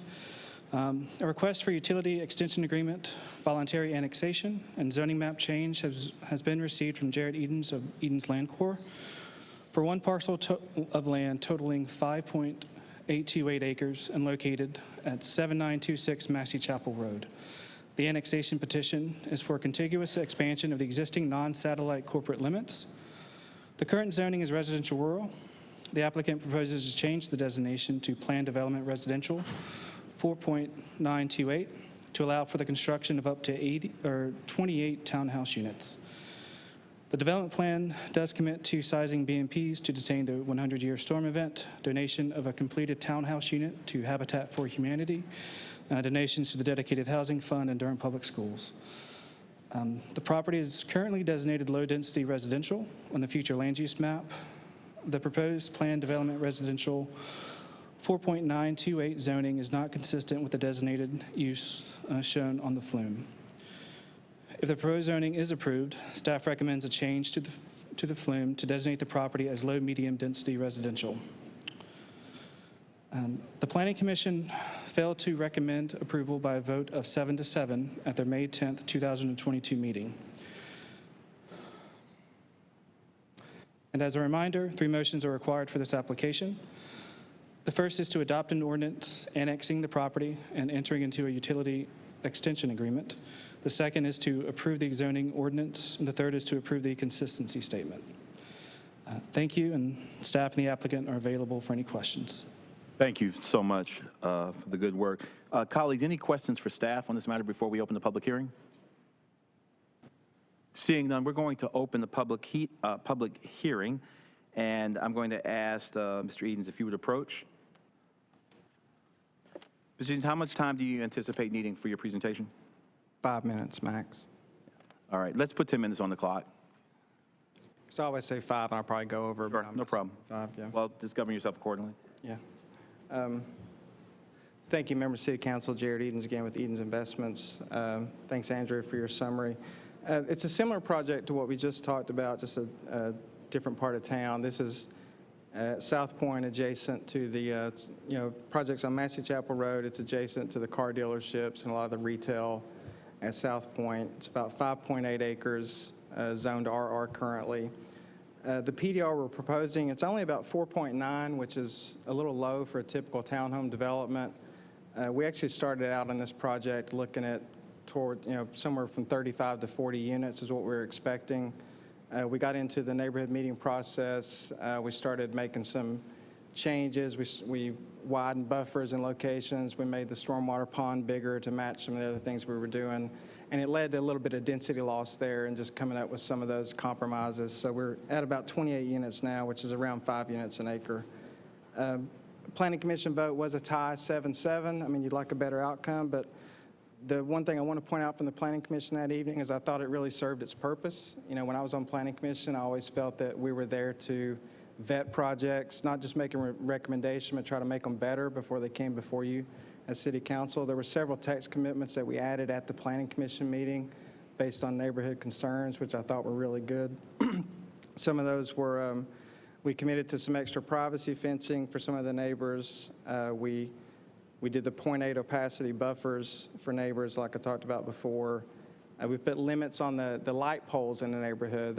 You'll notice they're capped at 25 feet high, and they're fully shielded light fixtures because we had neighbors who were concerned about spillover from the property. We committed to some electric charging stations. We also committed to limiting the time of construction. That was a new one that I hadn't faced in recent years, but we had some concerns about construction timing. So there's a condition on the plan that says no construction on weekends, only between, I think, 7 a.m. and 8 p.m. during the week. But that was, again, in response to some of the concerns we heard. 1 unit for Durham Habitat for this one, same as the last project. It's a completed unit that goes to Durham Habitat. I do want to clarify, because the zoning condition may not be written 100% correct, but it will go to Habitat for Humanity of Durham Incorporated is where that unit goes to. A couple other commitments I would like to add this evening based on some of the stuff we talked about at the same case, the 2 erosion control measures. These are things we'll probably start incorporating on future zonings, but the double row of silt fence, the 100-year sediment pond is something we'd like to incorporate here. Just in summary, I mean, I think it's the highest and best use of the property. You know, the options are, you know, we've got the American Tobacco Trail is about 1,000 feet west of here that crosses Massey Chapel Road. One of our text commitments is building sidewalk from our property along Massey Chapel Road to the Tobacco Trail to provide that connectivity for our residents to the trail. It's about 1,000 feet to the trail. It's about another 2,000 feet, and you're in the middle of the retail at South Point from this site. And you can access that from the sidewalk we're constructing along Massey Chapel and the existing trail at the American Tobacco. You know, the options on this site are similar to the last case. You could do 4 or 5 really large homes that are $1 million plus. And those 4 or 5 lucky residents would have access to the sidewalk and the trail and the retail. Or we could do something in between, which I think this property serves as a good transition because you've got retail immediately to the north, single family to the south. We're proposing a pocket of townhomes in between with some public benefit attached to it. So I just think looking at it as a project as a whole, I think it's the highest and best use, and I hope you find it to be a strong application. Glad to take any questions. Thank you. Thank you, Mr. Edens. We'll reserve your time in bank that you have not used in case you need to respond to any thing from the public. I have, well, there was a Jeremy Tarr who wanted to speak on this issue that I saw in queue earlier on our virtual platform, but I do not see now. Madam Clerk, would you check me? Do you see Jeremy Tarr?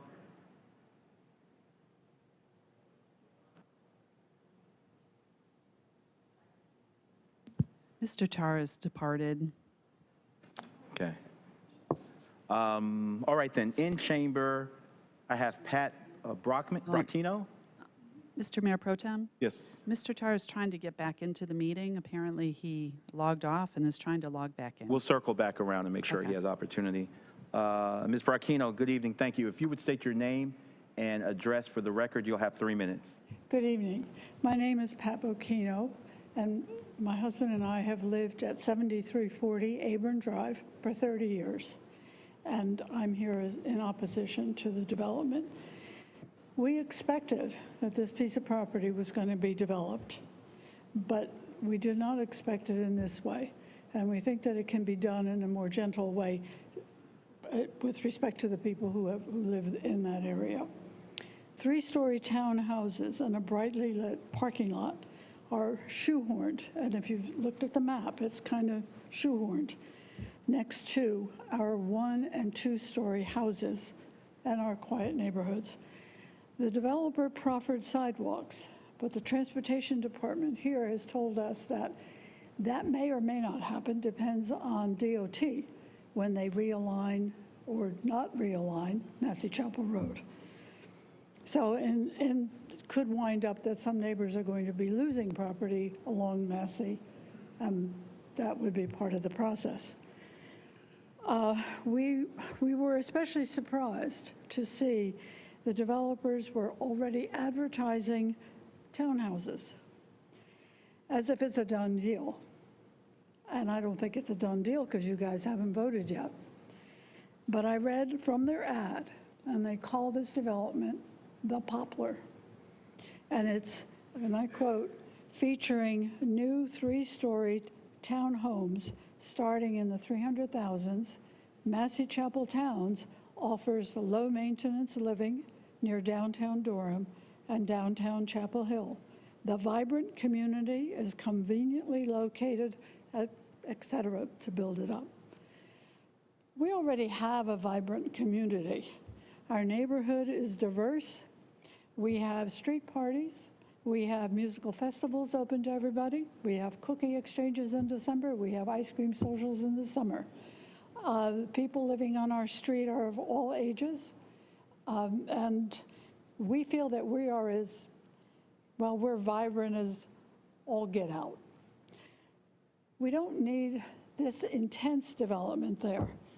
So I'm asking you to please deny the application and maybe wait for a development that comes in harmony with the 3 existing neighborhoods that it is being put right in the middle of. I've heard tonight that we need housing, and I agree. I mean, there's housing going up all over. Unfortunately, it's expensive housing that's going up all over. And in our corner of the world, I can count 5 townhome developments that have gone in the last year and a half. So we have lots of townhomes down there too. But I think the biggest concern is that it is where it is. It's a small lot compared to, that's it. Bye. Ms. Barkina, thank you so much for being with us And tonight. Jeremy's been on all night, so I'm hoping he comes back. I did see him earlier, and we will be certain to accommodate him if we can get him back. Madam Clerk, do you see Jeremy back? Okay, well, we will keep vigil for him. This is a public hearing. Is there anybody else in the chamber who wishes to speak on this item who has not already spoken? This is a public hearing. All right, colleagues, do you have any questions or comments for the developer? Councilmember Hyman.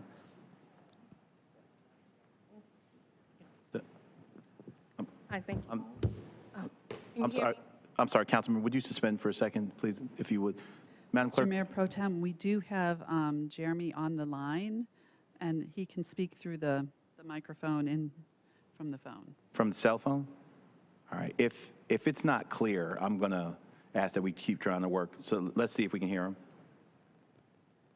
Mr. Tar? Yes, can you hear me okay? Y'all good with that?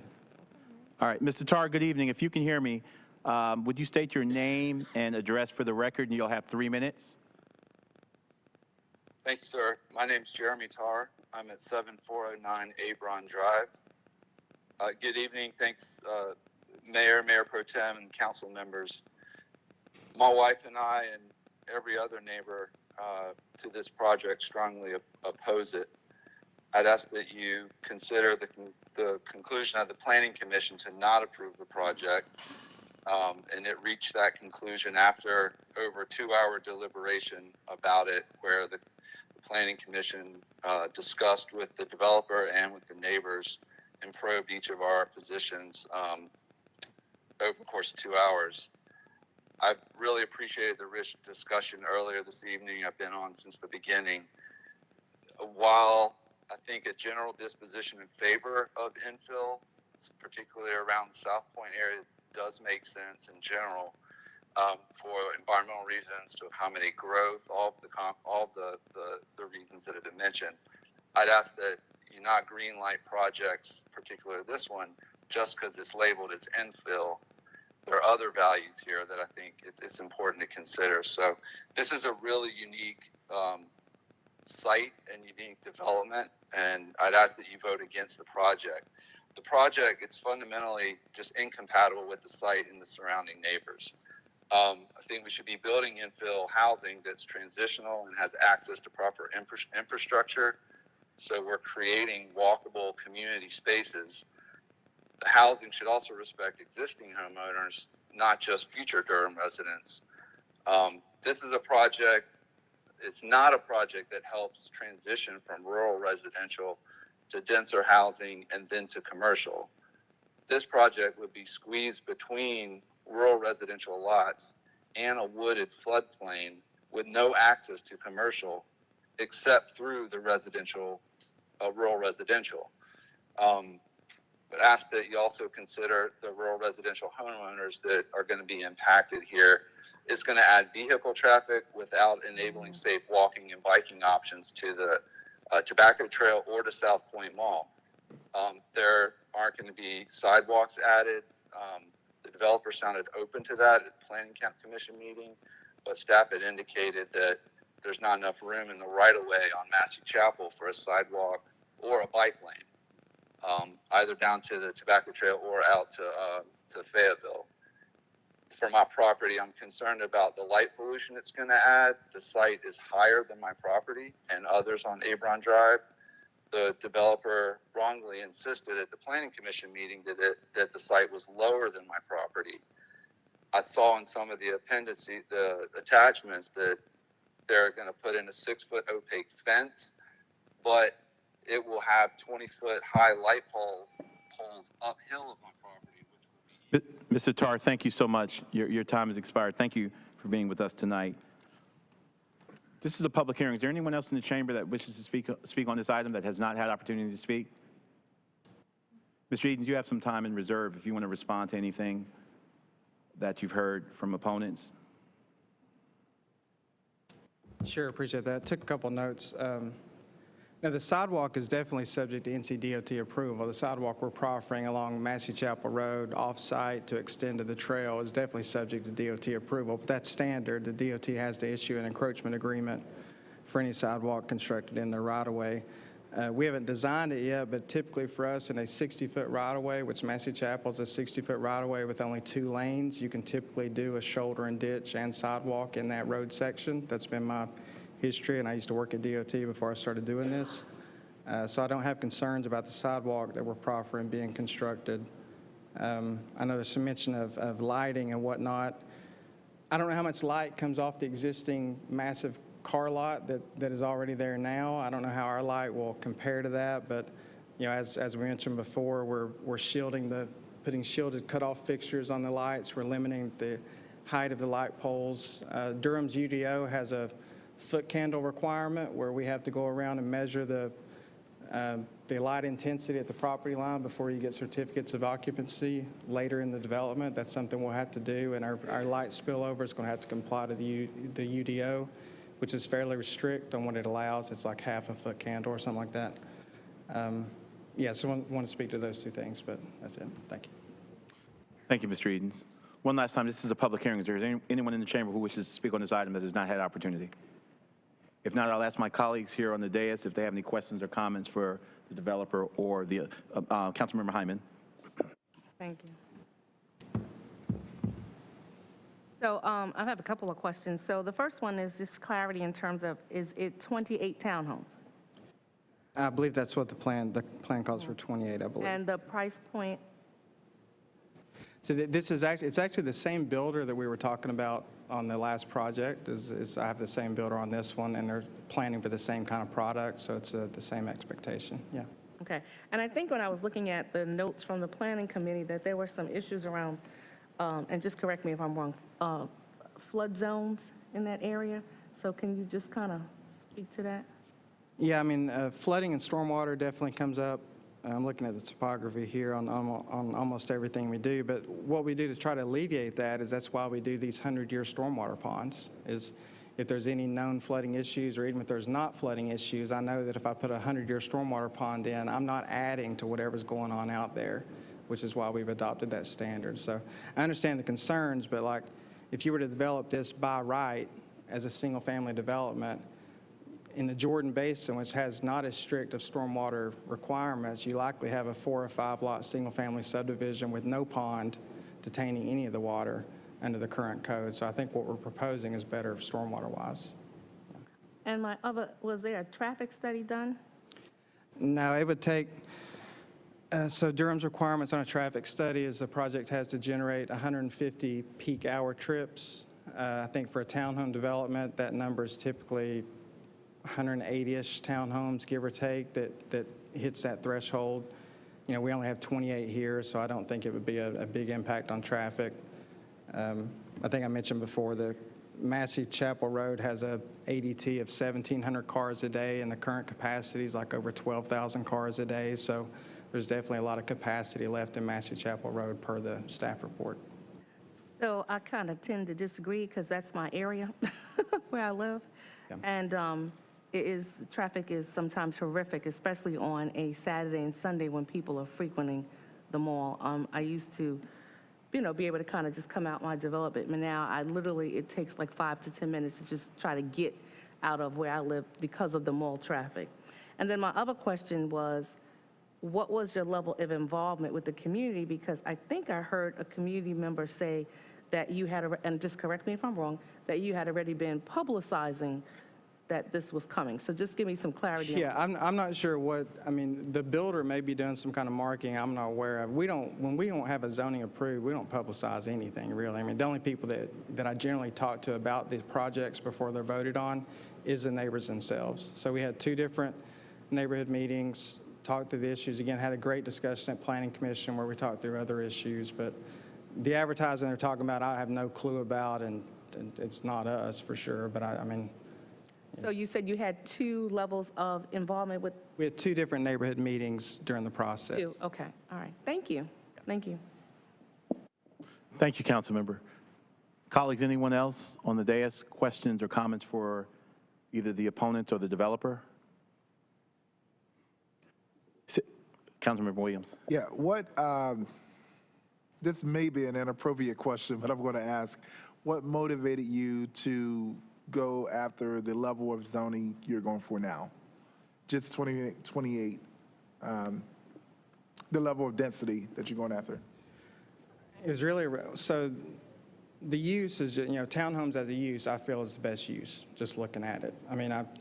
I would love to live there and be able to walk to the retail, and bike to the retail with public sidewalk provided by the developer. So I think the use as just looking at it, when I first saw it, that looks like a townhome piece. You've got retail beside it, retail accessible. The density was more of a product of some of those meetings with the neighbors and some of the changes we made. Because, if we do 20-foot perimeter buffers and if we do a pond for the 10-year storm and all the standard things that the code has, then we could have gotten 35 to 40 units on the site most likely. But once you start giving some things away, where I didn't mention also, we're extending utilities to, our neighbors to the south, who I understand have some failing septic issues, but our project had to extend public water and sewer to these projects adjacent to us to the south. So I really think townhomes made the most sense, and the density ended up being that way just after we made the changes, yeah.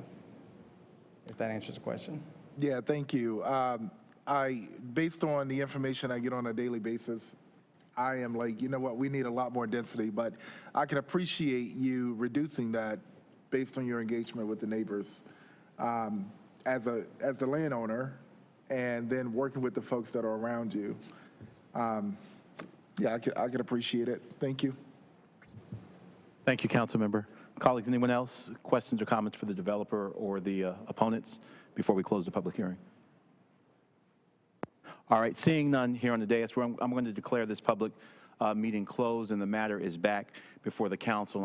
I'll entertain any questions or comments on the part of colleagues. All right, seeing none, I'll just briefly say, and I appreciated the debate that the Planning Commission had split vote.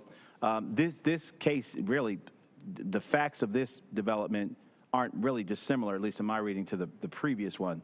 Only we don't have as much, no opposition, based upon environmentalism or blasting or anything of that nature. I'm going to support this development. One of the things that drives me to support it is oftentimes what we do as a council is manage outcomes. Oftentimes we can't stop them, but it's a matter of choosing which is better. And I'm just concerned about what can go there by right if we don't put these townhomes, and it's going to be incredibly expensive single-family homes, which I think is counterintuitive to what we're trying to do when it comes to growth. So in terms of managing a development, and I appreciate the opponents that have spoken, and what I've heard is it's going to change the character of our neighborhood. I get it. I get it. I get it. And all of us in Durham are having the character of our neighborhoods changed. Some of us are in better position to manage it and control it and adapt, and some of us aren't. Every person on this dais is having the character of their neighborhood changed by growth in the city. But I don't want, by right, single-family homes there. I'd rather see townhouses with the commitments and proffers that this developer has made. So with that, I'm going to be supporting this development. Colleagues, anyone else?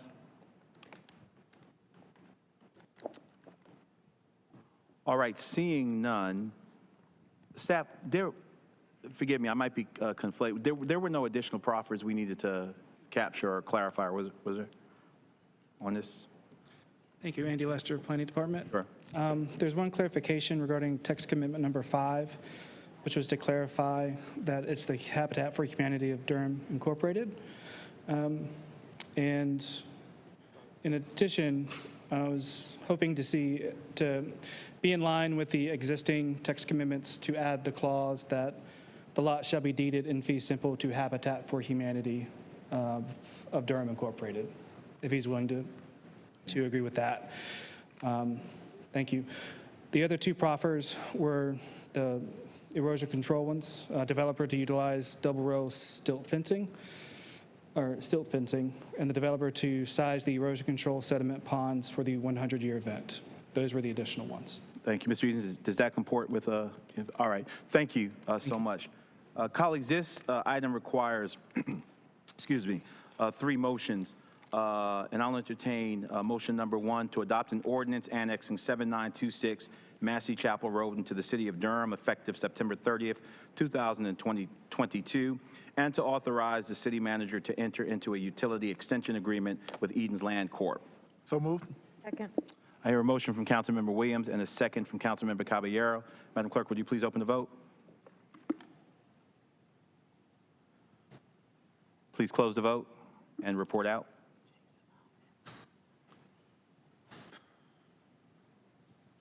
The motion passes 5-2 with Council members Freeman and Holsey-Hyman voting no.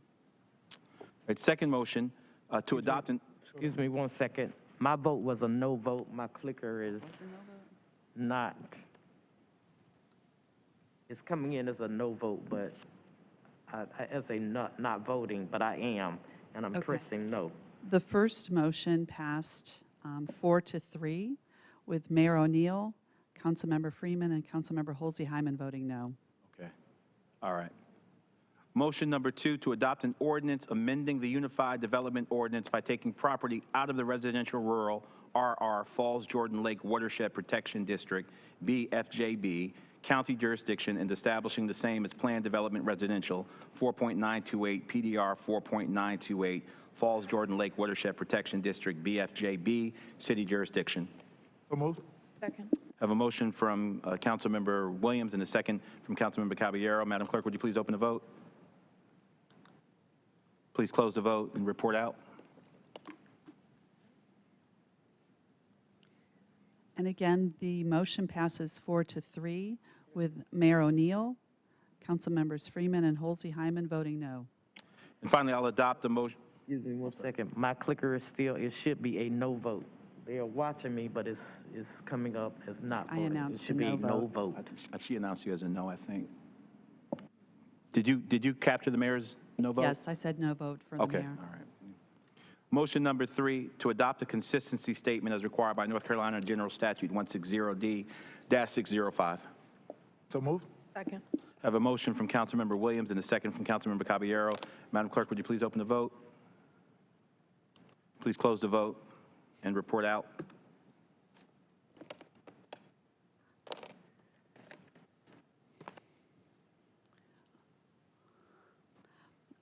The motion passes. It appears as 4-3. Mayor O'Neill voted no.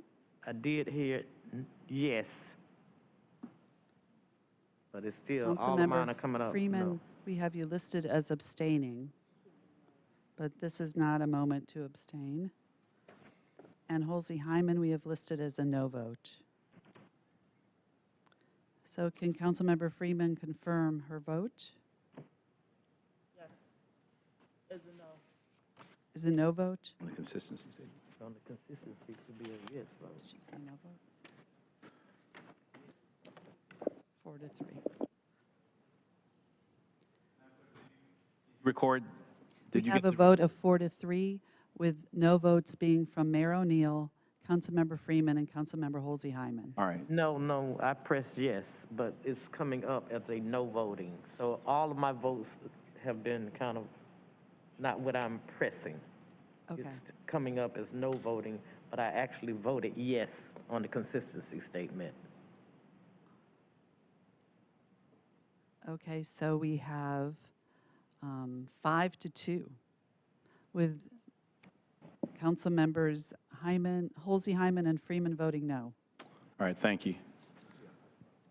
All right, that concludes our consideration of item number 34, Consolidated Annexation 7926 Massey Chapel Road. Our thanks to our residents and citizens that stayed with us and offered comments tonight, and to the staff on this item as well. And we'll keep moving.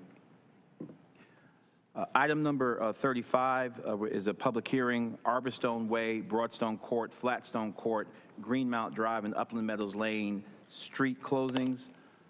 I do not, well, we'll hear from staff. Sorry, first. Okay, I'm Korniger, representing the Plan Department.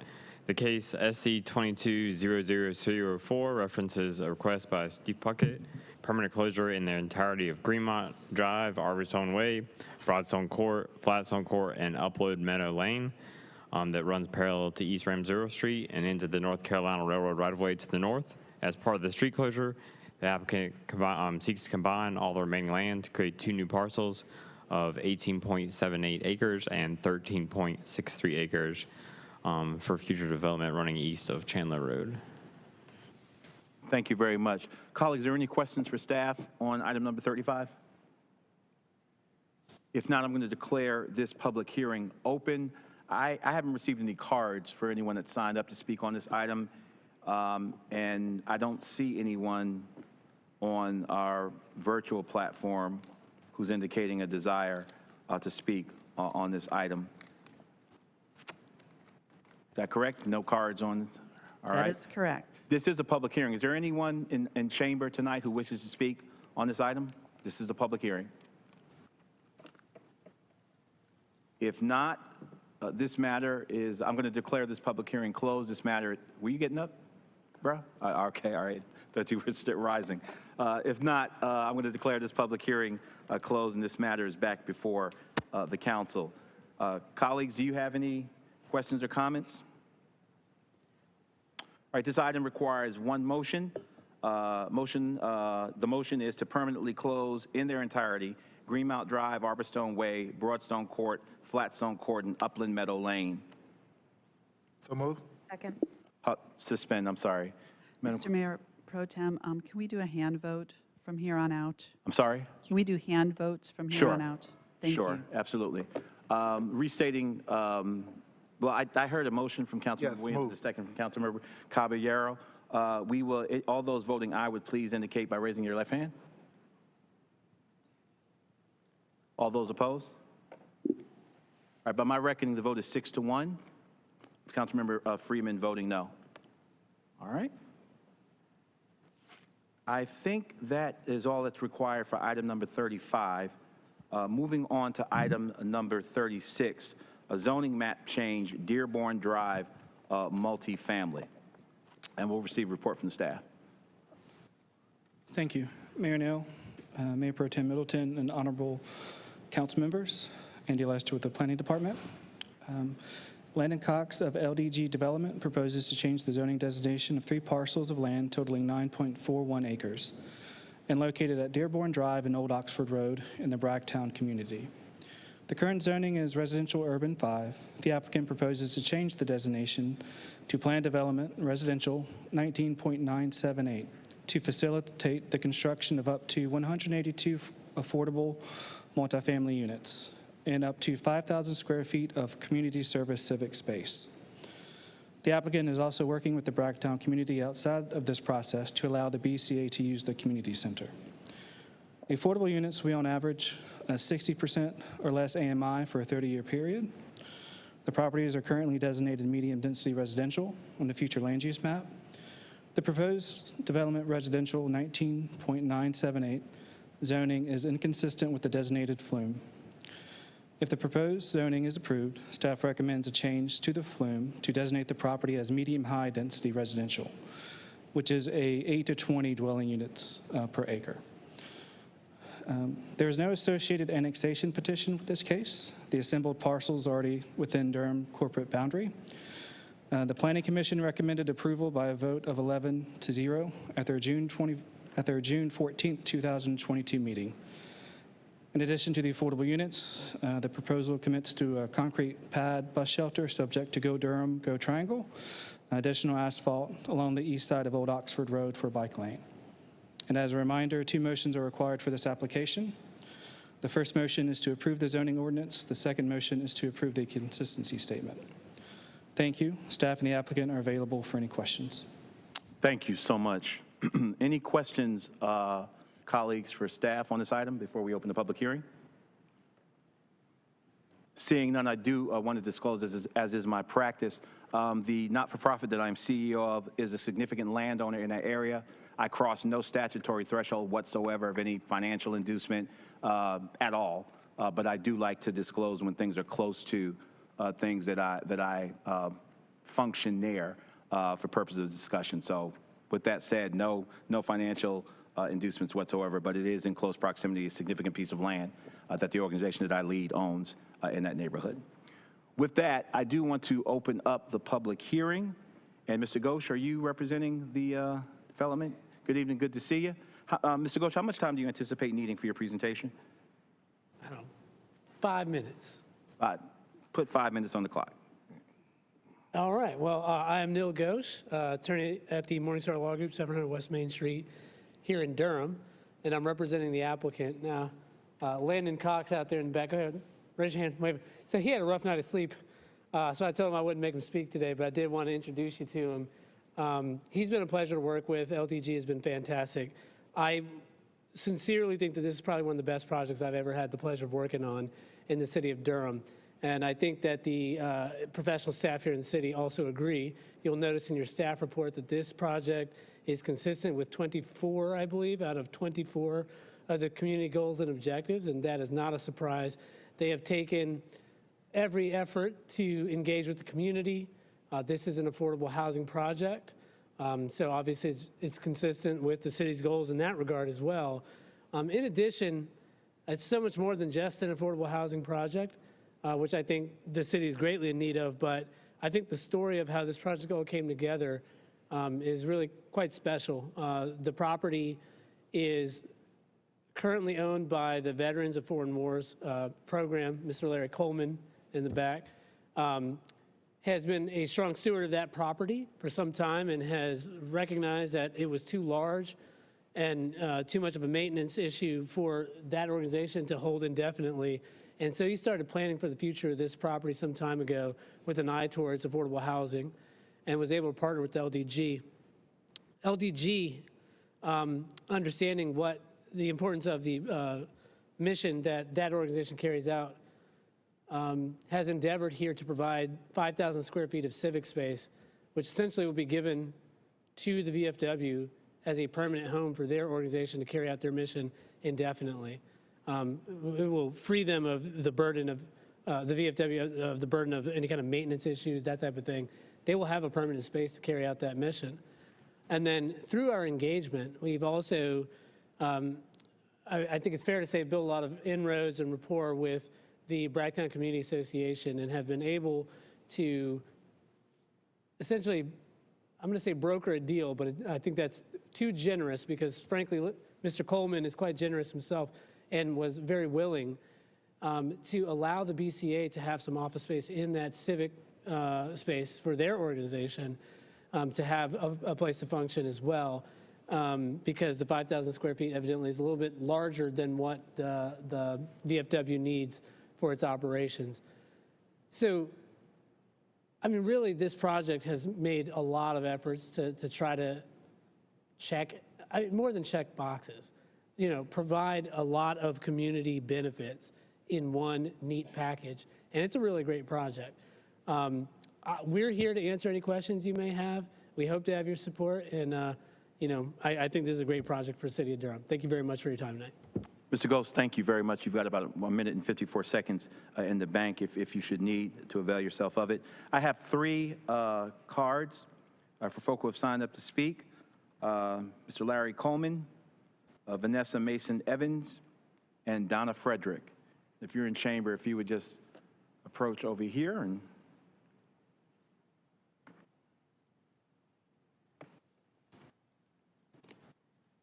Commander Coleman, good to see you. If you would state your name and address for the record, you'll have 3 minutes. All right. I will keep it to 3 minutes. If there's any other question about the 5,000 square foot, I would ask that be done afterwards.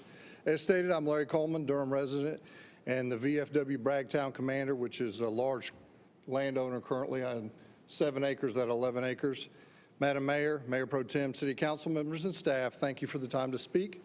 I'm speaking in strong support of the rezoning request that is the culmination of efforts that actually began in 2019 from the community. Little correction, I thought it would be great to do tiny homes, and I was educated very quickly that that's not the best way to go, so I pivoted and worked toward affordable housing. As a member of the Bragtown community since the mid-60s, our over 100 members are excited for the opportunity for this rezoning will afford the veterans of Durham and the citizens of Bragtown.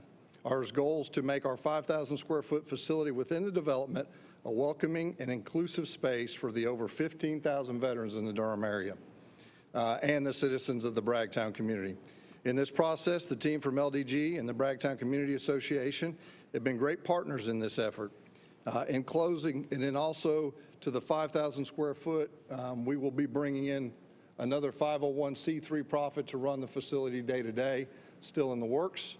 But this is going to be so much more than community space if the vision of some of us come to fruition with this space. In closing, I'd like to ask the City Council also to consider some additional financing options for the developer to move a number of the units from 60% AMI to 30% AMI. All of them right now, this is more the developer's lane, are slotted to be 60% AMI. There's some number, not my lane, but some number of financing that would reduce some of those to 30%. Thank you for your time. Commander, thank you. All right, Vanessa Mason Evans, good evening and good to see you. If you'll state your name and address for the record, you'll have 3 minutes.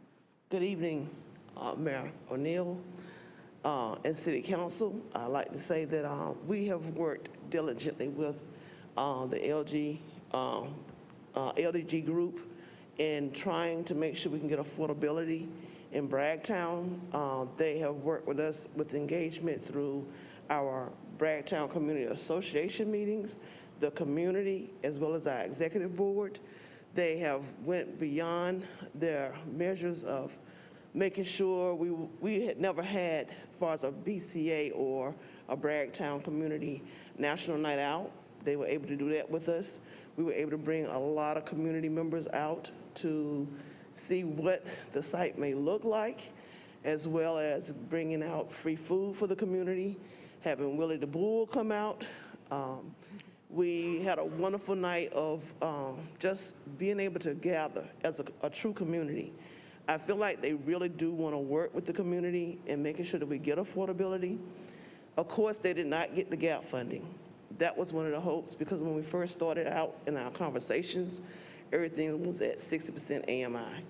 We are in hopes that we can get at least 31%, 30% AMI, 90% at 60% AMI, and we hope that we can get 31% at 80% AMI, which will hopefully knock off some of the costs from the 30% AMI.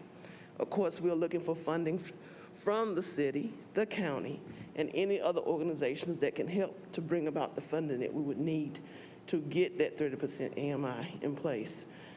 I feel that they have went really way beyond what a lot of developers have done. Even if they wasn't giving us a space within this development, I would still say that I would feel they have done what they need to do to try to bring the community to have affordability within the community. We know so many people are losing their homes, their apartments, so many people are getting evicted, and to have a development that is working with us to make sure that we can try to have affordability, that is truly, truly important for Bragtown, because we know that the AMI in Bragtown is so low because of their income. So I'm hoping that with this development, it will help us to bring affordability to Bragtown. Thank you. Thank you, Ms. Evans. Always good to see you. Donna Frederick, Good evening. Thank you for being with us. If you'll state your name and address, you'll have 3 minutes. Good evening, Donna Frederick, 603 East Club Boulevard, Durham, North Carolina. I've been a resident for over 25 years at that address. We have worked diligently with this community and also with this developer coming in. Affordability is what we hear every day, every day, every day. And anything that can come in and help the community to survive. And, you know, it's very important because you could just hear the words on the page, but every day when you pick up a paper, somebody's being evicted. So we need to have more affordable apartments, more affordable homes. And that's increasing, you know, we need residents to have a place to live. But a lot of the residents here are facing being put out. And that's in the numbers, and that's a fact, that's not a sentiment. So we need to embrace, these developers have worked tirelessly with the Bragtown community. They've toured the neighborhood. They've been with us. We've been with them.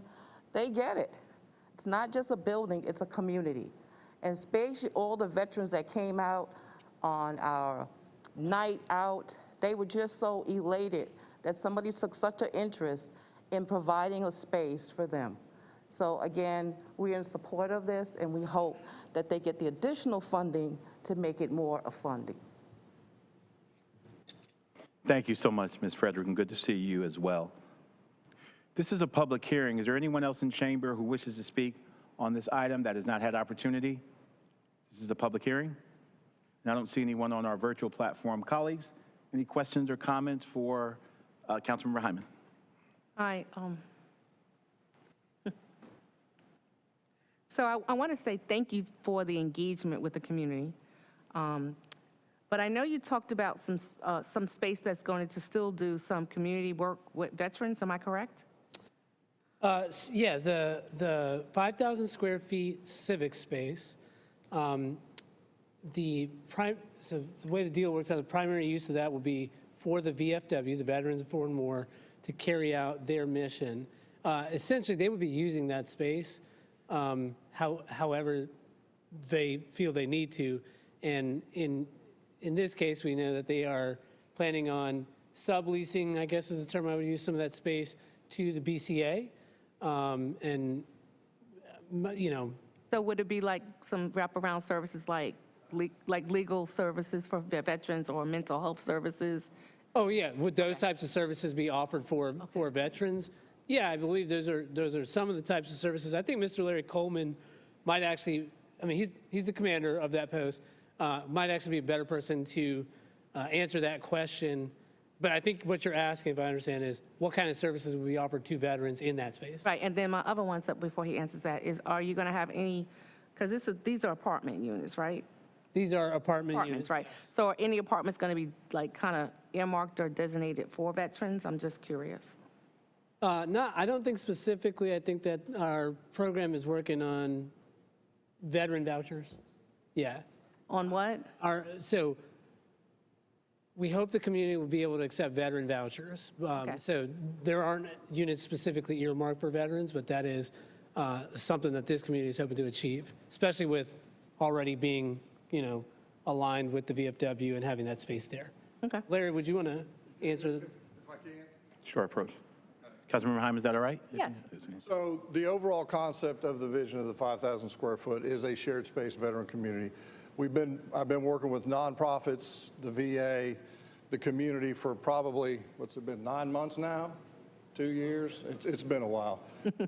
We have a commitment from the VA that they will have 2 homeless counselors full-time in this space. This is supported by the Vision 6 director that was former VA director. He's aware of what we're doing there. And the nonprofit we're looking to partner with already has existing programs for veterans, community-based type things.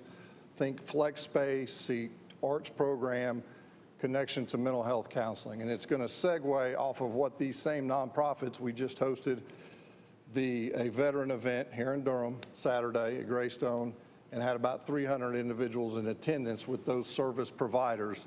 And the concept is veterans come there, the community comes there, and can make connections as needed to these other individuals that have touchdown space, space for presentations and other programs that they may want to run.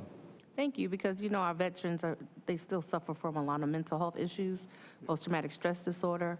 So thank you for answering that. Thank you, Councilmember. Councilmember Freeman. Thank you, Mayor Pro Tem. I just wanted to appreciate this item coming forward. I know it's been in the works a number of years, and I remember the conversation early on trying to figure out how to work with CASA. Unfortunately, that didn't come together, and I'm glad you've kept at it. And it sounds like it's really coming together. And the piece that I'm going to try and follow up on with staff is, I guess, if there is a possible way to support getting the AMI down to 30%, maybe that's a conversation we can have in the coming weeks or what have you. Thank you, Councilmember, and staff will note your inquiry. Colleagues, anyone else? All right, last call. This is a public hearing. Anyone in the chamber that wishes to speak on this item that has not already spoken? With that, I'm going to close this public hearing, and the matter is back before the council. Colleagues, questions, comments? Councilmember Caballero, thank you. Thank you, I'm sorry. Thank you. Good evening.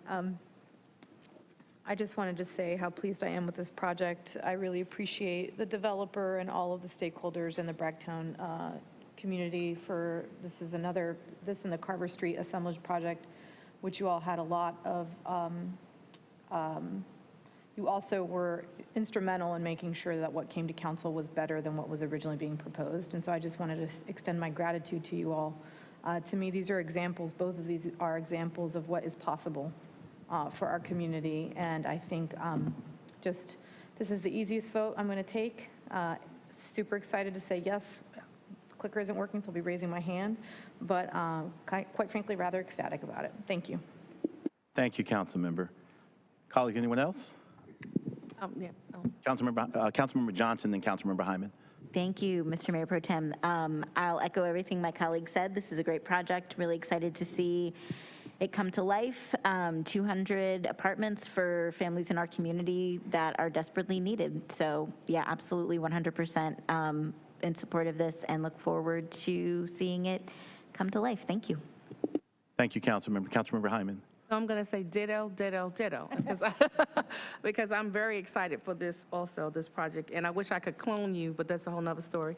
But so thank you. I'm excited. So I will be also supporting this. Thank you. Councilmember Freeman.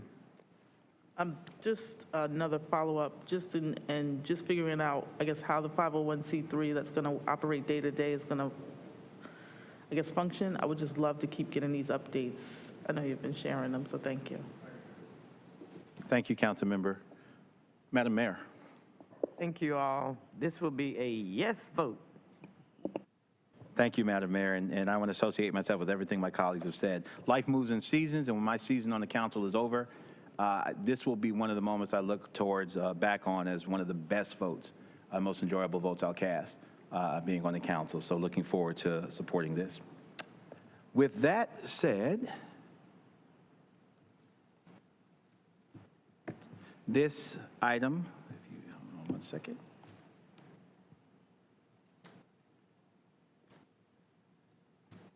We gotta put the motions, Keith. Got you. No, that's okay. Yeah, go ahead and make the motion. On this item. So moved. Hold on one second. I do want to. Where's the? Yeah, I make the motion. There it is. All right, got you. To adopt the ordinance. I'll read into record. I'll entertain a motion. It's getting late. To adopt an ordinance amending the Durham Unified Development Ordinance by taking property out of the residential urban 5 RU5 Falls Jordan Lake Watershed Protection District BFJB and establishing the same as Planned Development Residential 19.401 PDR 19.401 Falls Jordan Lake Watershed Protection District BFJB. So move. Oh, I heard a motion from Councilmember Hyman. thank you. And second to Councilmember Williams. All those in favor will signify aye by raising your left hand. All those opposed? By my reckoning, the vote is unanimous. Second motion, to adopt a consistency statement as required by North Carolina General Statute 160D-605. Move. Second. I heard a motion from Councilmember Williams and a second from Councilmember Caballero. All in favor, please raise your left hand. All opposed? By my reckoning, the motion is carries unanimously, Madam Clerk. Thank you so much. Thank you, Commander. Thank you. Congratulations and best wishes. We're looking forward for what we hope will be an anchoring project in that neighborhood. And thank you to the residents for making this happen and for your advocacy and for being with us tonight. Congratulations. All right, colleagues, our final public hearing tonight, by my reckoning, is item number 37, a zoning map change for Wabash Parcels. And we will hear from our staff. Thank you. Mayor Neal, Mayor Pro Tem Middleton, and honorable council members. Amanda Lester with the Planning Department. William Chambers of Hellenic Conference Centers, LLC, proposes to change the zoning designation of 3 parcels of land totaling 9.96 acres and located at 1500 and 1521 Wabash Street and 1214 Truman Street. The current zoning is residential urban 5. The applicant proposes to change this designation to Plan Development Residential 5.170 to allow for the construction of up to 44 townhouse units. The parcel is already within the Durham city limits. The properties are currently designated medium-density residential and recreation and open space on the future land use map. The proposed zoning is inconsistent with the designation. If the proposed zoning is approved, staff recommends a change to the flume to designate the properties as low, medium-density residential and recreation and open space. The Planning Commission recommended approval by a vote of 8-5 at their March 8, 2022 meeting. At the Planning Commission hearing on March 8th, the applicant proffered an increase of the donation to Durham's dedicated housing fund to $25,000. As a reminder, 2 motions are required for this application. The first motion is to approve the zoning ordinance. The second motion is to approve the consistency statement. Thank you. Staff and the applicant are available for any questions. Thank you very much. Long night for you. I appreciate you. Colleagues, any questions for staff before we open the public hearing? If not, I'm going to declare this public hearing open. Attorney Floyd McKissick III will be representing the applicant. Good to see you. How much time do you anticipate needing for your presentation? I would say 10 minutes, and I will share and split some of my time with Landon Lovelace of Underfoot Engineering, so at the appropriate time, I will ask him to come up after I finish my brief comments. Sure, we'll start with 10 minutes on the clock for you. Okay, thank you very much. Good evening, everyone. I just wanted to share some quick comments to complement the city's report that you have in front of you. This parcel of land is approximately 9.96 acres, and it contains 3 contiguous tracts of land addressed as 1500 Wabash, 1521 Wabash, and 1214 Truman. The proposal is to go from RU5 to a PDR 5.170, and this proposal is consistent with the comprehensive plan and objectives, goals and objectives, and also received a favorable recommendation from planning. In addition, recording stopped. In addition, the proposal is that the tract of land be used for up to 44 townhomes with a maximum size of 2,000 square foot per townhome, maximum height of approximately 45 feet. There also is a reserved open space for a dog park and a playfield. The site will maintain a 32% tree coverage area where there's only a 7% requirement, and also provide 38% open space where I believe there is a 16% requirement. It will also feature trails and connections and easements, specifically a greenway easement along Third Fork Creek at the southern end of the property that will be deeded to the city as part of this development, and sidewalks in the development will link to this area. The owner of the property and the applicant has agreed for a $25,000 Affordable Housing Fund contribution, which was committed during the March 2022 Planning Commission public hearing. The idea is to have and build moderate income housing in this community, which is desperately needed. The townhomes would be ownership units, not rental units, for moderate income individuals and families. One of the goals of this project is to provide housing that complements and enhances the livability in this neighborhood and offers some stability to the greater neighborhood, which for all practical purposes has been neglected and overlooked for years. If you're familiar with this area, I believe the report from the city does identify that there's some single-family homes in this area as well as multi-unit in the area. However, what it does not state is that there are approximately probably 15 abandoned and dilapidated multi-unit structures in this area right now. And I believe that the units are owned by Development Ventures, which is part of the Durham Housing Authority. I believe at some point they do have plans to redevelop that area. And in speaking with them, they were not only excited and on board with this particular development, but they thought that the townhome community would also complement their future plans for what they plan on doing with those dilapidated structures that are currently there. The members of the community that we've spoken to, whether it's been at the public hearings or via phone, have all been excited, on board. They're excited to see someone come through who can inject some life into this area of the neighborhood. They're excited to see someone come through and potentially build some townhomes that would be affordable for most of Durham. In addition, they are on board with the additional improvements along the sidewalks and the street lights and other attributes of this community that will be offered. In addition, the project will not displace any current residents since it is being developed entirely on a vacant tract of land, 3 actual vacant tracts of land. Other than that, I think the project will serve as a catalyst for this community and for this neighborhood.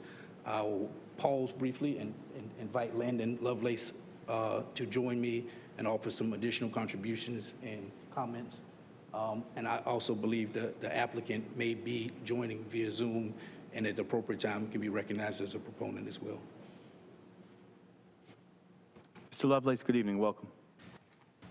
Thank you. Thank you, Floyd. Madam Mayor, Mayor Pro Tem, Council, my name is Landon Lovelace. I'm with Underfoot Engineering. I do believe Bill Chambers, the applicant, should be online as well. He is online. Okay, so if there's questions for him, he'd be happy to jump in and answer as well.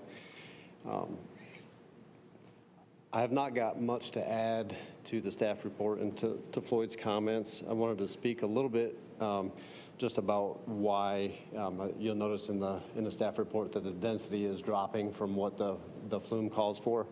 The current RU5 zoning does not allow for townhomes by right. So as we were doing planning exercises with Dr. Chambers, we were trying to get the density up to hit that missing middle housing and not just do, we've got up to 44 townhome units. If we were to develop this as a use by right,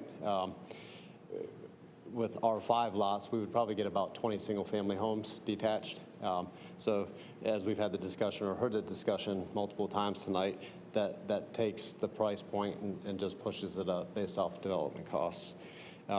In addition, the site's got existing streams and wetlands and floodplain that kind of limit the developable area. Yeah, outside of that, I think I'll just answer any questions that may come up. Thank you for your time. Thank you, Mr. Lovelace. I do want to acknowledge the presence of our distinguished Senator, Utilities Commissioner Floyd McKissick, Jr. Good to have you here. Earlier, former Councilmember Eddie Davis was in the chamber as well and did not acknowledge him. So we certainly, if he's watching, want to acknowledge that he was in chamber, as is our custom as the council. Senator, Commissioner, you have a card filled out. Did you wish to speak or? All right, thank you, sir. And, Mr. Chambers is on line. Counselor, did Mr. Chambers want to speak, or is he just being reserved for questions? I just pointed it out for perspective. Since he was online at the appropriate time, he can probably just speak for 3 minutes. Okay.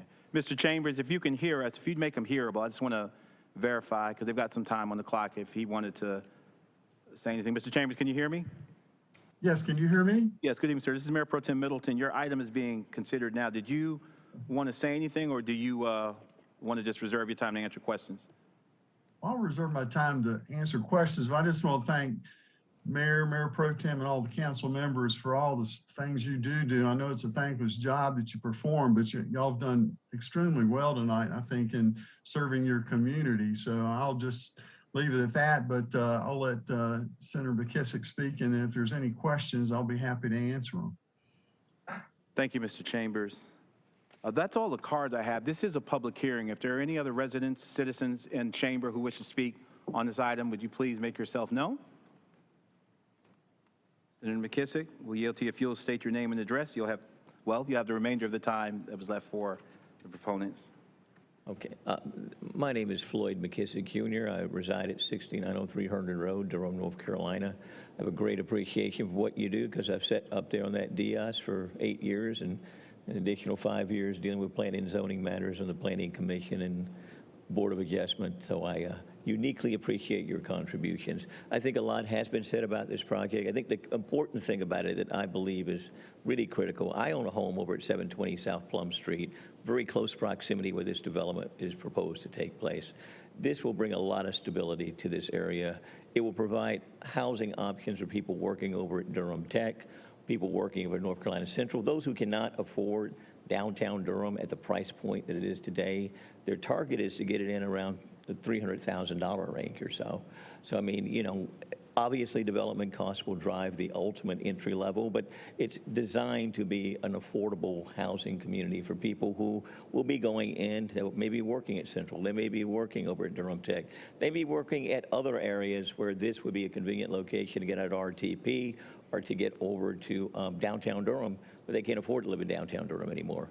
So, I mean, I think in my mind, that's a significant factor, along with the fact that they talked about you're getting a quality development. You're getting a place where, yeah, there's a tot lot. There's open space that's in excess of what's required. Yeah, you're gonna have a dog park there. You're gonna have play fields there. I mean, environmental areas are being preserved. They're not being touched. They could go in by right now, put in single family homes, and rather coming in the low 300s, you'd be over $600,000 easily. You know, depending upon the square footage of the places that they built, could be significantly in excess of that. So I do believe it's an excellent project and very compatible with the other single family homes in the area. When I've spoken to neighbors in that area, they've all been very supportive of this particular project. I know when they also spoke with the Durham Housing Authority, they obviously have plans for McDougal Terrace, which is in reasonably close proximity. They were supportive of this project in the way that it's been proposed to be redeveloped. But it's a small development. It's only about 44 units. So for those who I know have been single-family homeowners over in this area for a while, they all seem to be very excited, as well as those that are renting in the area that are outside of some of the other established communities. That'd be about the extent of my comments. Thank you. Thank you very much. Good to see you, Senator. I failed to say the most important thing, former council member as well. Thank you. This is a public hearing. Is there anyone in the chamber who wishes to speak on this item that has not been heard? Seeing none, colleagues, are any questions or comments for the developer, the team? With that, I'm going to declare this public hearing closed, and the matter is back before the council. Council, any questions or comments? Councilmember Freeman. Just a note, the distinction here and just doing a development within the city limits, this is how that kind of density, you know, kind of building it up from inside out with a plan, having this, like addressing the streets, the roads, all of that within a vacant lot. The infill side of this is really great. And I hear you when you say, you know, it won't have impact, it won't displace, but you have to be realistic in understanding how property values work. There will be some side effects that we have to be prepared for as a city, and so just being mindful of that. I fully support moving forward, though. Thank you. Thank you, council member. Colleagues, anyone else? With that, there are two motions required with this item. Motion number one, I'll entertain to adopt an ordinance amending the Unified Development Ordinance by taking property out of the residential urban 5 RU5 district and establishing the same as Planned Development Residential 5.170, PDR 5.170 district. So moved. Second. I'll give it to her. I heard a motion from Councilmember Hyman. I was going to give it to her anyway. I'll give it. And a second from Councilmember Johnson. All those in favor, please indicate by raising your left hand. By my reckoning, the vote is unanimous. Second motion, to adopt a consistency and reasonableness statement as required by North Carolina General Statute 160D-605. So moved. Second. I hear a motion from Councilmember Williams and a second from Councilmembers Johnson and Hyman. All in favor will indicate aye by raising your left hand. Those opposed? Madam Clerk, by my reckoning, that motion is unanimous as well. Madam Mayor, with your permission, that's the end of our agenda. Bring it to closure unless you have any other directive. All right. No other matters coming before the council. Madam Clerk, it is September 19th. The gavel is down at 11:08 p.m. God bless Durham.